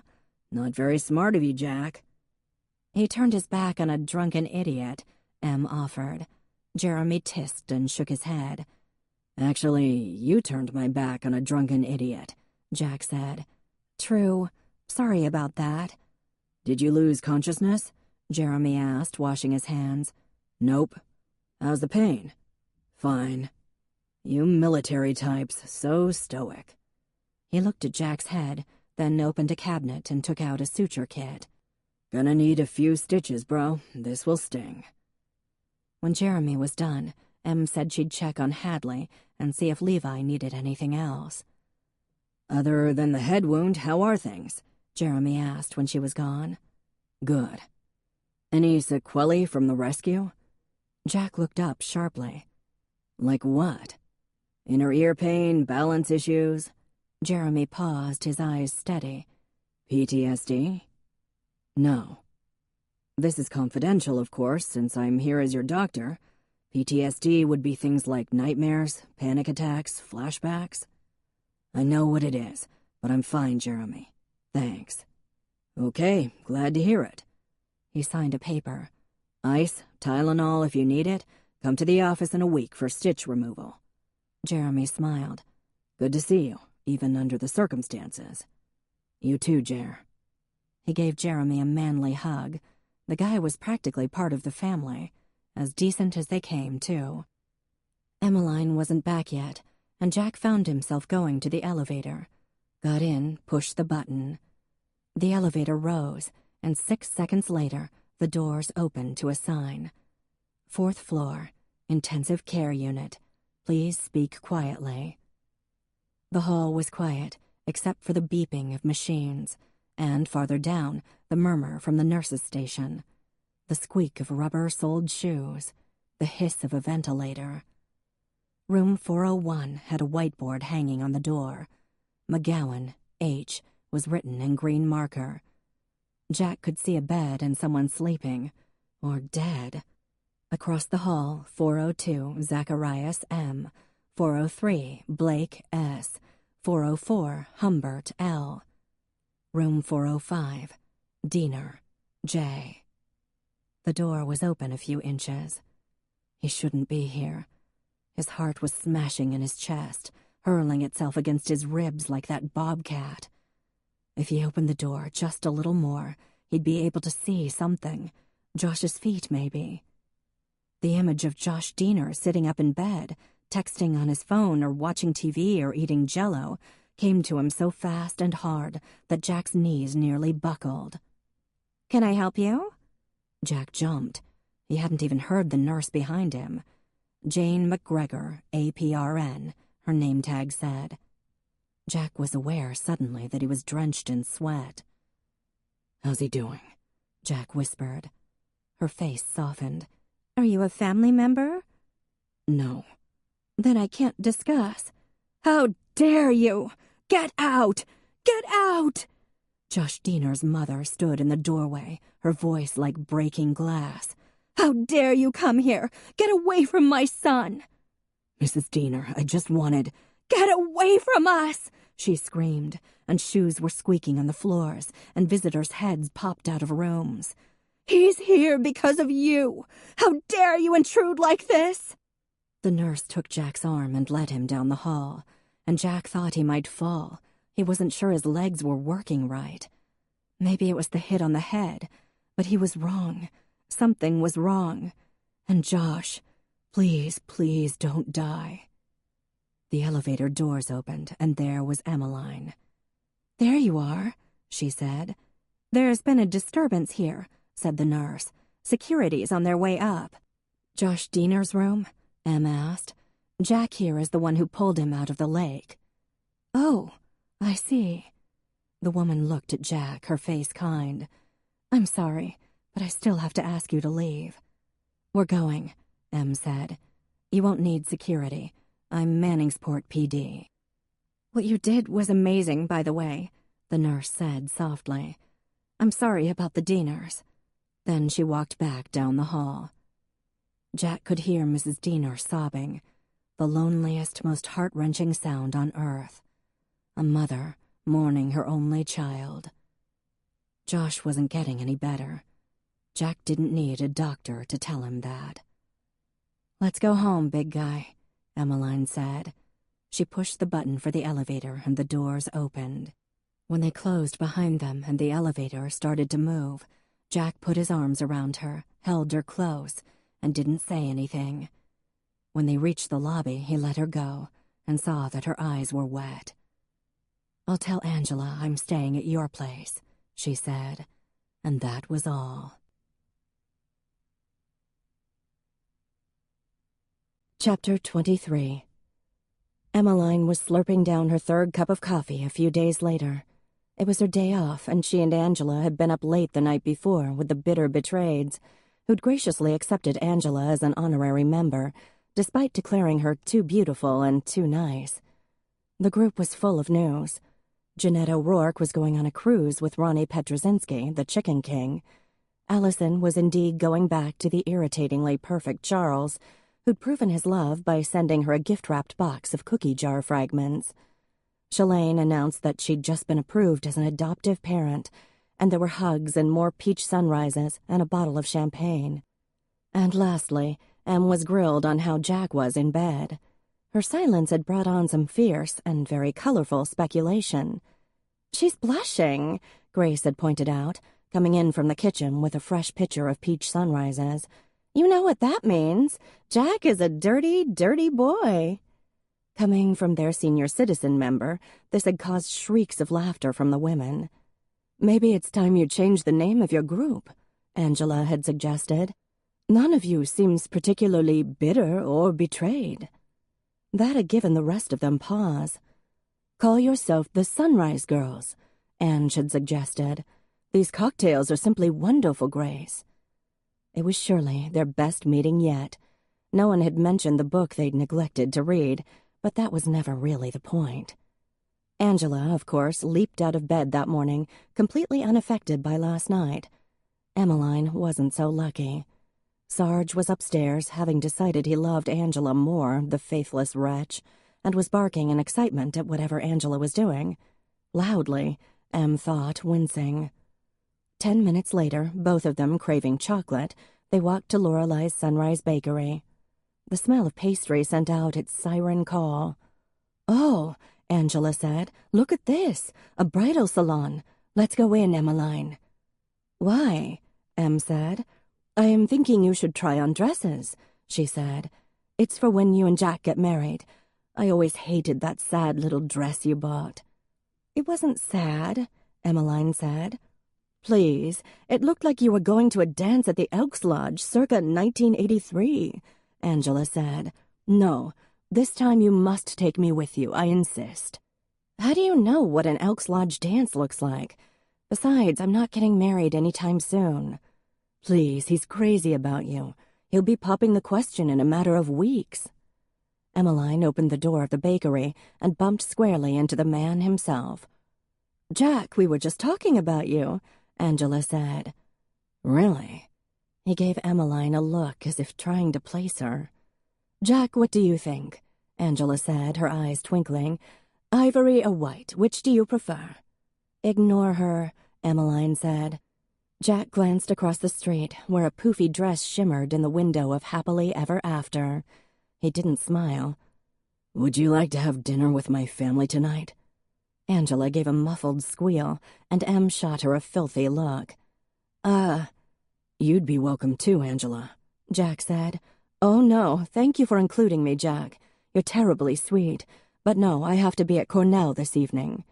She gave Emmeline a sly smile. "In fact, look at the time. I should go. Always lovely to see you, Jack." She strode away, waving at someone inside the antiques store. "I wasn't shopping for a wedding dress," she said, immediately regretting it. "Do you want to come for dinner?" he repeated. She squinted at him.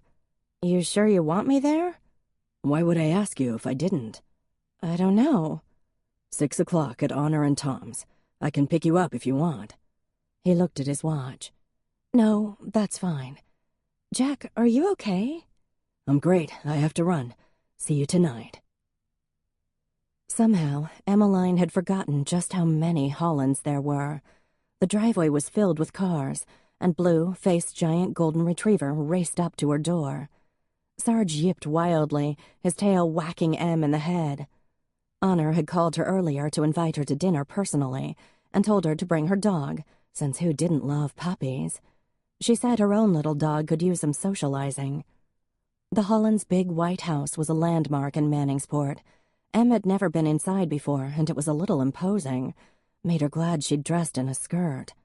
She clipped on Sarge's leash, got out, and let her dog wriggle in ecstasy as Blue sniffed him over. Then she grabbed the flowers she'd brought, Gerbera daisies, and with a deep breath went up to the front door and knocked. No one answered, though the door practically shook from the noise inside. She knocked again. Nothing. Opened the door and peeked in. The place was mobbed. "Emmeline, welcome," said Honor, bustling over. "Oh, these are gorgeous, thank you." "Thanks for having me. Are you sure you don't want me to leave Sarge in the car?" "We all love dogs, don't worry." She bent over to pet Sarge, who sat and wagged his tail. "Hello, handsome. Are you here to teach Spike some manners?" She unclipped the leash and smiled.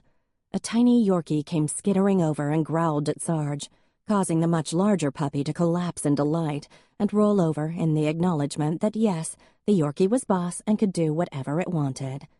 "Best friends forever," Honor said with a smile. "Come on in. It's chaos, but that's who we are. I'll hang up the leash and put these in some water." She took the flowers and walked off, leaving Em alone. The periwinkle blue living room was big and gracious, filled with tasteful furniture, built-in bookshelves, and a gorgeous white marble fireplace. Jack and his father were in deep conversation there, each holding a glass of wine in their left hands. Easy to see where Jack got his looks. The older Mr. Holland, Jack's grandfather, stood listening while eating a chunk of cheese the size of a smartphone. The grandmother speculated why on earth Honor had painted the living room this shade of blue when she herself preferred pale blue, then segued into how Abby should beware of white vans because that's what kidnappers drove. Em edged toward Jack, overhearing Mrs. Johnson lecturing Tom Barlow on his curry-making technique. Prue and Carl Vanderbeek were arguing over something, Prue doing some magnificent eye-rolling. Their son Ned was talking with Charlie Kellogg, and Levi stood in the corner, watching, as Abby pressed her hands against Faith's belly. The noise level made Emmeline's eyes throb. "Hi." She jumped a little. "Hey, Jack." He didn't kiss her. "Guys, you all know Emmeline, right?" he asked. "Hey, girl," Prudence said. "What are you doing here? Did Jack invite you? Wow, he hasn't done that since he brought the Southern Belle home. Is there news? You guys engaged or knocked up or something?" "Jack," said his grandmother, "you should try marriage again. Your grandfather won't be around forever, you know. Don't you want him to have more great-grandchildren? This one has nice breeding hips." "Goggy," Faith yelped. "What? You do too. Don't worry." "Leave them alone, guys," Honor said. "Sorry, Emmeline." No, Em said, feeling slightly sweaty. "Breeding hips are good. Thank you, Mrs. Holland." "Hello, Em," Tom said, giving her a kiss on the cheek. "What would you like to drink?" A lot, Em thought. "Oh, wine is great," she said. "Brilliant. Be right back." The three dogs raced through the living room, then up the stairs, then down the stairs. Em seemed to be the only one who thought this was perhaps a bit rowdy. Then again, her family dinners consisted of carefully modulated voices, swapping bitter insults disguised in psychobabble, compliments from Angela, and grunts from herself. Topics of discussion included self-actualization, repressed memories, and why Emmeline was wasting her life, with a side of martinis. Rowdy dogs weren't so bad at all by comparison. "It's 10 after 6, Honor, sweetheart," said old Mr. Holland. "Can we eat? What are we, Europeans or something?" "I'm so glad you're dating my loser uncle," Abby said, bouncing over to Em's side. "Also, would you mind taking me to the firing range? I want to learn how to kill a man." "Just kiss him," Ned advised. "He'd die of horror." "Shut up, Ned." "Levi, did you know that Ned drove to Geneva on Sunday to see your sister?" "We're just friends," Ned said. "Stop glaring at me, Levi. If you hurt me, Faith will be heartbroken." "Oh, I don't know," Faith said. "I only love you about half the time as it is." "I'm starving," the grandfather complained. "Can we get this show on the road?" Levi and Em were the last to go into the dining room, as Jack was pressed into service in the kitchen. Is it always like this? Em whispered. Yeah, Levi said. You'll get interrogated over dinner, by the way. Same thing happened to me the first time I came for dinner, and to Tom last spring. Don't worry, they're good people. I'm sweating like a farm animal. I remember the feeling. Hang in there, deputy. Think of it as a hostage situation, except you're the hostage this time. He gave her a half smile. Thanks, Chief, she said. You're not so bad sometimes. My God, I'm having that engraved. I take it back. They crowded around the table, and Honor, Tom, Mrs. Johnson, and Jack emerged from the kitchen, laden with platters and dishes. The noise level increased as the food was passed, and described and argued over, and before Emmeline managed to sit down, old Mr. Holland and Charlie were taking seconds. So, Emmeline, dear, said Mrs. Johnson, tell us about your family. Oh, well, it's just my parents and sister and me, Angela. She was adopted when I was 14. So you were an only child until then? That's right. Lucky, said Ned and Abby in unison. Charlie snickered. And are you close with your parents? Mrs. Holland asked. Oh, sure, she lied. Do I know them? Mrs. Holland asked. No, but you might remember my grandmother, Luann Macomb, my mother's mother. She lived on Water Street, where I live now. I used to spend summers with her, and then I came to live with her when I was in high school. Why would you leave your parents? Mrs. Johnson asked, a fierce frown on her face. Mom, will you send me to live somewhere for the rest of high school, so I don't have to see Ned all the time? Abby asked. Do it, Mom, Ned added. Didn't you go there to play sometimes, Faithy? Jack's father asked. Yep, Em's grandmother would have a few of us down in the summer.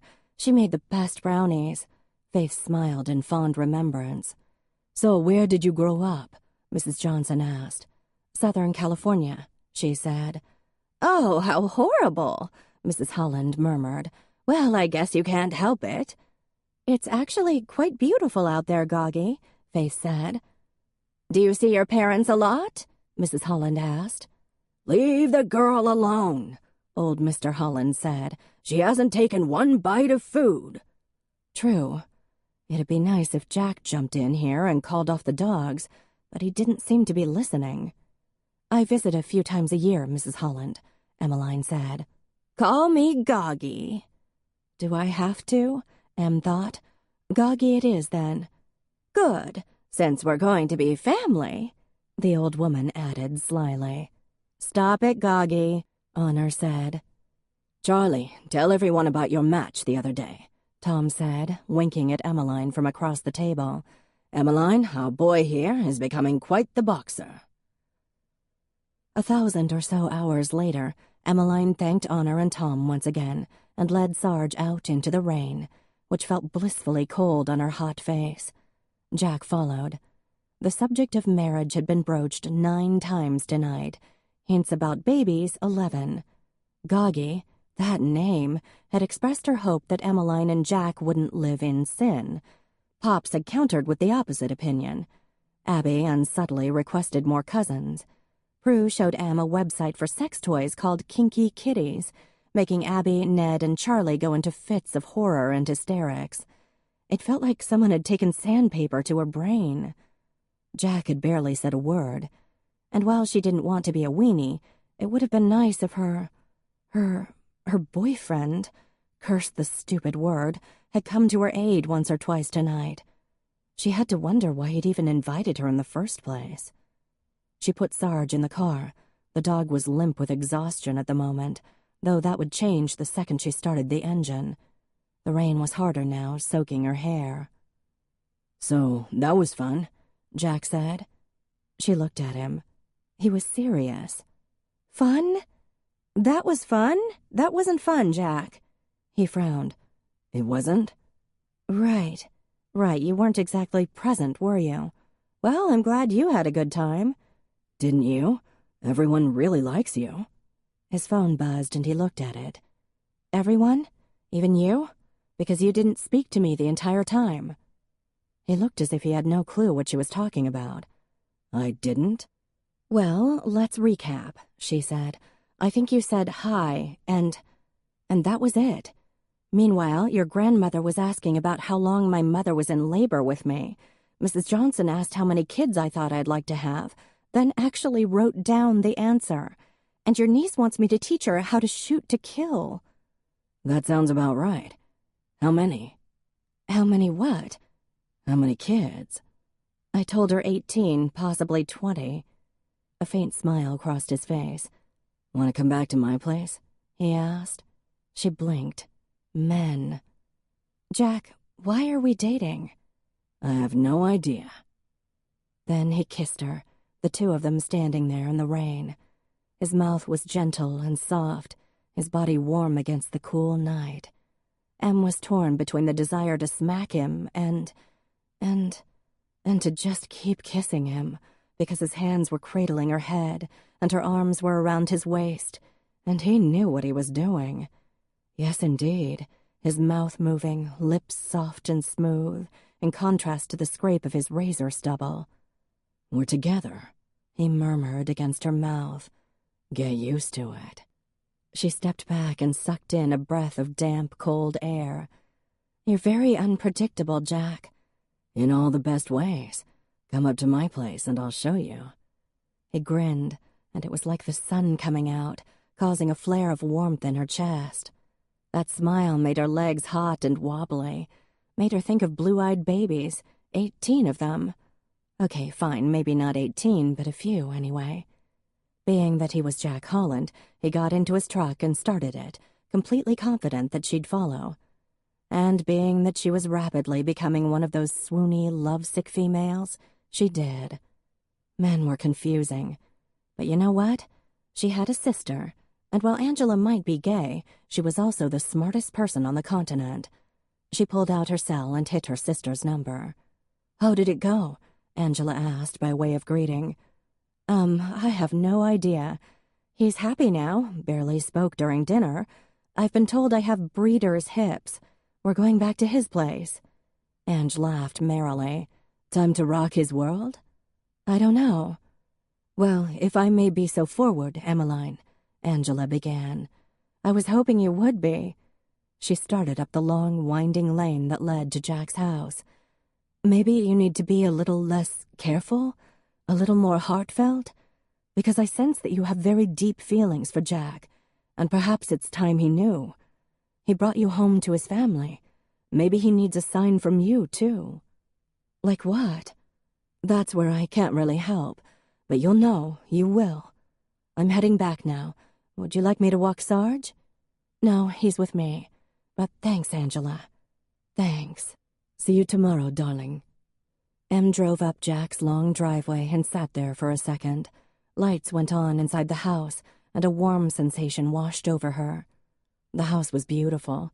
The man who owned it was beautiful, and he was waiting for her. And Angela was right. Time to rock his world.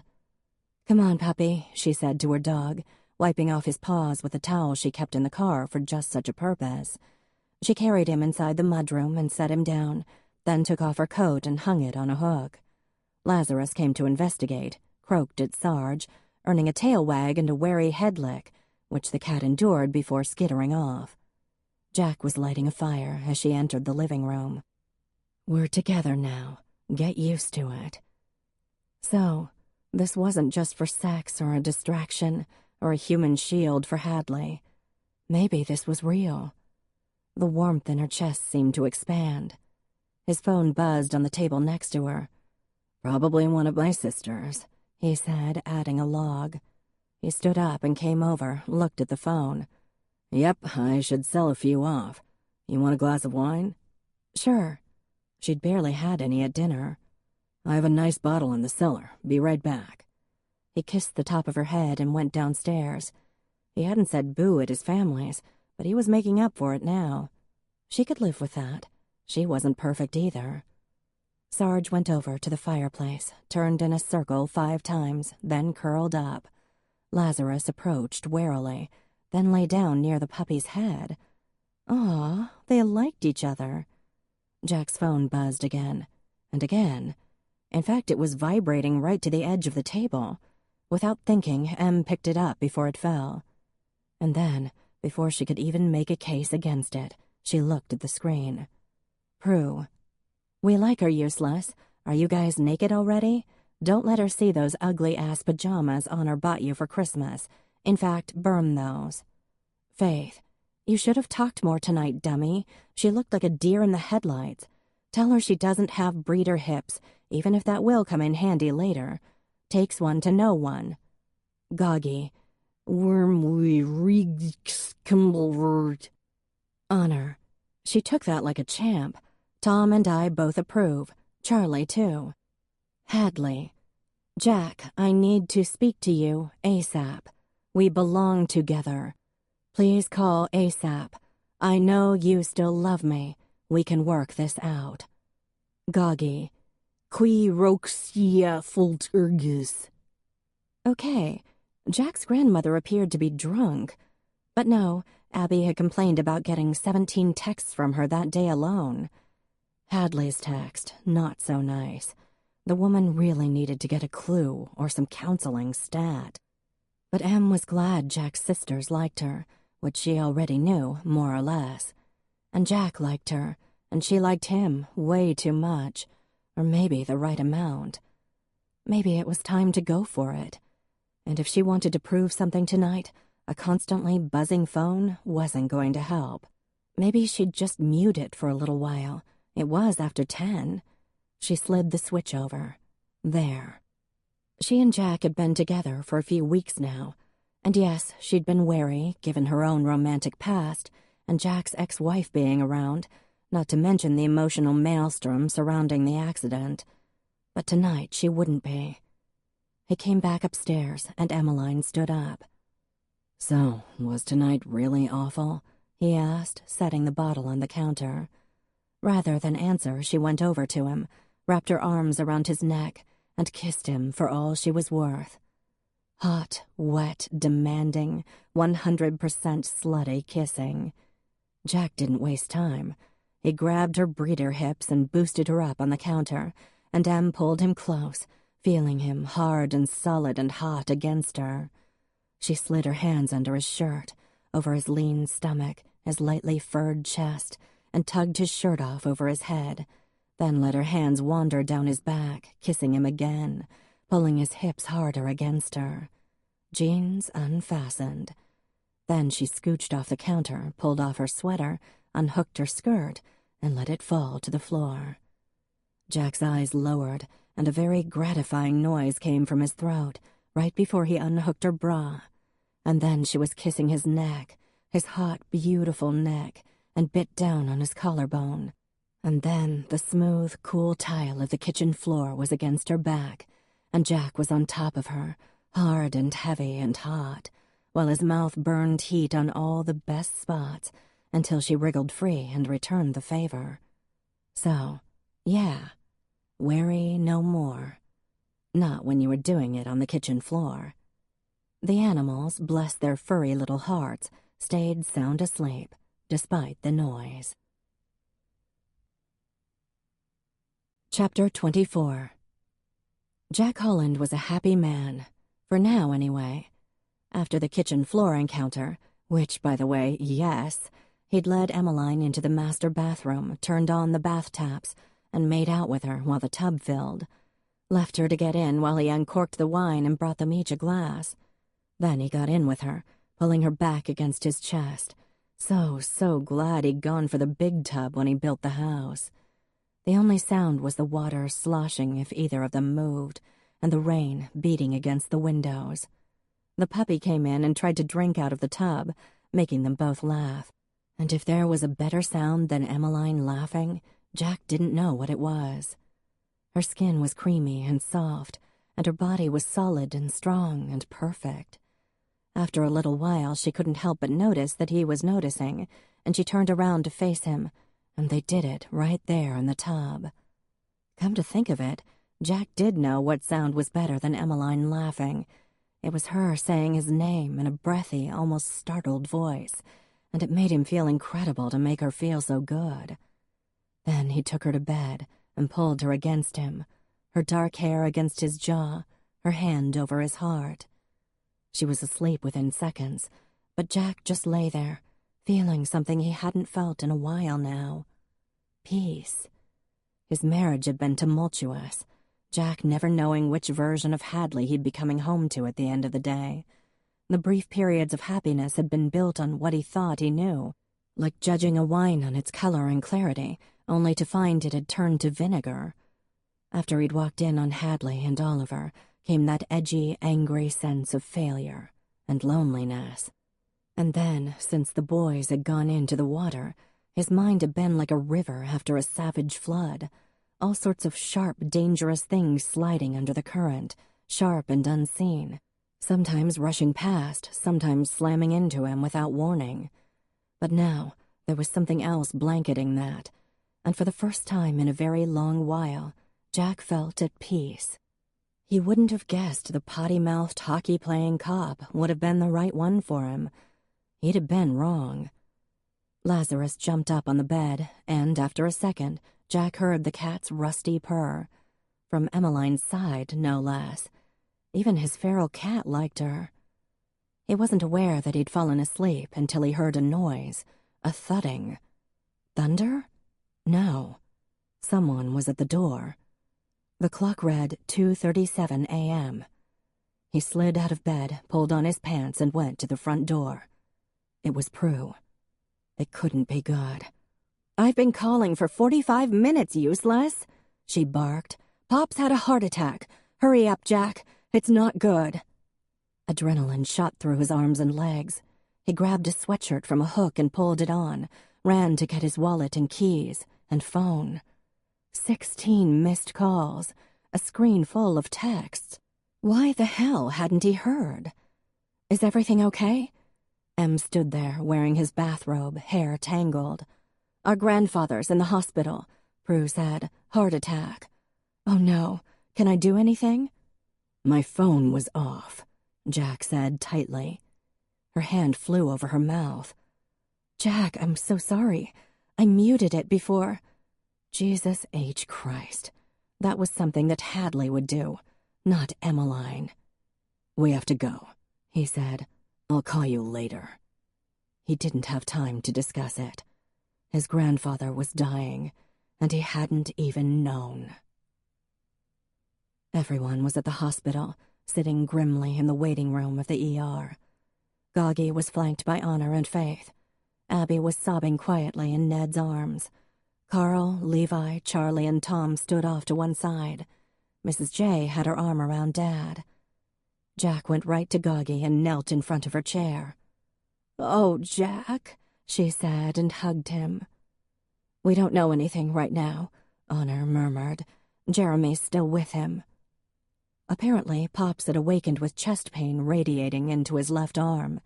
He'd been unable to talk, and Goggy didn't waste time, just pressed the emergency button that all apartments at Rushing Creek had and shoved a baby aspirin in her husband's mouth. The facility had its own ambulance service, and they'd gotten him to the hospital in fewer than 15 minutes. Goggy also called Jeremy, who was Pops's regular doctor, and Jer was with the cardiologist now. "Sounds like you did everything right," Jack told his grandmother. "Just like always." "We only just started liking each other last year." She wept against his neck, and Jack hugged her closer. Now, Jack murmured, his throat tight. "You know what he told me the other day? He said you were the love of his life." Goggy tried to smile. "Of course I am. Who else would put up with him?" "Hey, guys," Jeremy said from the hallway. "He's stable for now. Elizabeth, he wants to see you in a minute. John, could you come with me?" Dad looked at him, and Jack went with him, putting his arm around his father's shoulders as they walked down the hall. Usually, his sisters would make disgruntled comments about sexism in the family and call Jack the little prince. The fact that they didn't was horrible. No one lives forever, of course. That wasn't exactly news, but it was still shocking when that universal truth hit home. Pops was easy to dismiss as a joking, bickering old man, but that was just the surface. John Noble Holland, Jr. had a deep love of his family and land, the work ethic of a Spartan, and a sentimental streak that he did his best to keep hidden. But he got choked up every time he saw Jack in his navy whites. He put flowers on all the graves in the Holland family cemetery on the anniversaries of their deaths, and each April before the blessing of the crops. His eyes filled when Faith and Levi told everyone about the baby. Last year, when Goggy had almost died in a house fire, the fear of losing his wife had practically felled him. Jeremy stopped outside a room and signaled them to go in. Pops was gray, an oxygen mask over his face. If not for the beeping of the heart monitor, Jack would have assumed he was dead. "We're here, Dad," his father said, taking the old man's hand. His eyes were full of tears. "Hey, Pops," Jack said. Pops's eyes fluttered open. He gestured weakly to his face, and Jeremy leaned over and took the mask off. "Proud of you," he whispered, looking at Dad, then Jack. "So proud of my boys." Then his eyes closed again, and the beeping of the monitor slowed. Chapter 25. To say that Emmeline was writhing in guilt would not have been an exaggeration. Shit. How could she have decided to mute Jack's phone, without even asking him? For the 10th time that morning she scrubbed a hand over her face. She was still at his house, though she had to go to work in half an hour. But she'd stayed, hoping to see him first. The coffee maker was set up, and she'd even baked somewhere around 4:00 a.m., an almond coffee cake, her grandmother's recipe, and one of the few things Em could... Take this time to lean back, reflect, and let the melody calm your heart before we return to the story. This content is completely free. Thanks for spending time with us.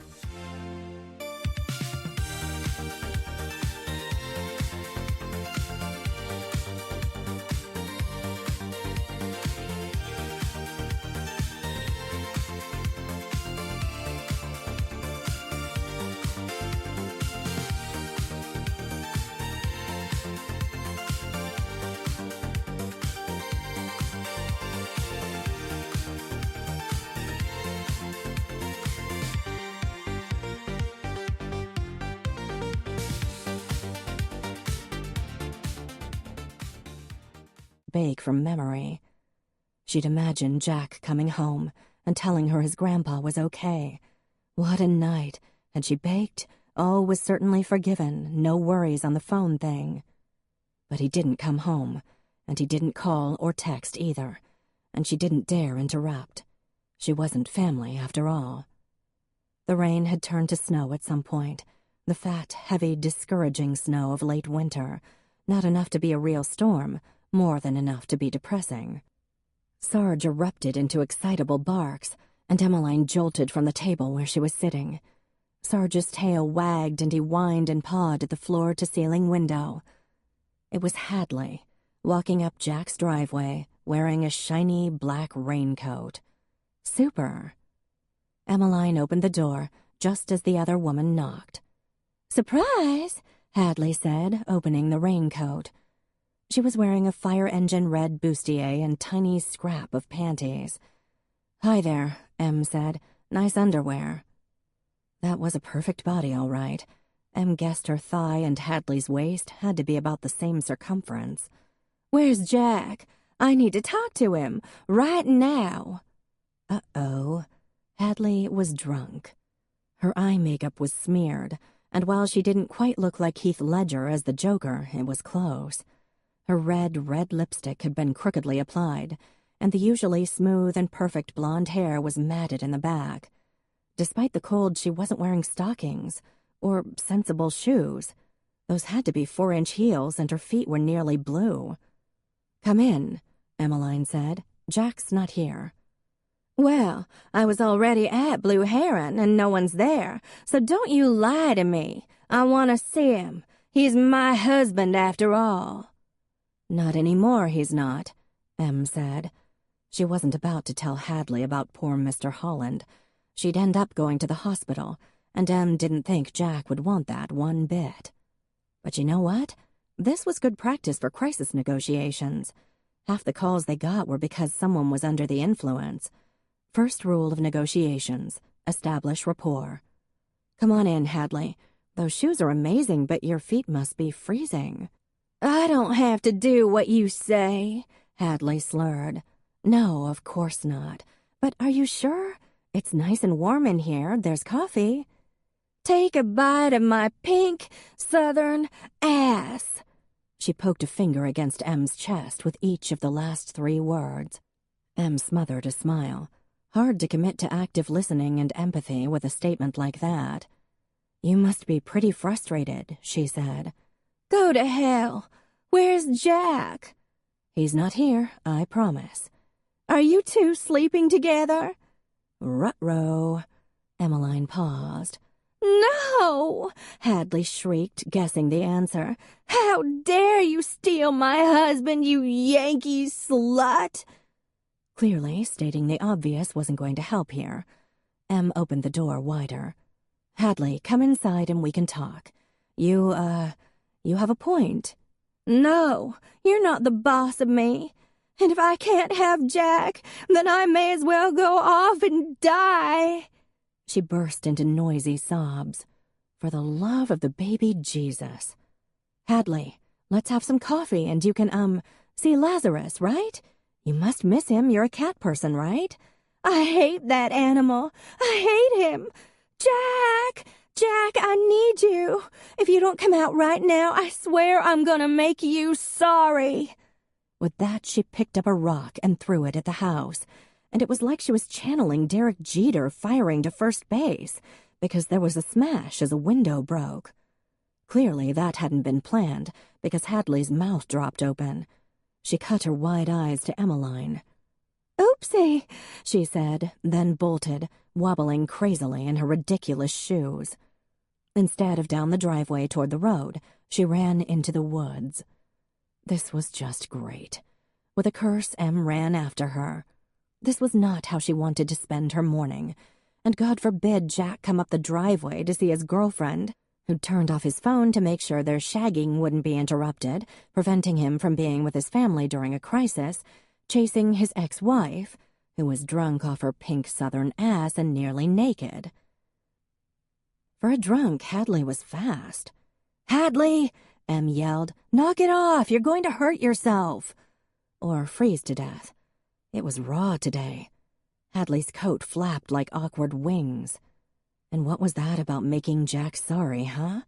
Aside from breaking his window, that was. Jack didn't need this. Not with Mr. Holland in the hospital, very, very sick, or even dead. "Hadley, please stop." She turned around and gave Emmeline the finger. Nice. A branch slapped Em across the forehead and tangled in her hair, and she growled with irritation. She caught up to Hadley as the smaller woman tried to climb over a rock wall.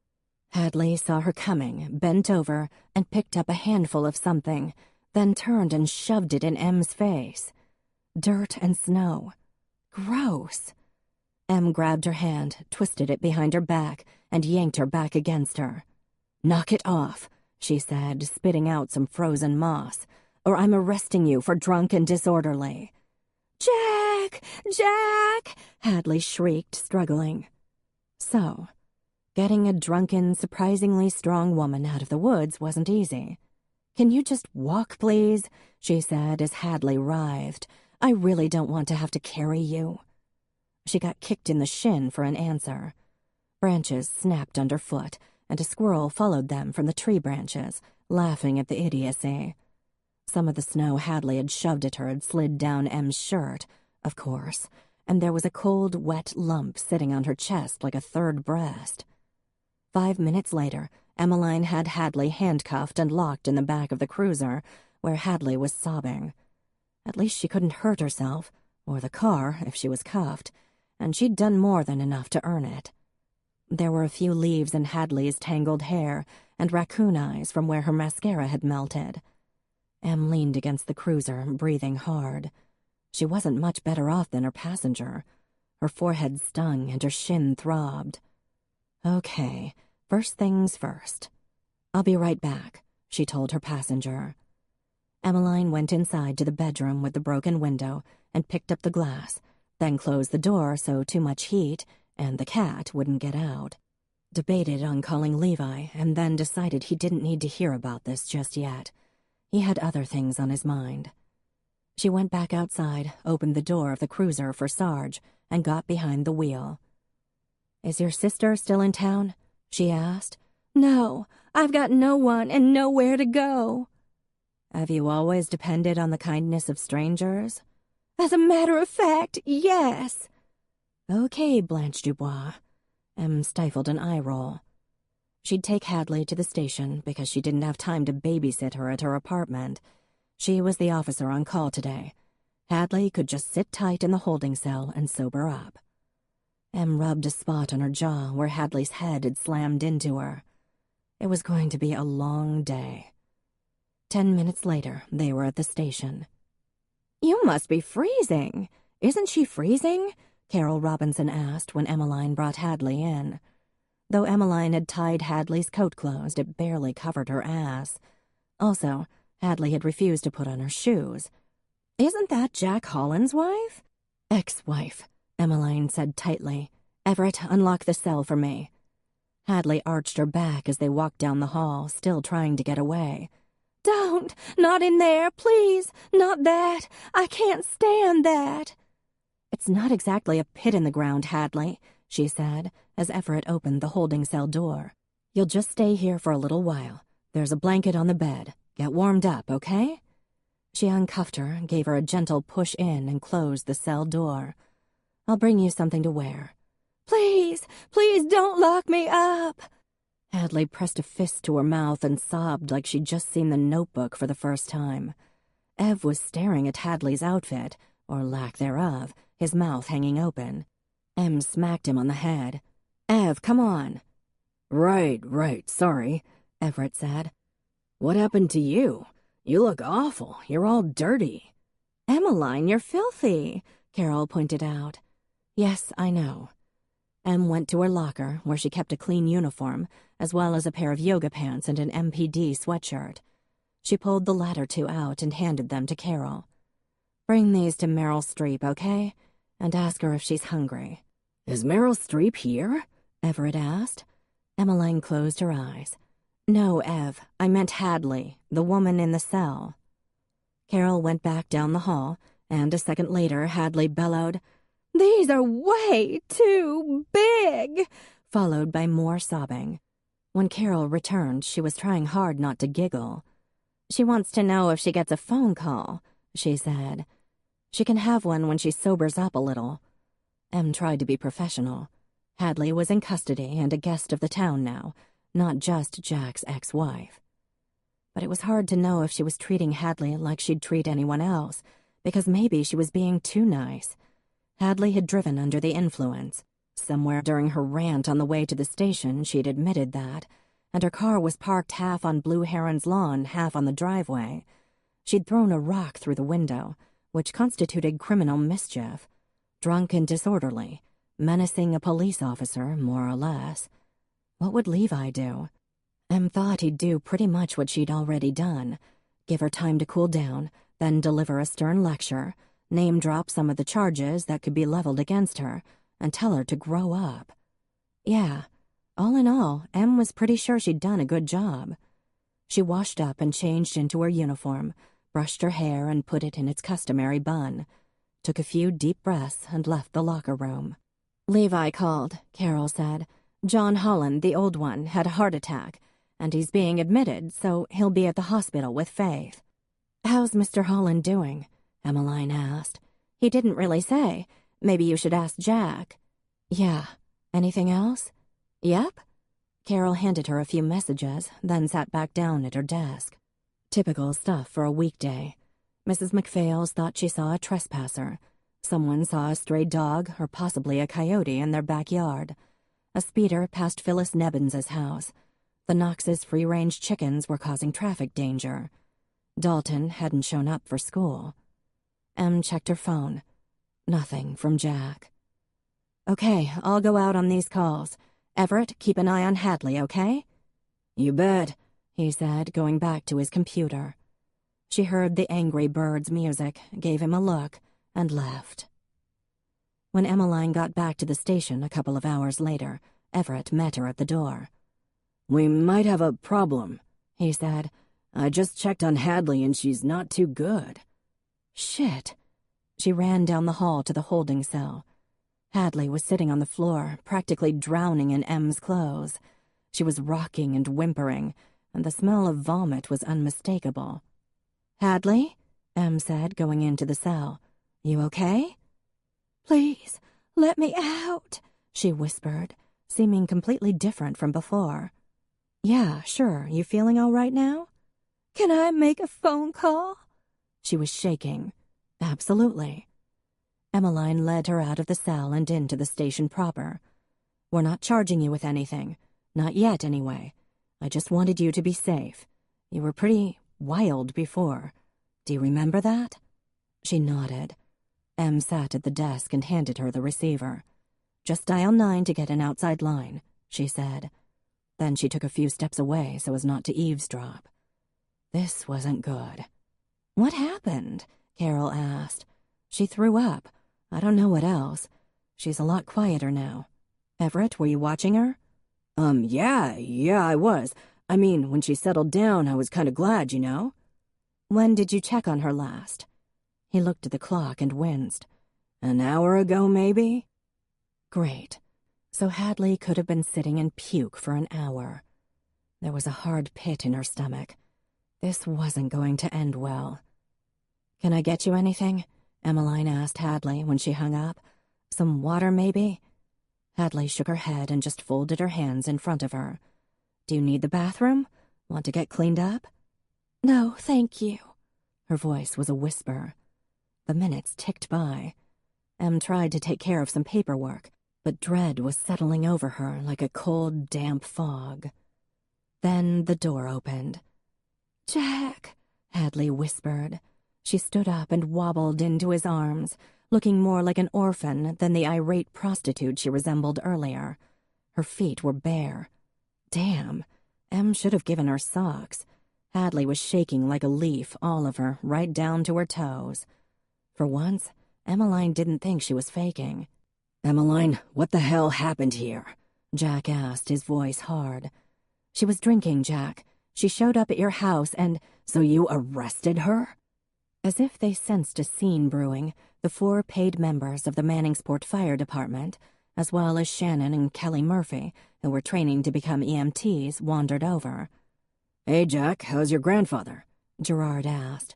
"Not good," Jack said. "Emmeline, you gonna explain this?" Em glanced at the Murphy girls, who grimaced in sympathy. "I didn't actually charge her. I just put her in the holding cell." "She's claustrophobic, Emmeline." Shit on rye. "I didn't know that." "You couldn't tell? Take a look at her." Em ran a hand over her head. "No one likes going in the drunk tank, Jack." "She was screaming and crying," Carol said, most unhelpfully. Sounded a lot like police brutality, the way Carol put it. "Well, she was screaming from the time she got to your house," Em said. "So you arrested her," Jack said, his mouth tight. "She said you chased her and handcuffed and locked her in a cell. Really, Em? Because she was upset?" "No.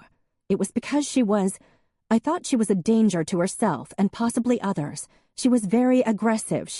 You probably outweigh her by 40 pounds, Em. You couldn't handle that?" The stutter opened its skeleton eyes. "I was acting in my capacity as a police officer," Emmeline said stiffly.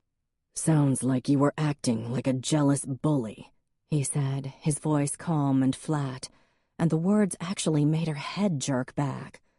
Oh God, was he right? Her stomach curled in on itself. Hadley looked so small and ruined and vulnerable. Her face was white. A person couldn't fake that. "Jack," Everett began. "I don't have time for this," Jack said tightly. "My grandfather is at death's door, and I have to get back to the hospital. But now I have to take care of her, because look at her, she's a wreck. Thanks, Emmeline." "Jack, I didn't..." Her voice stopped cold. The stutter, her old enemy, laughed and squeezed. "I have to go," Jack said. Then he opened the door, looked at Hadley's feet, and scooped her into his arms so she wouldn't have to walk barefoot to the truck. Chapter 26. The good news was Pops was still alive. The bad news was everything else.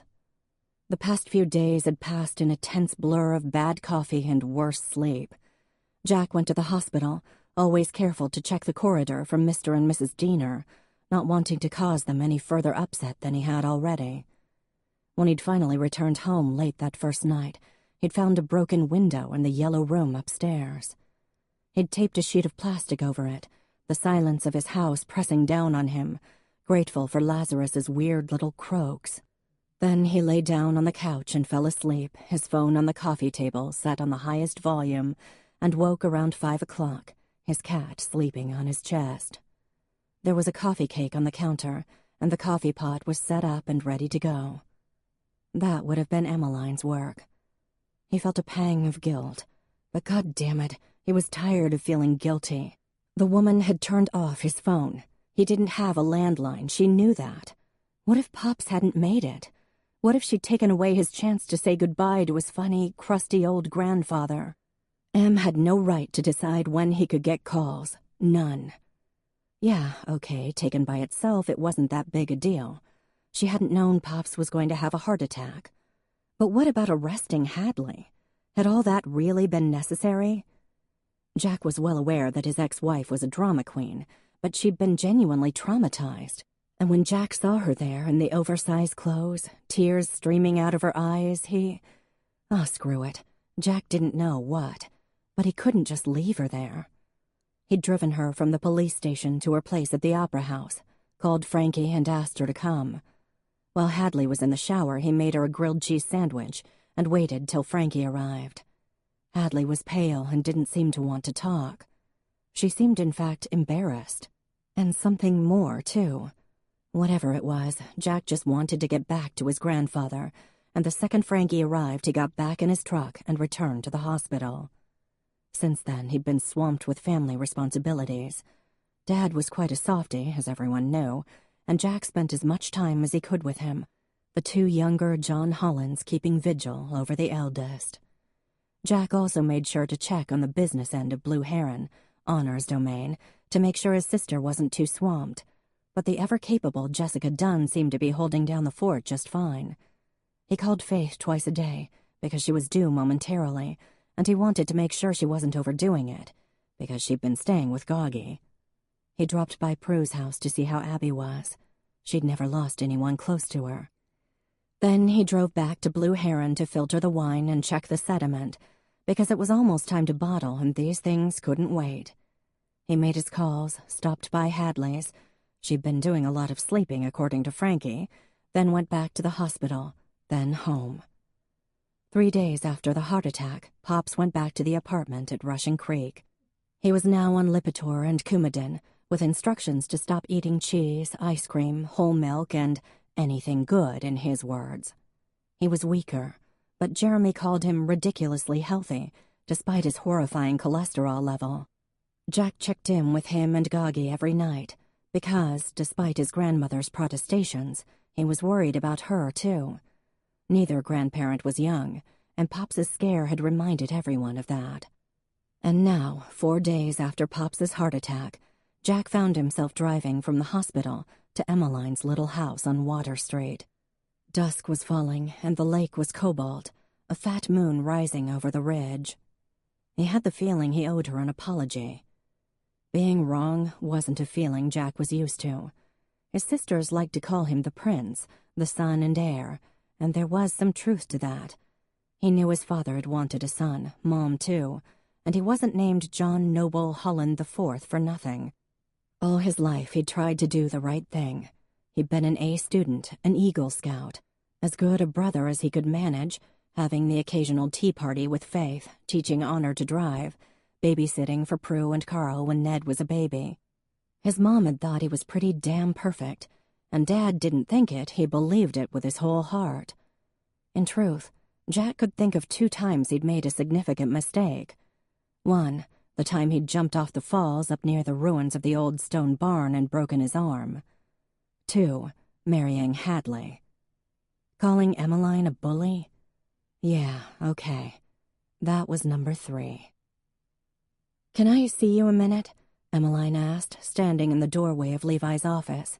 It was nearly quitting time. "Sure, come on in." She did, closing the door behind her. Levi had heard about the incident with Hadley and Jack's reaction. Of course he had. Carol had told him the second he walked through the door, and Gerard had come over 5 minutes later with the same gossip. She opened her mouth to speak, then found that her throat was tight. Not with the stutter, with tears. The stutter had slunk back to its hole, though last night when Angela had practically goose-stepped her to O'Rourke's, Em's heart had been thundering, positive someone was going to say, "Hi, Emmeline," same as they had back in the day. No one did, but people knew anyway. Colleen even sent drinks on the house. "What can I do for you, Deputy?" Levi asked. "How's Mr. Holland?" she asked, even though she already knew. Word was out that the old guy was back at Rushing Creek, complaining that he already missed the pretty cardiologist who'd taken care of him. "He's fine," Levi said. "He's doing really well, actually." "Good. And Faith?" "Very ripe." His mouth tugged up. "You'll make a great dad, Levi." "Thanks." He kept looking at her. It was a trick of his, that patient stare. And she broke. "I'm thinking I should quit." "Quit what?" "This job." More staring then. "Unacceptable, Deputy." She swallowed. "I screwed up, Chief, with Hadley. I didn't handle the situation well, and things just escalated. I didn't check on her." She looked at her hands. Probably time to take off that old polish she'd put on for stupid Kevin's wedding. "Maybe I'm not a good cop," she said, her voice husky. "She was in crisis mode, and I didn't take care of her." Levi sighed and sat back in his chair. "Listen," he said, "you're going to screw up from time to time on this job. It's impossible not to.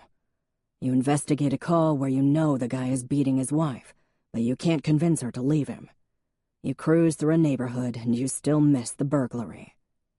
He tapped a pencil against his desk, not looking at her. "You give a kid a lecture and ticket him whenever you can, and he still crashes into the lake." Ah, yes. Josh Diener had had a few brushes with the law. "That doesn't make you a bad cop," Levi continued. "Hadley was drunk. You didn't know she'd freak out the way she did, and you had police business to take care of. If anyone screwed up here, it's Everett. He knows the drill. He was supposed to check on her every 15 minutes, and if I know him, he was playing on his phone." "I just feel like I overreacted." She swallowed. "Like maybe Jack was right. Maybe I did what I did because she's Jack's ex." "Emmeline," Levi said in that overly patient voice he used when he was irritated. "Jack wasn't right. You're not a bully. You couldn't be. If anything, you were too easy on her. So shut up about quitting, because if you leave me alone with Everett, I will hunt you down." He smiled, and Em felt herself smiling back. "Okay. Thanks, Chief." "Good. Now, I have to get to the store because Faith is out of ice cream. You're a good cop, Emmeline. You're a very good cop. Are we done here?" She sat there another minute. "What?" Levi said. "Nothing. Just, I love you, Levi." "Get out." "No, I'm serious. I love you. You're the best boss ever." "You'll hate yourself in the morning." He gave her a smile. "You still mad at Jack?" She scowled. "Who said I was mad at Jack?" "You ate an entire box of donuts yesterday. You've traded in walking for stomping. You're mad at Jack." "You're right. Jack was... Wait a second. Am I really so pathetic that you want to talk about my personal life?" Levi lifted an eyebrow. "God, I'm leaving. See you tomorrow, Chief." Em waved to Everett, kissed Carol on her cute little head, and got into her cruiser, feeling considerably better, at least on the work front. She drove home, went inside, and was greeted by Sarge and Squeaky Chicken, who seemed to have lost an eye and half its beak. "Angela?" she called. "Namaste," Ange called. "Doing yoga up here. Be down in 20 minutes." Em took off her belt and hung it up, then pulled out her bun and went into the kitchen. Poured herself a glass of wine. Lion's Den, thank you very much. She was boycotting Blue Heron at the moment. The phone rang, and without looking to see who it was, she answered, then immediately wished she hadn't when she heard the voice on the other end. "Hi, Mom," she said. "Looking for Angela?" Sarge put Squeaky Chicken, soggy with drool, on her lap as a consolation prize. "No, actually, I wanted to talk to you." "Oh, that's nice." She pulled a face at her dog, who raised his eyebrows, as surprised as she was. "How are you?" She took a sip of wine, a big sip. "Good. We're moving to your area." Emmeline choked, sputtering wine on the phone, Squeaky Chicken, and Sarge's head. "Excuse me? With both you and Angela there, we may as well." "And by your area, what exactly are we talking about?" "Manningsport." Dear God, I'm ready. Hurl down that thunderbolt. Love, Emmeline. Mom was talking about proximity and the maternal bond, the habit of affection as influenced by visual recognition of loved ones, her extremely close relationship with Angela, the usual. Not once during high school did Mom and Dad mention moving here, to be closer not just to Emmeline but to Nana, too. Not once in the past 3 years that she'd made her life here had they ever talked about moving here.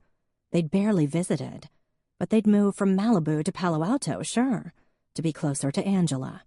And that hadn't bothered him, not really. But the fact that they were coming here, on her turf, to be closer to Angela? A sudden flare of anger burned in her stomach. "Yeah, do what you want," she said. "I have to go. Someone's here." Without saying goodbye, she hung up, then nearly fell out of the kitchen chair as someone knocked, as if she'd summoned them. Sarge galloped out of the kitchen, then hurled himself against the front door, and Em followed.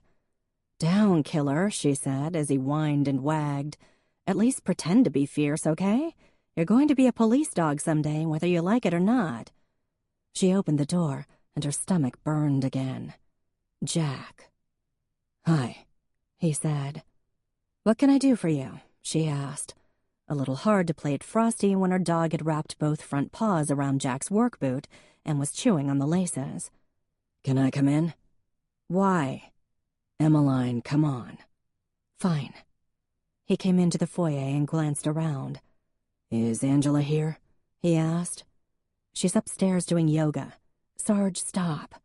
Sarge did stop, froze right in place, then raced into the other room and returned with Squeaky Chicken, whipping his head from side to side. Not the most dignified backdrop in the world, but hey. "How's your grandfather?"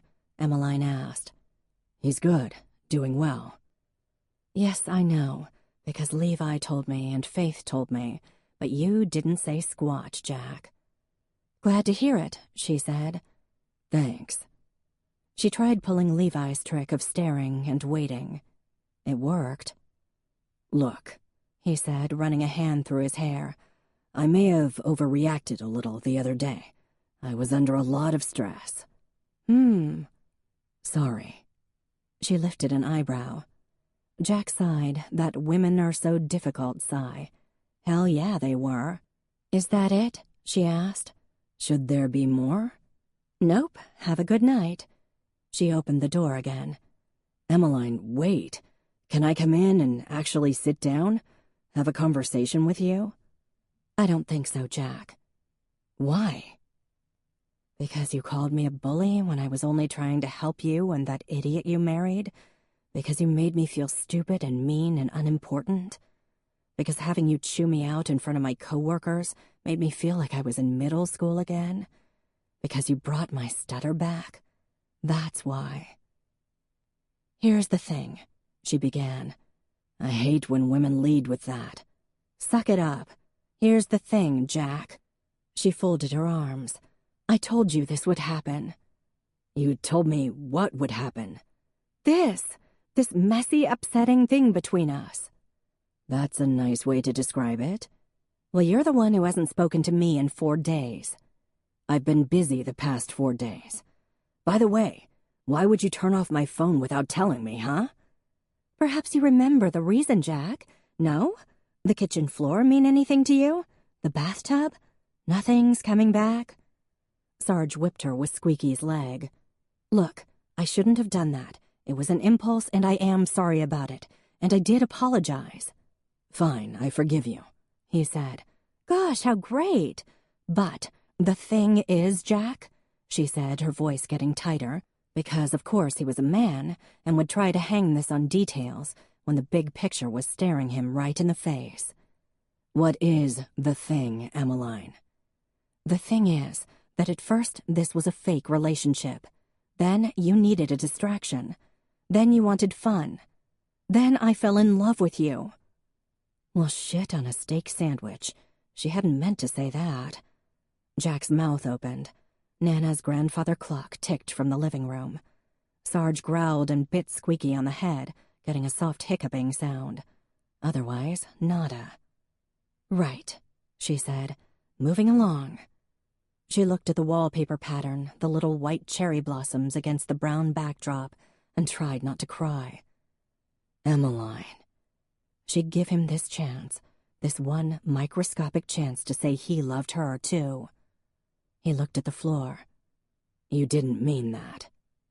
Oh, shut up. Of course I do. You're Jack Holland. Everyone loves you. Tears stung her eyes. Stupid, stupid, stupid Emmeline. And you're never going to feel that way from me. And you want to know why? I sense a trap. Now was not the time for jokes. Because I'm never going to be that woman who needs saving. If I twist my ankle, I can tape it up all by myself.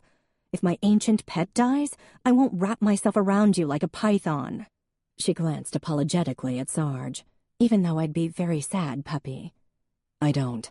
And if I cheat on you and my lover dies, I won't need you to hold my hand in the hospital. His head jerked back. How did you hear about that? Everyone's heard about that. He didn't answer. So, she said, her face hot, I guess I'm not your type. You get off on being a white knight, and I don't need one. Not everyone has to be in a relationship to feel good about themselves. Some people are better off on their own. Wow. Glad you figured that out. But Hadley will always need you. She's the damsel in distress, and you're her hero, and part of you gets off on that. And guess what? I hate that you've put me in this position. I told you we shouldn't have started this. I've already competed for a man's love, and I lost. I'm not doing it again.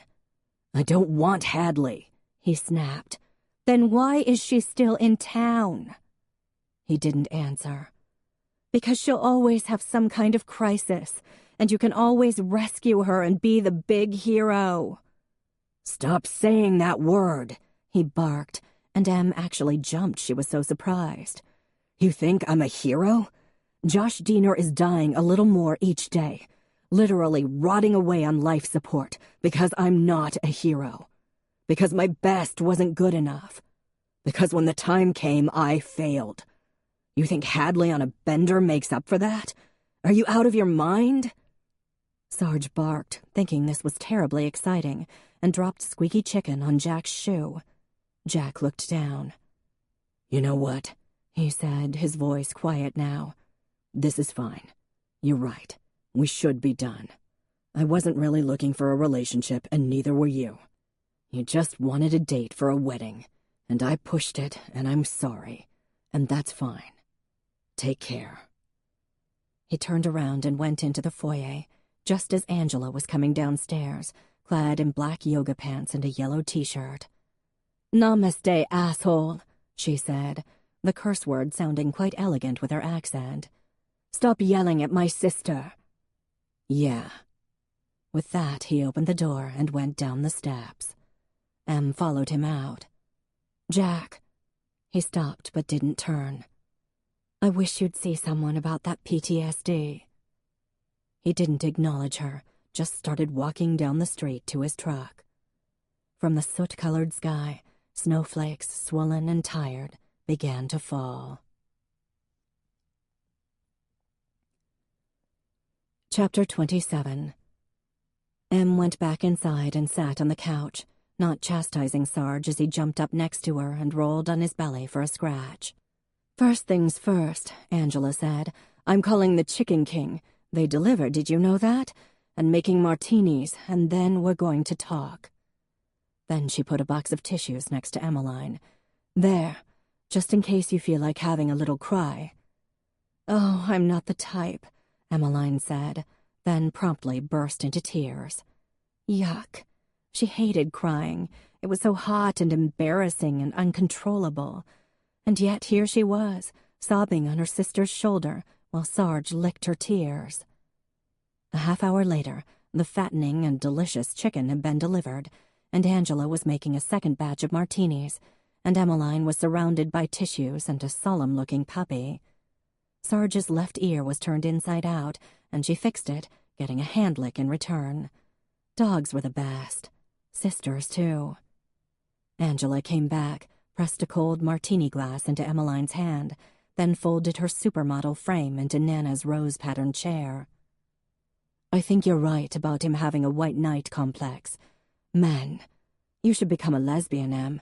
It's so much easier on this side," said the woman who fled across the country to avoid her ex, Emmeline muttered. "You have a point," she sipped, looking like Africa's answer to Audrey Hepburn.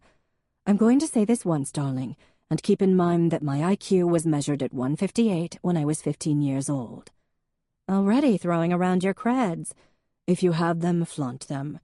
Have you considered that perhaps, only perhaps, that you might have let this go a bit easily?" "What do you mean?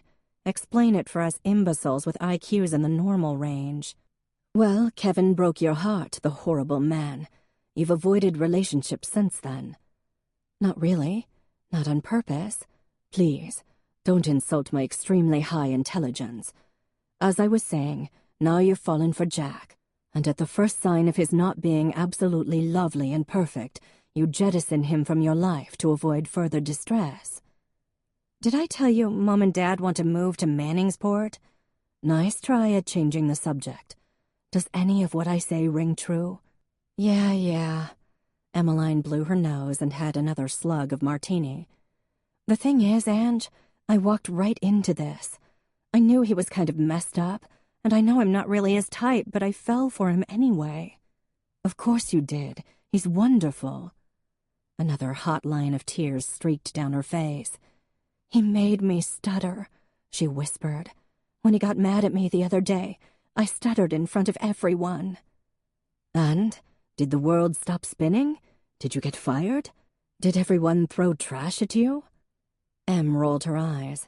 They may have gotten stuck, but her face was rather numb.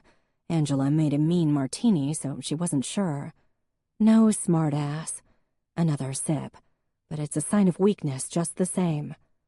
"It's a sign that you care very much about how he feels, especially in regard to you. That's not weakness. That's being human." Sarge put his cute little nose on her knee. Her baby dog was getting enormous. She gave him a bite of drumstick in exchange for the drool-covered squeaky chicken. "Okay, enough lecturing," Angela announced. "Let's watch Titanic. I have a terrible crush on Kate Winslet." They put the movie on, and just as Jack first saw Rose on the rich people deck, Emmeline said, "Angela?" "Yes, darling." "I'm so glad my parents adopted you." Then it was Angela's turn to cry. The next morning, there was a cheerful note from Angela on the kitchen table saying she'd be at Cornell for 2 nights to do some intensive research, but if Em needed her to come home, she would come as fast as a bumblebee, or if Em wanted to come to Ithaca, that would be lovely too. Angela. She really was flawless, except she was a horrible slob in the bathroom and something of a flirt, from what Em had seen. It would actually be nice to be alone for a night or two. Angela's insight and brilliance made it a little hard for Em to know what to think. She had the day off and the sun was shining. Last night's snow squall had melted, and it might even hit 45 today, according to the notoriously unreliable forecasters. "Do you want to go for a run?" she asked Sarge, smiling as the dog immediately grabbed his hideous chicken and ran to the door. She got changed, tucked her phone into her running shorts pocket, leashed up Wonder Pup, and set out. People called to her and waved, and a few folks in the village stopped to admire Squeaky Chicken and pet the dog. The air smelled like spring. Sure, there'd be the heartbreak storm in April, there always was, but for now it was warm, for New York, and soft and smelled earthy, the sharp scent of shale cutting through. She ran out of town, settling into a pace, Sarge easily keeping up beside her. Past the blue and purple Victorian, where the nice Murphy family lived, crocuses peeking up from their lawn, past the old school that was possibly being turned into a community center. Shalane Shanta was in her yard on Buttermilk Road, scooping soggy leaves from a flower bed. "Any news on the adoption front?" Emmeline asked, stopping. "Just past the home visitation," Shalane said, beaming. "Fantastic. If you need a character reference, let me know, okay? Since I'm an upstanding citizen and officer of the law." She continued running, her legs strong and sure, despite it being a few weeks since her last outing. Nice, mindless running. Kept her mind off Jack. She might not be his girlfriend anymore, but she was still worried about him, even if he was a lost cause. When she got to Meering Falls, she stopped, breathing hard. Sarge dropped Squeaky long enough to drink from the heavy stream of water. She loved it here. Not just here at the base of the beautiful gorge, carved out by water and time, but here in Manningsport, in New York. The perfect weather and excessive wealth of Malibu had never felt right, and she said a silent prayer of thanks to Nana for taking her in, a heartsick 14-year-old who could barely get a sentence out. Her phone rang, startling her. Given that she was a cop, you'd think that the phone wouldn't scare her half to death, but such was not the case. Great. Mom again. She briefly considered letting it go to voicemail, but after the incident with Jack's phone, she was a little wary of doing that. "Hi," she said. "I know you think we love Angela more," Mom started, her voice prim, indicating hurt feelings. Em closed her eyes and sighed. "It's just that I never knew how to fix you. I hated seeing you struggle, and I couldn't help you. And if there was ever a worse feeling in the world than failing your only child, I don't know what it is, Emmeline. Please cut me some slack. I did my best, and I'm well aware it wasn't good enough." "Mom, you didn't fail me, you replaced me." "That's not true." "You were more than happy to ditch me on Nana, and then 4 months later you have a new and improved daughter. How is that not replacing me?" "You're the one who wanted to live with my mother. You were so much happier out there, how could I say no? You could have at least pretended to miss me." Sarge lay down at her feet and sighed, biting down softly so Squeaky Chicken seemed to mew. "I did miss you," her mother snapped. "But what good would it have done to tell you that when you were so obviously improving? I hated that fucking stutter. I wanted to kill it for all the trouble it gave you. And when you called home and it was so much easier for you to talk, I couldn't burst into tears and tell you that I slept in your bed, could I? How would that have helped?" Emmeline paused. "Did you just drop the F-bomb, Mom?" "Adopting Angela was a somewhat impulsive decision. I felt like a failure as a mother, so yes, I tried again. If I'd known it would hurt you, I wouldn't have done it." "Can you give her back?" Em asked. "What? No, of course not." "It was a joke. I actually love Angela, you know." "Oh, well, that's good." The rushing of the falls was full and lovely. "I love you too, Mom." Nothing. There was no sound from the other end of the phone. "Are you crying?" Emmeline asked. "Yes." "In a happy way?" "Yes." Emmeline found that she was smiling. "Come and visit, okay? Soon." "Okay," Mom said. There was a pause. "Emmy, I'm so sorry I couldn't help you with the stutter." Em stroked her dog's soft fur. It had been a very, very long time since her mother had used that nickname. "It wasn't yours to fix, Mom," she said. "Besides, it built character." Her mother laughed, then blew her nose. "It sure did. No one has more character than you." "Not even flawless Angela?" Em teased. "Oh, her. She's so boringly flawless." Except she's pretty fabulous. Exactly. All right, I'll let you go. There was a pause. Can I call you again tomorrow? Mom asked. You can call me again tonight. Don't tell Angela I said she was boring. She's not. I know it was a joke, Mom. Don't worry. When she hung up, she knew where she had to go. Up and at 'em, Sarge, she said. We have places to go, people to see. She brought flowers. Yellow tulips, because nothing seemed more cheerful than that. They didn't work, of course. Em realized that the second she knocked on the door of room 405. Mrs. Diener? It's me, Emmeline Neal. Officer Neal? I was on call the night of the accident. Gloria Diener looked up from where she sat at the side of the bed. Oh, hello. Her voice was flat and quiet. The Dieners were not particularly popular in Manningsport. They'd moved here 6 or 7 years ago, from what Emmeline had heard. Too rich, too showy. They bought a perfectly lovely farmhouse way up on the farming side of the lake, away from the vineyards where the Mennonite farms dotted the land, then torn it down, much to the heartbreak of the former owners. In its place was a garish McMansion with a 5-car garage and 8 bedrooms, 11 bathrooms, an indoor pool and an outdoor pool, just for the 3 of them. From what Em knew and had heard, Josh was the worst of the spoiled rich kid cliché. Drugs and drinking and sex and the insanely fast car. Trips to Vale and Turks and Caicos and London. His parents would pull him out of school for vacations, sometimes for weeks on end, then throw a hissy fit when he stayed back a grade. Nothing was too good for their boy, who deserved everything just because he'd been born. Guess the Dieners were rethinking their child-rearing philosophy now. But the fact that Gloria Diener was here alone, that was just too sad. Would you like some company? Emmeline asked. Oh, all right. The respirator breathed in, then out. In, then out. A beeping alarm of some kind went off in the next room, then stopped. Em set the vase of flowers, which now looked obscenely happy, on the windowsill. It was the only arrangement there. She went over to the bed and looked down at Josh. Oh. He looked so small under all that equipment, the tubes and lines and swath of blankets. A downy beard sprung in patches on his face, and his eyes were open a slit but didn't move. His hands curled in toward his chest, which itself was sunken and thin. His hair was ragged and greasy, and he smelled of body odor and ivory soap. Hi, Josh, she said, touching his hand. It's Emmeline Neal, one of the cops in town. He can't hear you, Mrs. Diener spat. He's brain dead. But I'm praying for a miracle.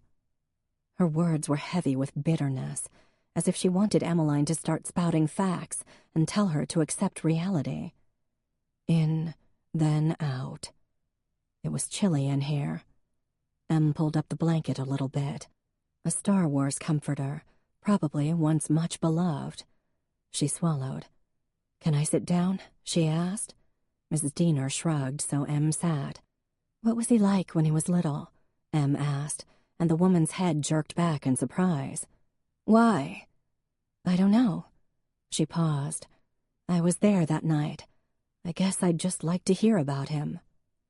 The woman's face didn't change for a second. Then it softened, and her eyes smiled with memory. Oh, she said, and her voice was young again. He was so beautiful and mischievous. She reached out to touch Josh's hand. He had this laugh that let him get away with murder. Always running, always breaking things. But then he'd look at me with that smile, and I just couldn't be mad at him. Her voice cracked. I just couldn't. I loved him so much. I still do. She started to cry. My husband says we have to let him go, but I can't. How can I let my baby die? How do I stop being a mother? In a flash, Em knelt by Mrs. Diener's side and hugged her. I don't know, she said, her own voice shaking. I don't know. The doctors say he's already gone, Gloria whispered, clutching Em's shirt. My husband says the same thing." She looked at Emmeline. "Do you think he is?" This was her chance to say the right thing, to make all the difference to Gloria Diener, whose son was surely dying. "I don't know," she repeated, "but whatever the right thing is, you'll know. You're his mother." But Gloria just looked at her son, her face so full of sorrow that Em couldn't understand how she bore it. "Thank you for coming," she whispered. "I'd like to be alone now." She looked back at Em. "And thank you for talking to him. No one does that anymore." Em hugged her again, but Mrs. Diener was locked back into her vigil. She was almost out of the room when Gloria's faint voice stopped her. "You were there that night?" Em turned. "Yes, Chief Cooper and I. We took over for Jack Holland." "Jack Holland." Her voice hardened. "We wouldn't be here if it hadn't been for Jack Holland." No, Emmeline thought. He'd be visiting a grave. "Jack left him for last," Gloria said in an odd, lilting voice, as if she were trying to remember a song. "The one who needed him the most, and Jack left him for last. My baby was all alone." The respirator breathed in and out, in and out. "He wasn't alone," Em said very, very softly. "Jack was in the water the whole time." But Gloria's head was turned to her son, and Em doubted that the grieving mother even heard.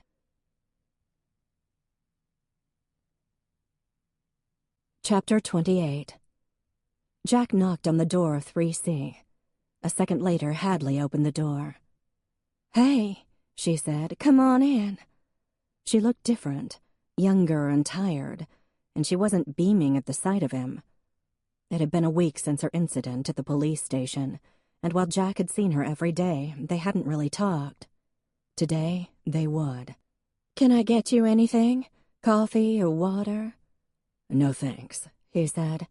"Sit down, Hadley." She did, taking a throw pillow and holding it over her stomach.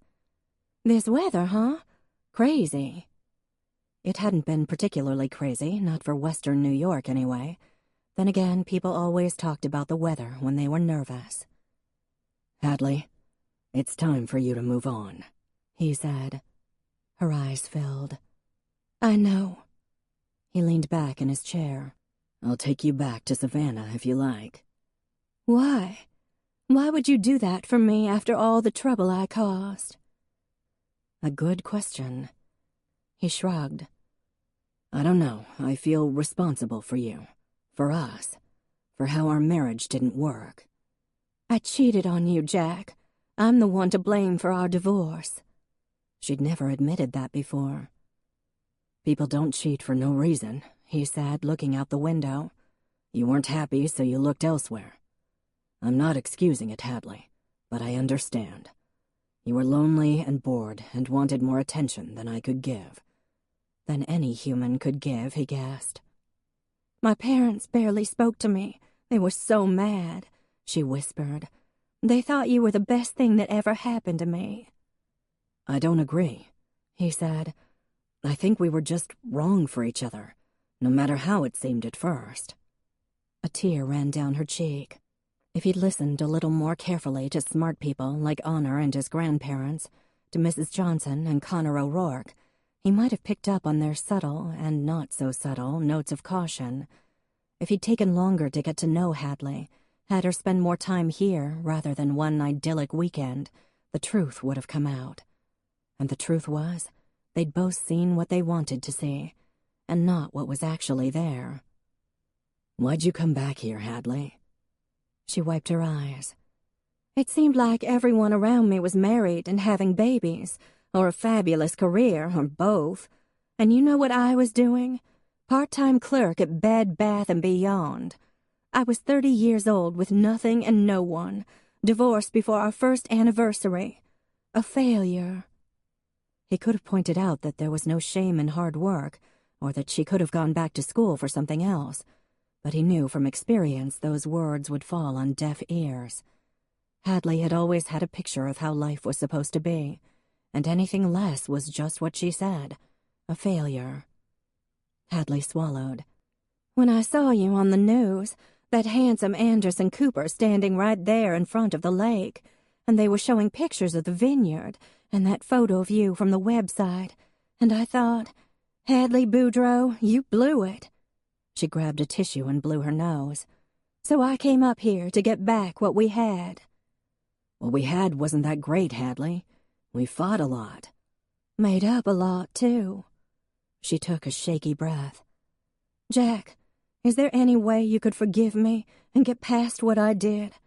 I do love you." His heart gave an unwilling tug of sympathy. "No, you don't," he said gently. "You loved the idea of me, just like I loved the idea of you. And I forgave you a long time ago."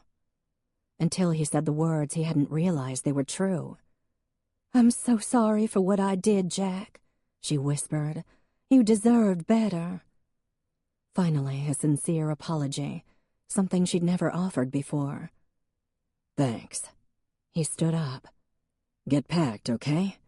I'll call your folks."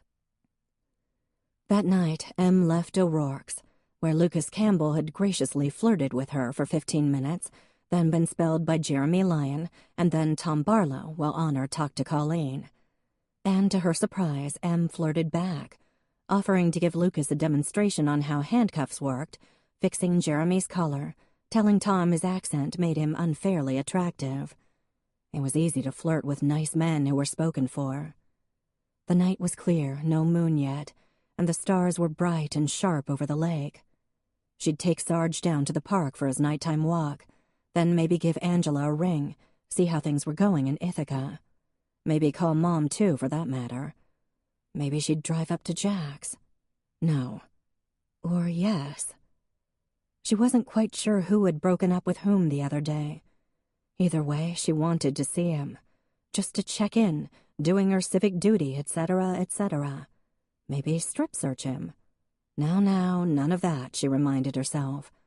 Except he was awfully good-looking, especially naked.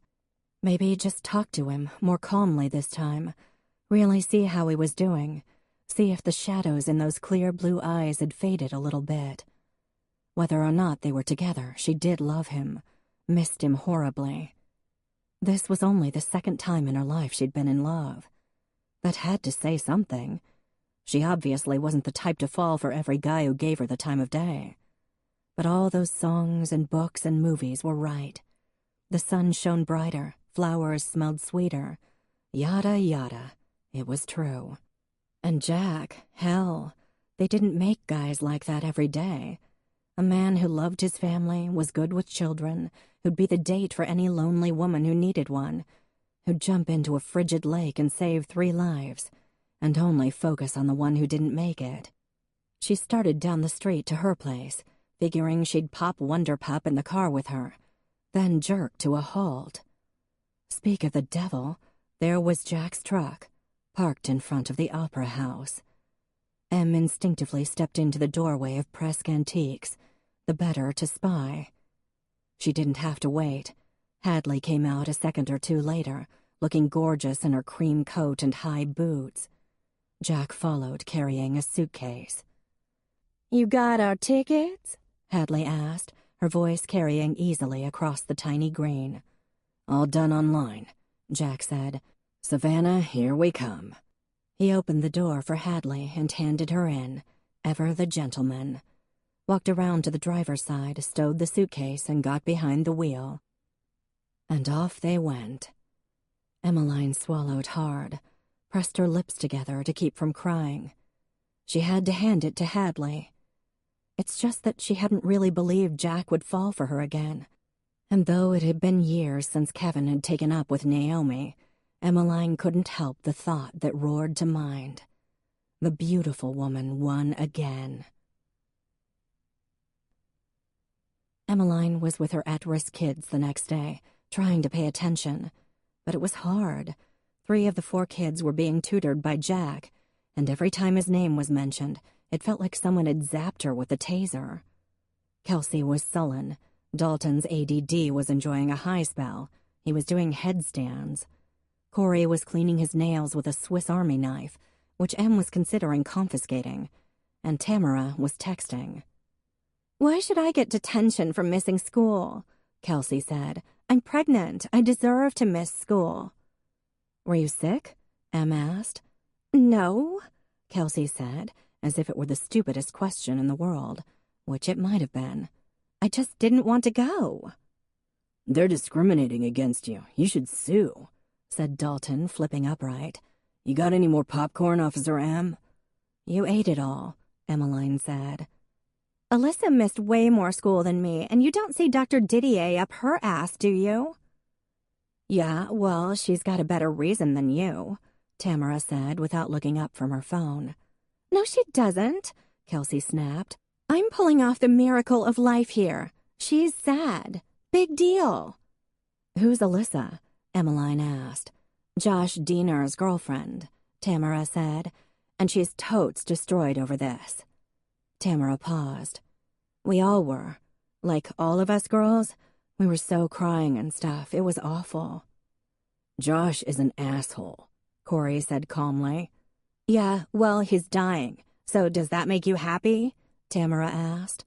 "A little," Corey answered. "Don't be like that, Corey," Em said. "Honest, you mean?" Corey said. "He beat me up when I was a freshman." Emmeline murmured something, but part of her was buzzing, humming with instinct. "What's Alyssa's last name?" she asked. After group got out, Emmeline drove to an upscale development on the west side of town. Come to think of it, this area had had a series of break-ins not too long ago. Josh Diener himself had been the culprit, but being a juvie only got community service. She knocked on the door of 67 Barn Circle Road and waited. No cars in the driveway, no lights on inside, except for one room upstairs. She knocked again. After another long minute, she heard feet thumping on stairs, and the door opened. "What?" "Alyssa?" "Yeah?" "I'm Officer Neal, Manningsport Police." She pointed to her badge. "Everything's okay, but I was wondering if I could talk to you." "Are my parents all right?" "Yep, I'm here to talk to you. Is it okay if I come in?" The girl's eyes were swollen from crying, and her brown hair was lank and flat. She wore pajama pants and a Manningsport High sweatshirt, several sizes too big. Josh's, Em would bet. Alyssa opened the door and padded into the living room, sat down and drew her knees to her chest. "Are you here alone, honey?" Em asked. "Yeah, my brother's in college. Did the school send you?" No. I just wanted to check in with you. You're Josh's girlfriend, aren't you?" She burst into tears, nodded. Em wished she'd brought Sarge. He was good for this sort of thing. "It must be really hard," she murmured. "I can't visit him anymore," Alyssa sobbed. "I just can't stand seeing him like that. I wish his mother would just pull the plug and let him die already." Emmeline nodded. She grabbed a box of tissues from the end table and handed it to the girl, who snatched a tissue. Her nails were bitten past the quick. "Have you been going to school?" she asked. "Maybe it would help to be around some other friends." Alyssa shook her head. "Everyone stares at me like I'm a freak. I just feel wrong all the time. My parents never liked him, and they're like relieved or something. I mean, they didn't say that, but I think they worried that Josh was going to turn me into a drug addict." "You must feel really lonely." Alyssa gave her a surprised look, as if she'd expected Emmeline to stick up for her parents. "I am. I miss him so much." "Of course you do. I heard you guys were really in love." "We were.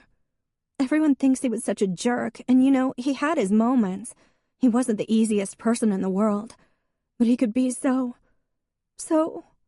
Her face crumpled again, and she grabbed another tissue. "He had some nice qualities, too," Emmeline said. Alyssa looked up, her eyes huge and wet. "Yeah, he did. Like he never let me pay for anything. And I know it was his parents' money, but it was nice anyway. It felt really grown up, having a boyfriend who didn't have to scrape around for change just to buy you coffee." "Sure," Em said. "And he was sweet. He really didn't mind hanging out and just doing nothing. She started to sob again. I loved him. My mom says I have to get over this, but I can't. I had a boyfriend in high school, Em said, stretching the timeline just a bit. When he moved away, I felt like I'd never be happy again, and my mom was not sympathetic. Not that it's the same situation for you, but I remember the feelings. Alyssa nodded. Do you have any pictures of Josh? She asked. Yeah, of course. Want to see them? I'd love to, Em said. They went up the curving staircase to the girls' bedroom, which was unusually neat. The bed made, nothing on the bureaus, except 4 gift bags, each tied with a different colored ribbon. The buzzing in Em's knees intensified. Is it your birthday? She asked Alyssa. No. I'm just clearing out some of my stuff. Figured I'd give some jewelry away. She bit her nail, then stopped. There was, however, a framed 8x10 picture of her and Josh in the middle of the desk, as well as a single sheet of notepaper. Hot pink notepaper. Alyssa slid that into a drawer, then handed her the photo. Josh Diener grinned out at her, blonde and handsome, his arm around Alyssa. From the sound of it, he was a spoiled, entitled bully. But that wasn't really his fault. And now, he'd never had the chance to be anything else. You guys are gorgeous together, Em said. We're gorgeous, Alyssa corrected dully. This is a really pretty room. Do you have your own bathroom? Yes. Can I see it? Because that tingling was getting stronger. The room was too neat, and those gift bags. No, it's kind of messy. Oh, I don't care. Through here? She put her hand on the doorknob and Alyssa jumped. Please don't go in there, she said, covering Em's hand with her own. Em looked at the girl. Sweetheart, are you planning to hurt yourself? Alyssa bit her lip hard. Her eyes filled with tears once more. Yes. Emmeline put her arms around her. Oh, honey, she said. Please don't.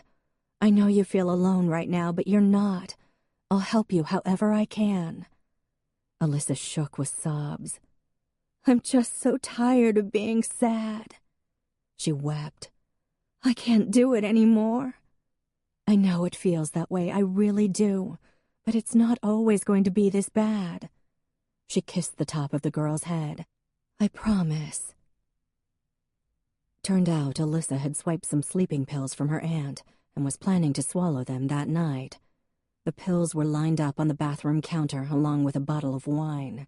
The pink paper on the desk was a note to her parents, and the gift bags on the bureau were her favorite pieces of jewelry for her 2 best friends and 2 cousins. Em called Alyssa's parents and told them their daughter was safe, then explained the situation. Both of them screeched into the driveway within seconds of each other, raced through the door, and hugged their daughter against them. Lots of tears. Alyssa had been seeing a psychologist, though she'd skipped her last 2 appointments, and because she was 18, the doctor hadn't been able to tell Mr. and Mrs. Pearson. They called the doctor and put Alyssa on with her, watching and wringing their hands.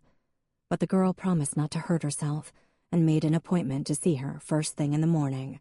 Her dad called Jeremy Lyon to see if he could prescribe an antidepressant. By the time Em was preparing to go, Alyssa looked relieved, if exhausted, bundled up on the couch, sipping a cup of cocoa. Mrs. Pearson walked her to the front door. I can't thank you enough, she said, her hands still shaking. We knew she was struggling, but we didn't know how bad it was. I'm glad she's getting help. It's not easy to get through something like this on your own. Officer Neal, Alyssa said, appearing in the foyer. Honey, go sit down, her mother said. You look as weak as a newborn kitten. This will just take a minute, Mom. Maybe you could make me a grilled cheese? Of course, Angel. She kissed her daughter on the cheek and went into the kitchen.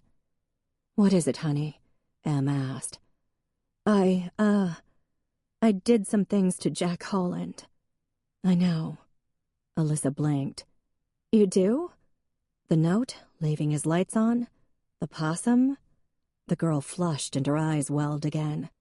I was just so mad that he couldn't save Josh, too. Am I in trouble for that? Of course not, honey. He might press charges and stuff. He won't, I can guarantee that. Now, go sit down and let your mom take care of you.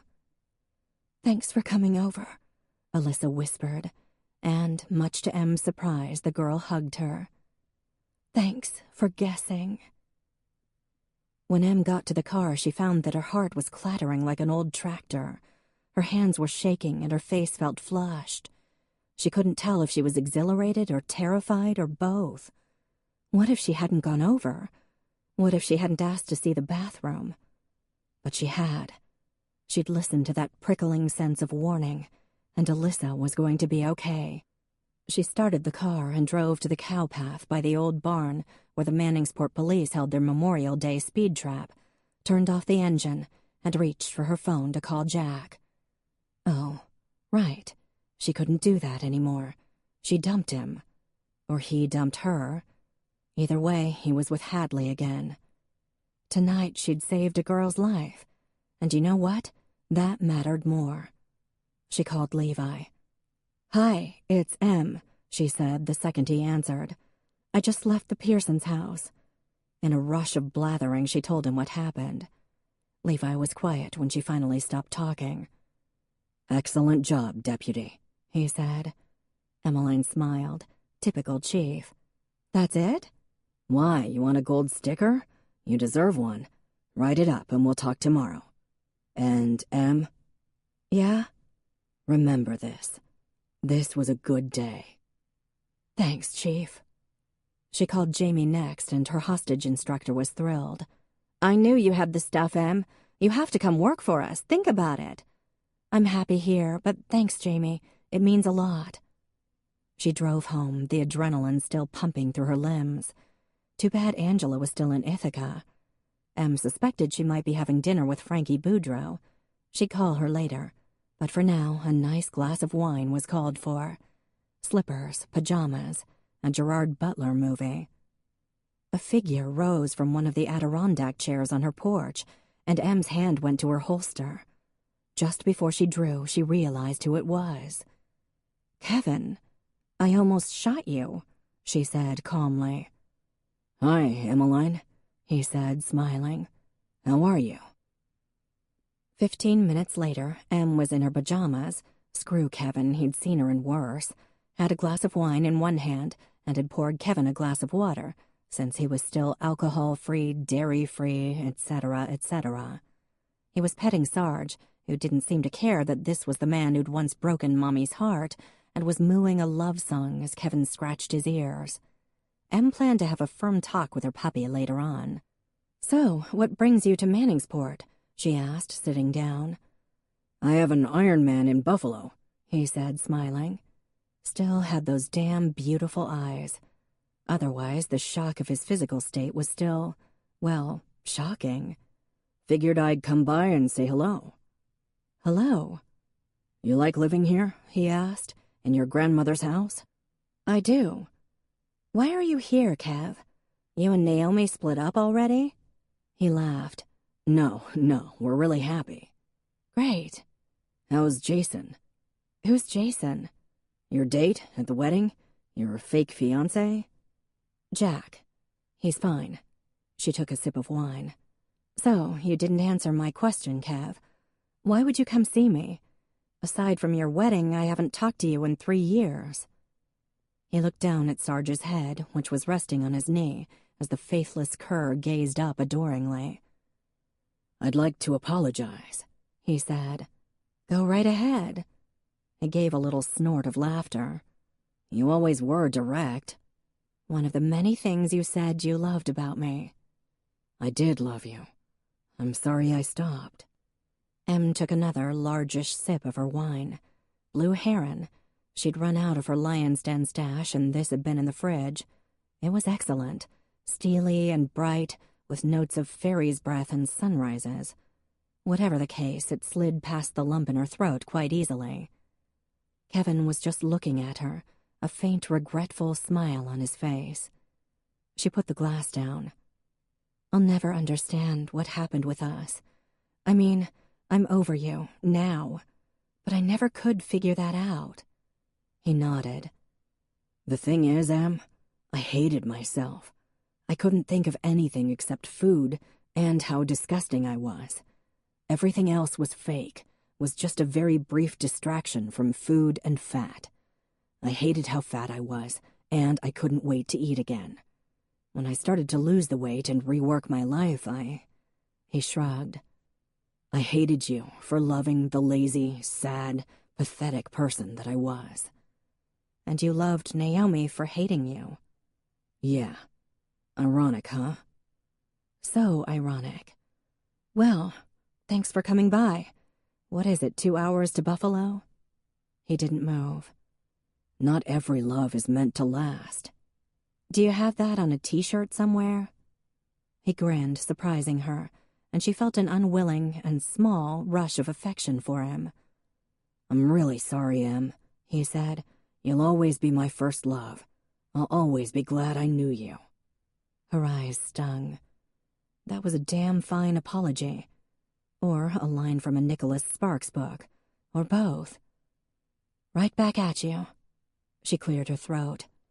I wish you all the best, Kevin, I really do. He took her hand. And, Em, I'm sorry for what I said in the People article. You were never unsupportive. You were pretty great, in fact. And I wish you all the best, too. She gave his hand a squeeze. I don't know how I would have made it through 8th grade without you, she said. She might have been like Alyssa, in fact. But because of the love and acceptance Kevin gave her, she'd never had to find out. She looked up, and for a second he looked like the boy she'd loved when she was so young, and her heart swelled.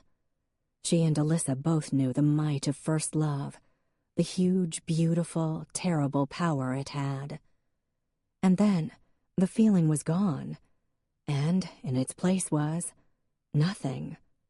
Not in the bad way, in the way a room feels after you've tossed out the old furniture and put on a fresh coat of paint. I should go, Kevin said. It was good to see you, and even better to mean it. She hugged him quickly at the door. Give Naomi my best, she said, and she didn't even feel the urge to choke or roll her eyes. Will do. And good luck in the race. Thanks, it's a tough one, all right, but you know how it is. Excuses are for people who don't want it bad enough. Naomi says, Drive safely, she said, and closed the door. Sarge came over and licked her knee. That went well, don't you think? She asked.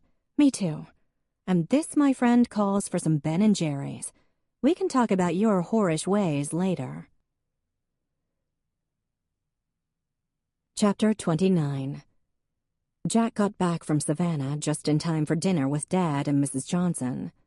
How was your trip, my darling boy? Mrs. J asked after he finished his third helping of roast pork, peas, and salt potatoes, his favorite.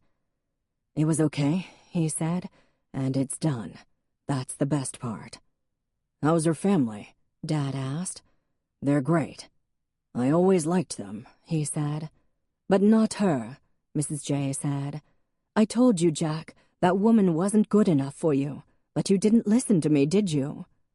No, Mrs. J, and I should have. I'm sorry. Please, can I have some pie? In a moment, you ungrateful child. She folded her arms. What's this nonsense I hear about you and Emmeline Neal? Don't worry, that's over. His voice was casual, but the words caused an odd tightness in his chest. He and Emmeline hadn't been together very long, really. He shouldn't feel so hollow. Mrs. Johnson turned to the counter and cut him a piece of pie. It being over is the nonsense to which I'm referring, Jackie. She put her hand on his shoulder, and Jack looked down. He was used to glossing over things where the coven was concerned. Mrs. Johnson, though, she wasn't so easy to brush off. Hyacinth, Dad said, could you give us a moment, sweetheart? Of course, my darling. Jackie, listen to your father. She kissed Jack on the cheek, then left the kitchen. If Jack knew her, and he did, she'd eavesdrop.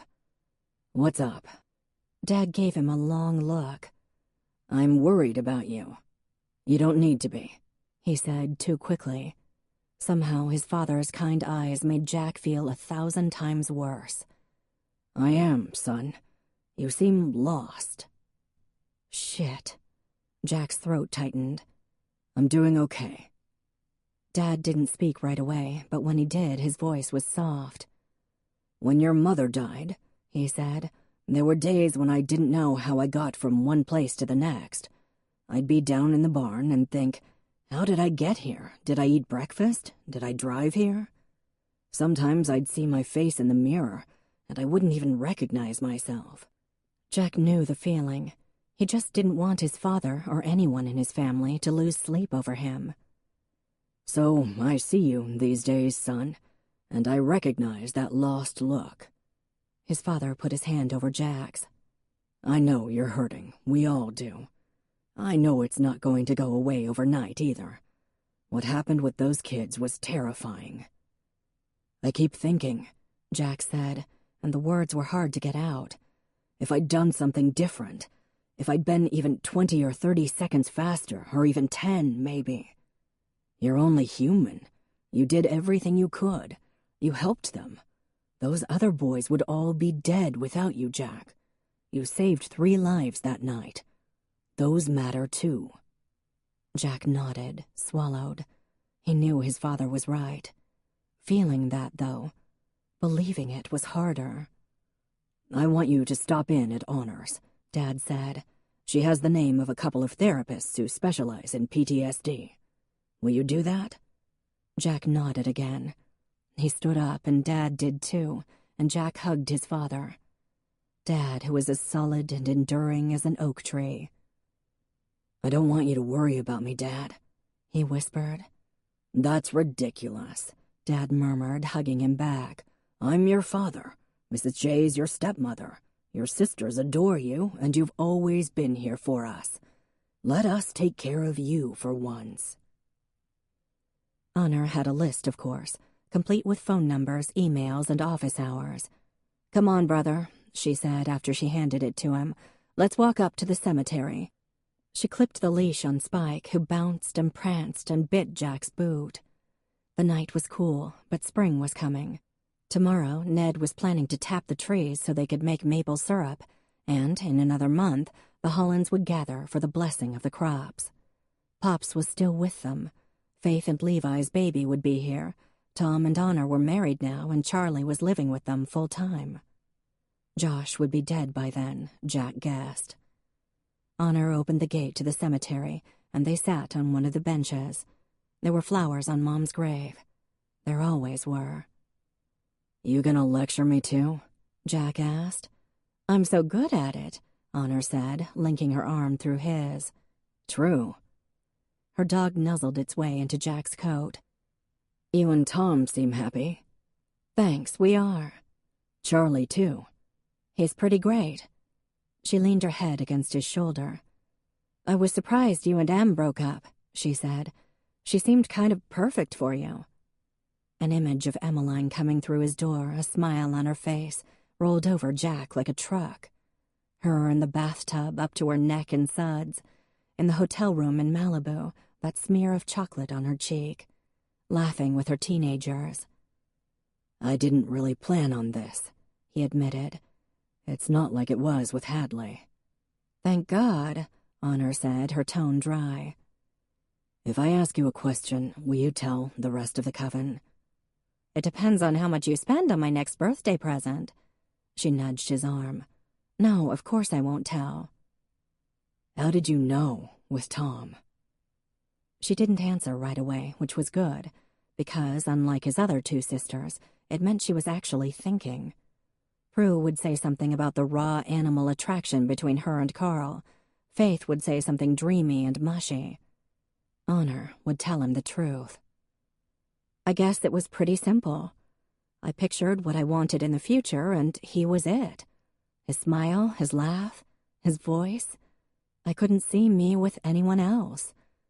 We didn't have the most typical start, but when it came down to it, he was just the one." There had been a night with Emmeline. A completely unremarkable night at his house. He'd cooked dinner, and she told him about a call involving a squirrel that had somehow gotten into Barb Nelson's china cabinet, and the subsequent rubble the rodent caused. Jack had laughed long and hard when she told him how she had to trip Everett and take his gun so he wouldn't shoot the wee beastie, Barb snapping pictures for the newspaper. They'd watched a movie after dinner. Well, half a movie, maybe a third, because they'd ended up doing it on the couch, M's skin so soft, her eyes big and dark. An unremarkable night, except it was perfect. I screwed up with her, Jack said. I'm not sure how to fix that. Well, you're a guy. Of course you screwed up.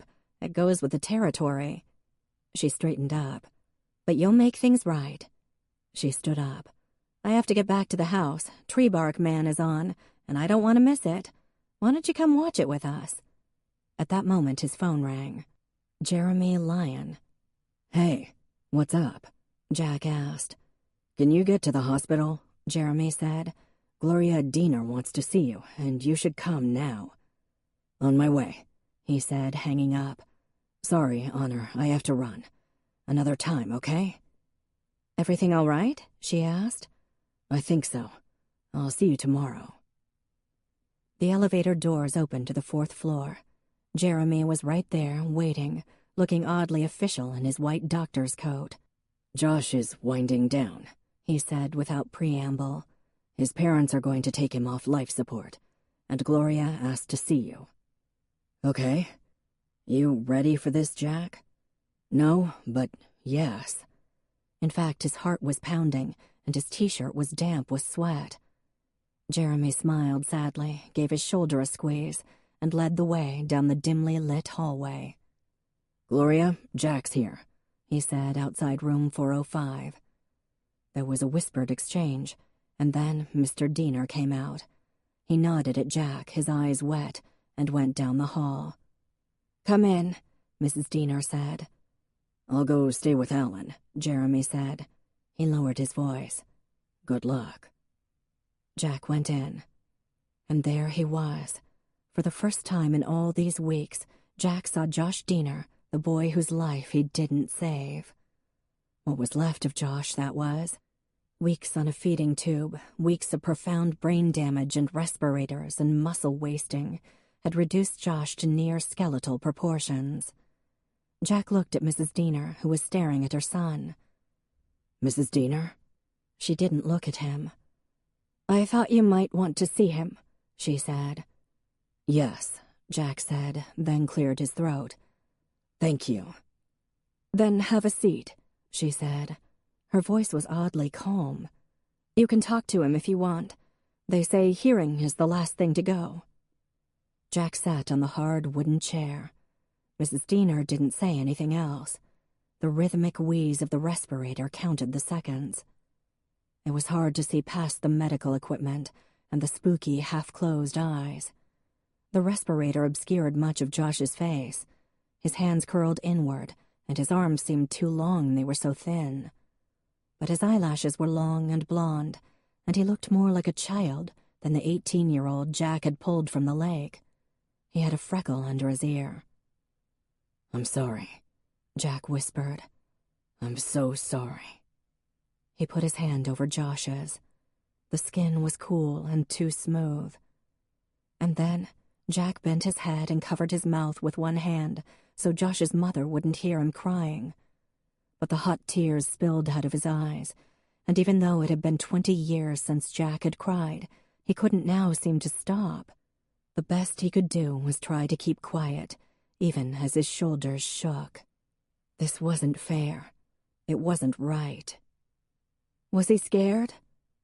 Jack straightened up and cleared his throat. No, he said, his voice husky. He was unconscious. Mrs. Diener adjusted the blanket, pulling it over Josh's sunken chest. She smoothed his hair back, her hand lingering for a minute on her son's forehead. I don't want him to die, she said, then gave Jack an almost embarrassed smile. Obviously. Her eyes filled. Even if he stayed like this, I'd take care of him. I wouldn't mind. I'm his mother. That's what I'm supposed to do. Jack nodded, unable to speak. "But he's dying anyway. He never did listen to me." She stared at her son, petting his too long hair. "I know you did your best, Jack," she said without looking up. "Thank you for trying." Once again, Jack bent his head and gripped the cold metal bar of the bed hard. And then Gloria Diener came to his side of the bed and put her hand on Jack's shoulder. "You should go now," she said. Jack nodded. He stood up, then kissed Josh on the forehead. He turned and hugged the boy's mother, felt her sob against him. Tears sliced down his face again. "I'm so sorry," he said once more. "I know," she whispered. "Me too." Chapter 30. On an obscenely sunny day in the last week of winter, when it seemed impossible that the birds could be singing and the sky so pure and blue, Josh Diener was buried. The whole town turned out for his funeral. Em was on traffic duty and led the procession to the cemetery. She parked the cruiser outside the gates, leaving the lights flashing, and got out. Right behind her was the funeral home limo, and as Mr. and Mrs. Diener got out, Em swallowed hard. Mr. Diener was bent by the weight of his grief, bowed like an old tree that would fall in the next storm, and Gloria looked right through Em without a flicker of recognition, her face tight, lips trembling. Em's chest ached with suppressed sobs. The entire senior class was there, each kid holding a white rose. Alyssa Pearson walked past, flanked by her parents, tears streaming down her face. Mr. Pearson nodded to Em, and Em murmured a hello. Mrs. Pearson had called Em to tell her Alyssa was doing better, and indeed, the girl looked less unkempt. Devastated, of course. Everyone was, because though Josh wasn't the best kid, it was an unavoidable, wrenching truth. Today, 2 parents were burying their only child. Josh would never get to be more than a reckless kid who broke his parents' hearts, ruined their lives, leaving a legacy of "don't be like me." Emmeline lifted her sunglasses and wiped her eyes. There were the Hollands, and her heart ached even more. Jack's blonde hair shone in the sunlight. He wore sunglasses and a suit, easy to spot, since he was taller than most. Did the Dieners know he was here? Please God, there wouldn't be another scene like the one at the hospital, when Mrs. Diener had screamed at him. He was too far away for Em to tell if he had that awful, haunted look in his eyes that she'd seen so many times these past couple of months. This funeral must be agonizing for him. Levi stood next to him, maybe as a guard, handsome and solemn in his dress uniform. He said something, eliciting a nod from Jack. Faith was right there as well, recognizable by her red hair and enormous belly, and she put her hand on her brother's arm. Any day now for her, and it was good, a new baby in that family. Something for Jack to smile about, because that smile was one of the best things in the world, and God, Emmeline missed seeing it, missed it so much in that second that it was hard to breathe. Reverend White began the prayers, and Em looked down. She could hear the muffled sobs of some of Josh's classmates. "Em?" Everett's voice was a whisper over the radio. He was at the tail end of the funeral procession, which curved around the cemetery. "Yeah?" she whispered back. "This is so sad." It sounded like he might be crying. "I know, buddy. Hang in there." A short time later, the crowd began walking slowly back to their cars. A few people stopped at other graves, brushing off some leaves or bowing their heads in prayer. A little boy, maybe 4 years old, ran ahead of his parents laughing. He grabbed a pinwheel off one grave, and his mother ran up to him and put it back, then knelt down for a lecture. Was that what Josh had been like? His mom had said he'd been full of mischief, always naughty, but with a smile that let him get away with it. From now on, Gloria Diener would have to look at other children, and Em knew she'd always compare them to her son, her lost boy. "Hi, Emmeline." Em started a little. "Hey, Jack," she whispered around the lump in her throat. "How are you?" He took off his sunglasses, and though he looked tired, his eyes were clear. "I'm doing okay. Better. Good. That's good, Jack. She paused, her hand going to her taser. Nervous habit. God, she was as bad as Everett. It's nice of you to come today. I got to see him, he said. You did? He nodded. You were right, Emmeline, he said, his voice low. I haven't been myself. I'm sorry you got caught in the middle of everything. It's okay, it's fine. He looked at her a long minute, his eyes the same color as the bright March sky. She wanted to ask him how it was seeing Josh, what had changed Mrs. Diener's mind. If it had been awful, if he was sleeping at all, if he was back with Hadley. And if he was with Hadley, she hoped the other woman was taking good care of him, because Jack was one of a kind. Her radio blipped. I have to go, she said, and her voice was husky. Traffic duty. She paused. It was good to see you. You too. And then, because she didn't want him to see her cry, when other people had much better reason to be sad today than she did, she got into the cruiser and did her job. A week after Josh's funeral, Emmeline was sitting in the police station, trying to show Everett how to correctly upload a report. It was the perfect time to teach Everett some basic computer skills. Mindless work. Levi had taken the day off, so it was just Emmeline, Ev, and Carol, and no crime to keep them busy. Manningsport had been somber since Josh died. No speeders, no crime, no DUIs. Em hadn't seen Jack. The other night, Angela asked if she wanted to go to O'Rourke's, and Em said no, just in case Jack was there. She was glad he'd had some closure with Josh, glad he was doing better. But it didn't change the fact that she was in love with him, and he didn't feel the same way. You're right, he'd said. We should be done. I wasn't really looking for a relationship, and neither were you. Right. So what now? Everett asked, dragging her back to the present. Just click upload. Right there. No, not escape. Great, now you have to enter it again. How come you know more about this than I do? Everett asked. I've been working here longer. Because you have the IQ of a chicken, Carol said. Now, Carol, Em said, Everett has many qualities. The phone rang and Carol pounced. Manningsport Police Department, is this an emergency? Oh, hi, Levi. Really? Finally, I thought she'd never... Okay, fine, don't yell at me, she's right here. Carol gave Em a long-suffering look. Faith's in labor, and Levi wants a police escort. Em picked up the phone. Faith's in labor, and I want a police escort, Levi ordered. Get your ass here now.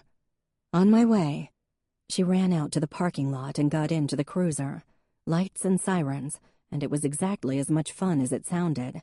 She sped into town, blipped at intersections, and turned on to Levi and Faith's street. Their cute little bungalow was a few blocks off the green.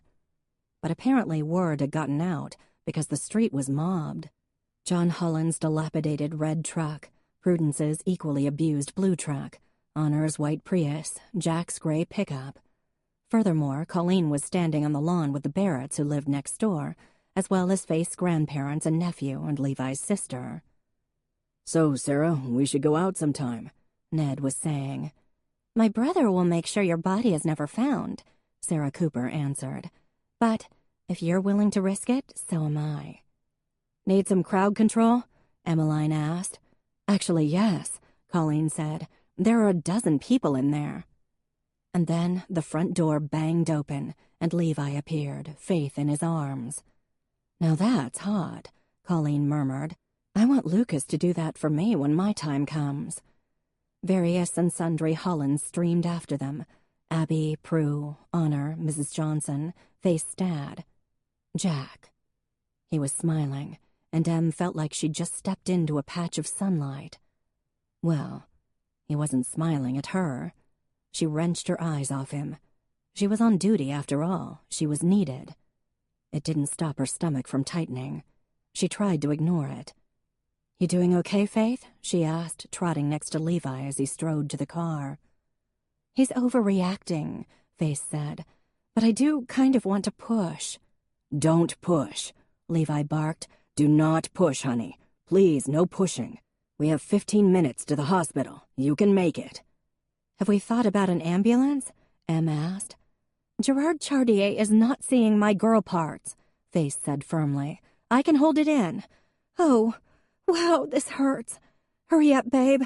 Not you, baby. You, babe. Jack opened the back seat of Faith's car, and Levi lowered her in. I'm driving, Jack said. Stay in the back with your wife. He looked at Emmeline. You ready? All set. She got into the cruiser and let the siren rip, glanced back from time to time to make sure Jack was behind her, and slowed for intersections, making sure all was clear. She wouldn't think about Jack. Not that way, not now. But it did dawn on her that Hadley hadn't seemed to be among the crowd. The trick was to go fast, but not too fast, and basically to just clear the runway, so to speak. Jack had his hazards on, and it looked like a colorful presidential entourage, with all the Holland vehicles following him. They made it to the hospital in 12 minutes instead of 15, and Em ran in to get a gurney. Crowded day, of course. Full moon. Shalane was on duty, surveying the waiting room with a frown. Baby coming, Emmeline called. Faith and Levi's. About time, Shalane said. Small towns, no secrets. Emmeline ran out with the gurney, and Levi put his wife on it. She was clinging to his hand, doing that he-hoo-hoo thing that couldn't possibly work. Probably just to distract the woman from the fact that she was in labor. Jack fell into step next to her, one hand on the gurney. Em could smell his good Jack smell, grapes and laundry detergent and sun. He smoothed some hair off Faith's forehead, and the gesture made Em's throat tighten. He was such a good guy. They went through the automatic doors of the hospital, Levi murmuring to his wife. Behind them, the Holland clan followed, chattering like magpies. A couple of kids were waiting to be seen, one of them running around with a paper airplane, the other holding gauze on his chin as he wiggled his front tooth. Crazy Matthias Pembry was talking animatedly to himself. Time for a medical adjustment, no doubt. An old lady in a wheelchair was glaring at the runner, and a man clutched a bloody dishcloth to his ear. Are you a nurse? He asked. I seem to have torn off part of my ear. He held something up. Ah, the ear. A small trail of blood ran down his neck. That's nasty, Faith said. Step away from my wife, Levi said, not nicely. So cute, man. Oh, another contraction. God, I'm amazing. Look at me, talking through these. I rock. No ego problems here, Jack murmured. I really want to push, Faith said a little breathlessly. Can I push? Technically, we're at the hospital. Don't push yet, Emmeline said.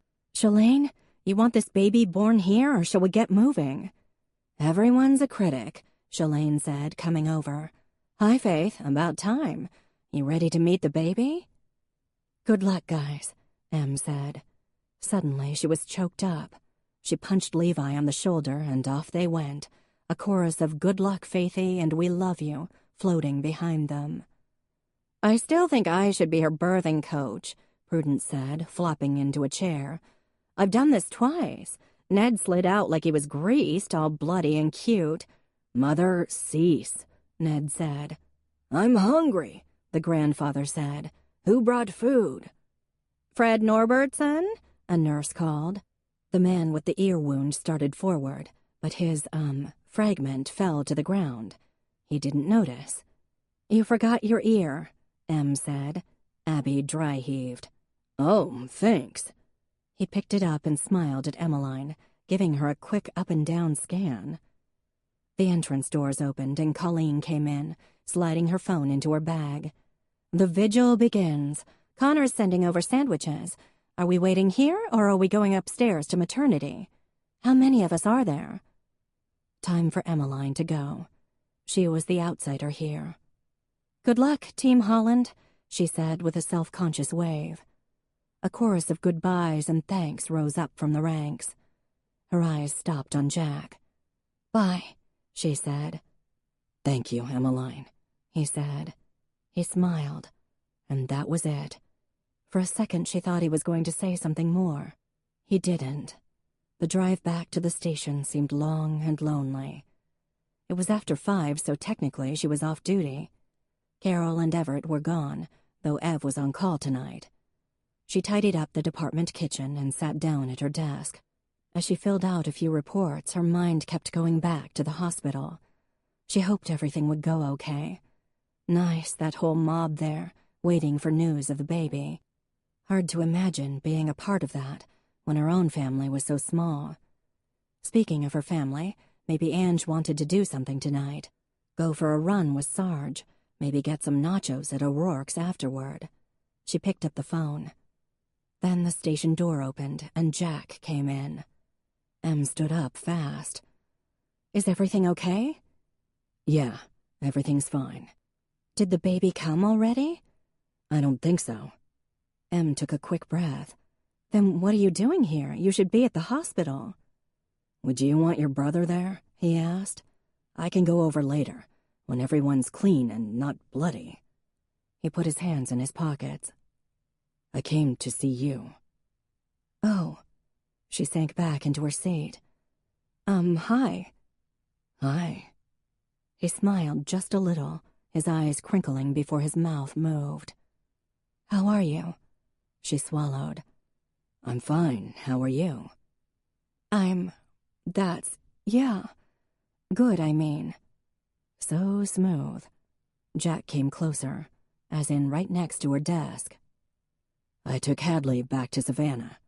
She won't be back, in case you didn't hear." "I didn't. That's great. I mean, it's great if you say it's great." He looked at her hands, then back up at her. "Emmeline, I'm so sorry for what I said about you being a bully. You're not. You couldn't be if you tried." "Right." Her voice was a whisper now. "Thank you." "Also, I'm in love with you." "Is that right? Wait, what did you say?" She felt her face flush and her heart. God, it was hummingbird fast. He smiled, a full-on 100% smile. A smile so good she felt it in every molecule. "I love you, Em." "But I thought you weren't, looking for a relationship." Her eyes seemed to be filling up. "I wasn't. I seem to have found one anyway." "Oh, that's good." "Glad you think so." He reached into his pocket. "I brought you a present." He handed it to her, and she had to laugh, because it was a bag of Skittles. "Got any chocolate cake to go with that?" she asked. "I do, at home." Home. Now that was a nice word. There was a whole future in that word. He took her hand and looked at it for a second. "I got you this, too," he said. And then he dropped to one knee, and Em found that she was shaking, and this was quite a surprise. But holy bleep, Jack was proposing. Or he had just lost a contact. Except he didn't wear contacts. He looked up at her with those blue, blue eyes. "You're the best person I know, Emmeline Neal. Give me another chance. Marry me." He had a ring. A ring. Good God, he had a ring. "Okay," she whispered, and it came out in a squeak, but it didn't matter, because he slid the ring on her finger, and then he stood up and was kissing her, his mouth warm and firm and smiling against hers. "I love you," he said again. "It's about time," she whispered. Epilogue. "Well, of course we're here at Jack and Emmeline's wedding. Where else would we be? What a beautiful day they got, too. The barn looks beautiful, doesn't it? It's a Holland family tradition to get married here. Faith did, and so did Honor, just last year, remember? The wedding party's a little big, but with Jack's family, how can you blame them? Look at the program. The groomsmen are his 3 brothers-in-law, Levi, Tom, and Carl, and his nephew, Prudence's son, and Connor O'Rourke. They're old friends, of course. I see Emmeline made his sisters and niece bridesmaids. Doesn't Faith look wonderful? And with little Noah just a few months old.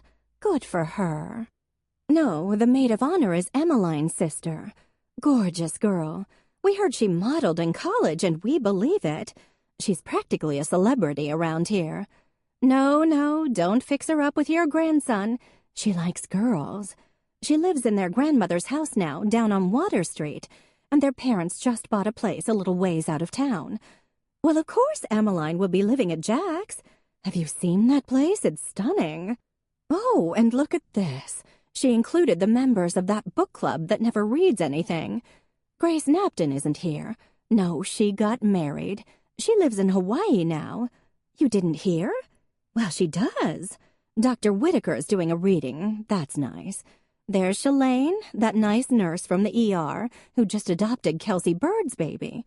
I guess they have one of those open arrangements so Kelsey can come see the baby from time to time. Got to hand it to Emmeline. We never thought those kids would graduate, but they made it. Colleen O'Rourke is about ready to pop, speaking of babies. And look at the way her husband looks at her. Isn't that sweet? Soon we'll have another baby in town. Practically a population boom. Oh, I missed this. Parents of the groom, John and Hyacinth Holland. Well, she deserves it, Mrs. Johnson does. Jack dotes on her. He's always been her favorite. I heard she made the wedding cake, wouldn't let Lorelei near it. And it's just so sweet that Jack asked his father to be the best man. John Holland's been blessed with those 4 kids of his. Shh, the music's starting. Well, now look at Emmeline. She's beautiful. That dress is amazing. Nice to see her out of a uniform. Who knew she had such a gorgeous figure? Yes, she does play hockey. Look at those shoulders. That's how she and Jack met, I heard. Turns out, he always had a thing for her. And look at Jack. Oh, what a smile. He looks so happy. Kind of brings a tear to your eyes, doesn't it? That's the kind of love you usually only see in your dreams.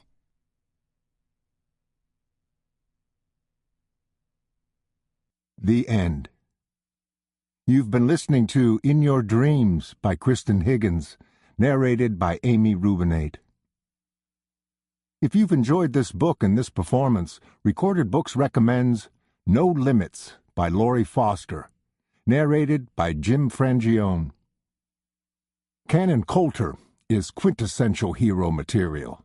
Chiseled jawline, shredded body, the works.